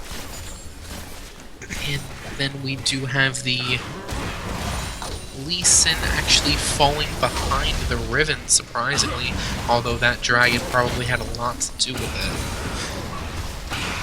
Indeed, the early dragon set up by Team Destiny.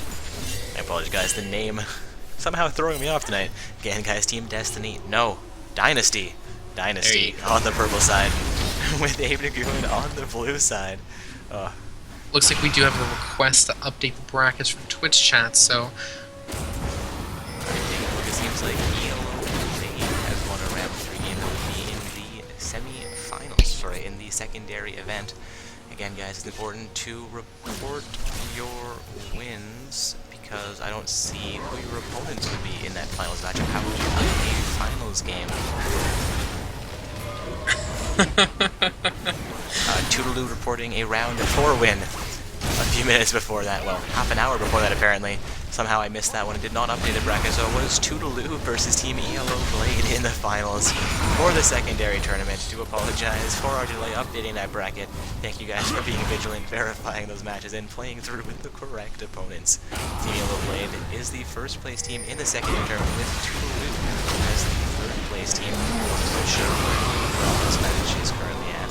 Seeing some action into the top lane here as Vladimir goes down to about 300 HP. Action in the mid lane as well. Alright, it does have Igniter. Syndra is down to 200 HP, down to 100 HP. Janna and Lee Sin coming in from the side. Warthog comes up from the lane, but the Q will miss. He's going to be forced to flash, but he does pick up that kill. Now a 4 for 4 kill score. We are seeing purple side with roughly a 1,000 gold advantage as we've just passed the 10-minute mark. That unfortunate misplay on Riven's part. Vladimir was already pulled when she casted her ultimate. There was no reason for that misplay. Okay, since ult's not up. Alright, so it looks like we've got both teams evening out their advantages. Orianna still ahead in the middle lane on farm, however Syndra's 2 kills does mean she's going to have access to more gold.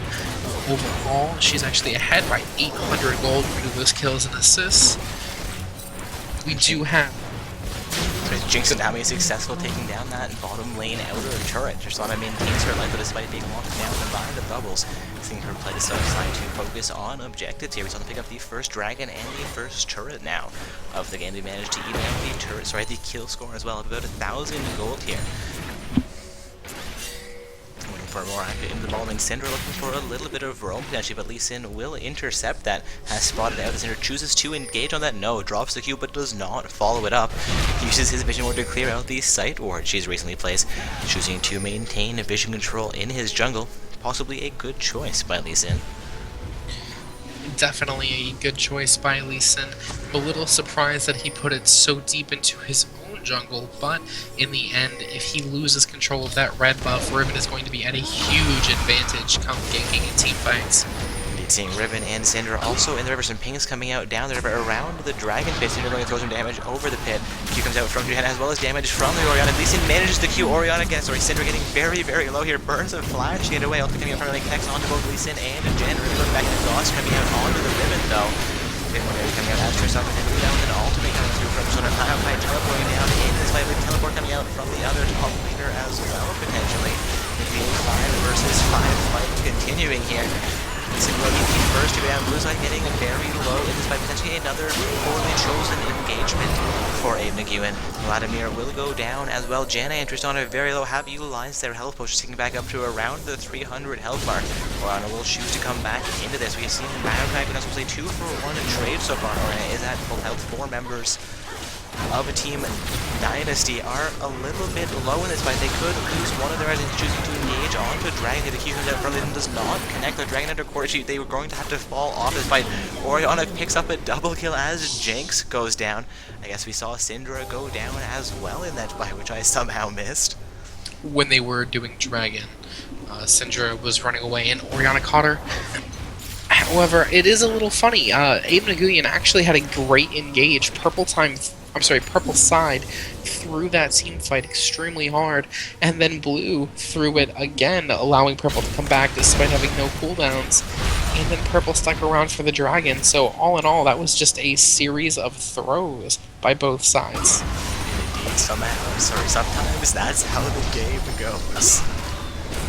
One misplay leads to another misplay, and the whole thing just spirals to craziness. There's some action into the top lane, though, as Vladimir takes a fair amount of pressure in here from the Maokai. Maokai comes back into Vladimir, a little cool to try and keep himself safe. Maokai is a little bit more crowd control. Sapling comes out, but does not actually connect onto Vladimir. Means will also get their way into this top lane outer turret. Looks like Maokai is going to get a fair amount of pressure right here. Pings coming out from the other side into the mid lane as well. Looking like they're going to be attacking against the Orianna Lee Sin pair. Defending against pressure currently. Vladimir coming back up to something, trying to keep this turret safe. The turret down about quarter of its HP. Maokai has been forced off. Vladimir finally coming back into the lane. Lee Sin and Orianna making their way towards the top of that. Riven has been forced off of the counter jungle she was attempting. Looking to come back in as her make her way into the top lane. Potentially Broken Wings over the wall. Pick up a Vladimir kill for herself. Or get her way to safety as 3 other members of AWQ are making their way into the top lane.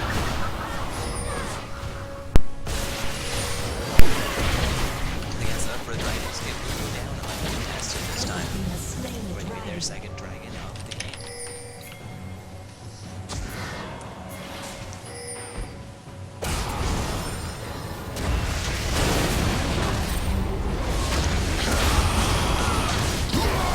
Press for a little bit more hype in the twist shot, and Vladimir will go down there as I'm a little bit distracted. Riven and Maokai making a great play on the from the center. Syndra does go down, however, as Orianna comes in, I believe, but her ultimate connecting with Lee Sin coming in as well. 4 members of AWQ and now in the mid lane. Riven could be outplayed here. He's in a 1 versus 1 situation against the Janna, despite 3 other members of AWQ making the range. 2 members from her team as well coming in. They all coming out from the Nami. Janna very low spectrum comes through, but she does go down to the tick from a red buff coming on Riven. Riven going full ham here onto Lee Sin, but Lee Sin follows up and Riven will go down. Nami getting a fairly low shot at tanking a turret hits here. I believe that was a Tristana onto Blast Nami to safety. A little bit of an unfortunate play. Lee Sin picks up the double kill onto Jinx, however. And we could see the mid lane outer turret going down right now. Might see Lee Sin going down too. Indeed, Syndra picks up a Lee Sin kill. While I look over to Twitch chat momentarily, Vladimir also coming back in onto Maokai.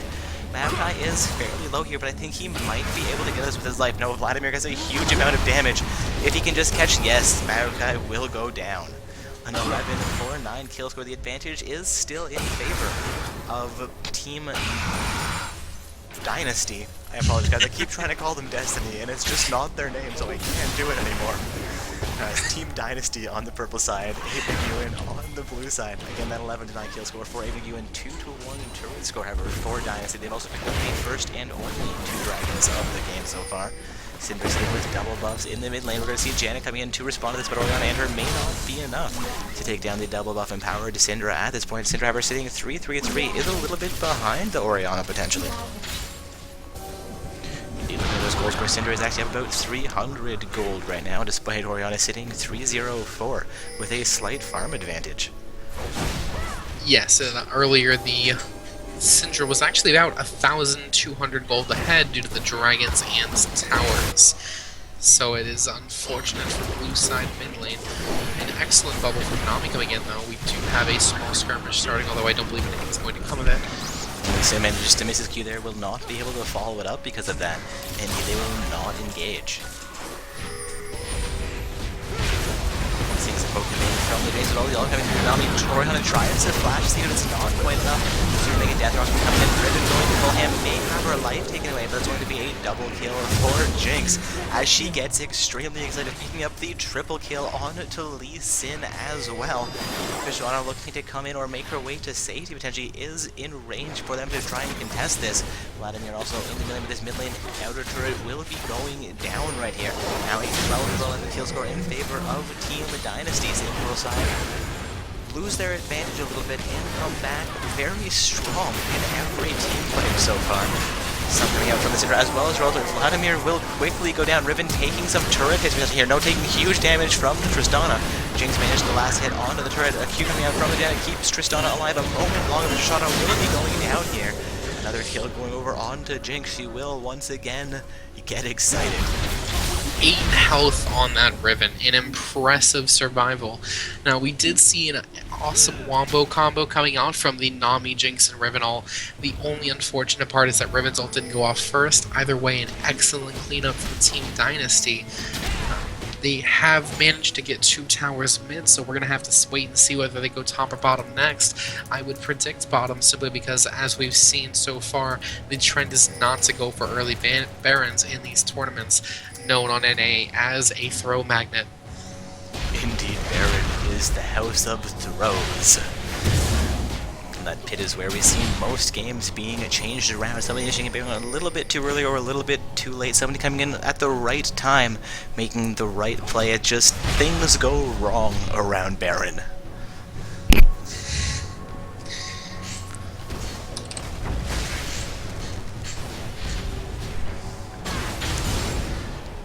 Looking like purple side could be setting up for some plays into the mid lane here. We have seen them take down all 3 outer turrets from Aimnigu, and Aimnigu only managing to take down the outer turret in the mid lane.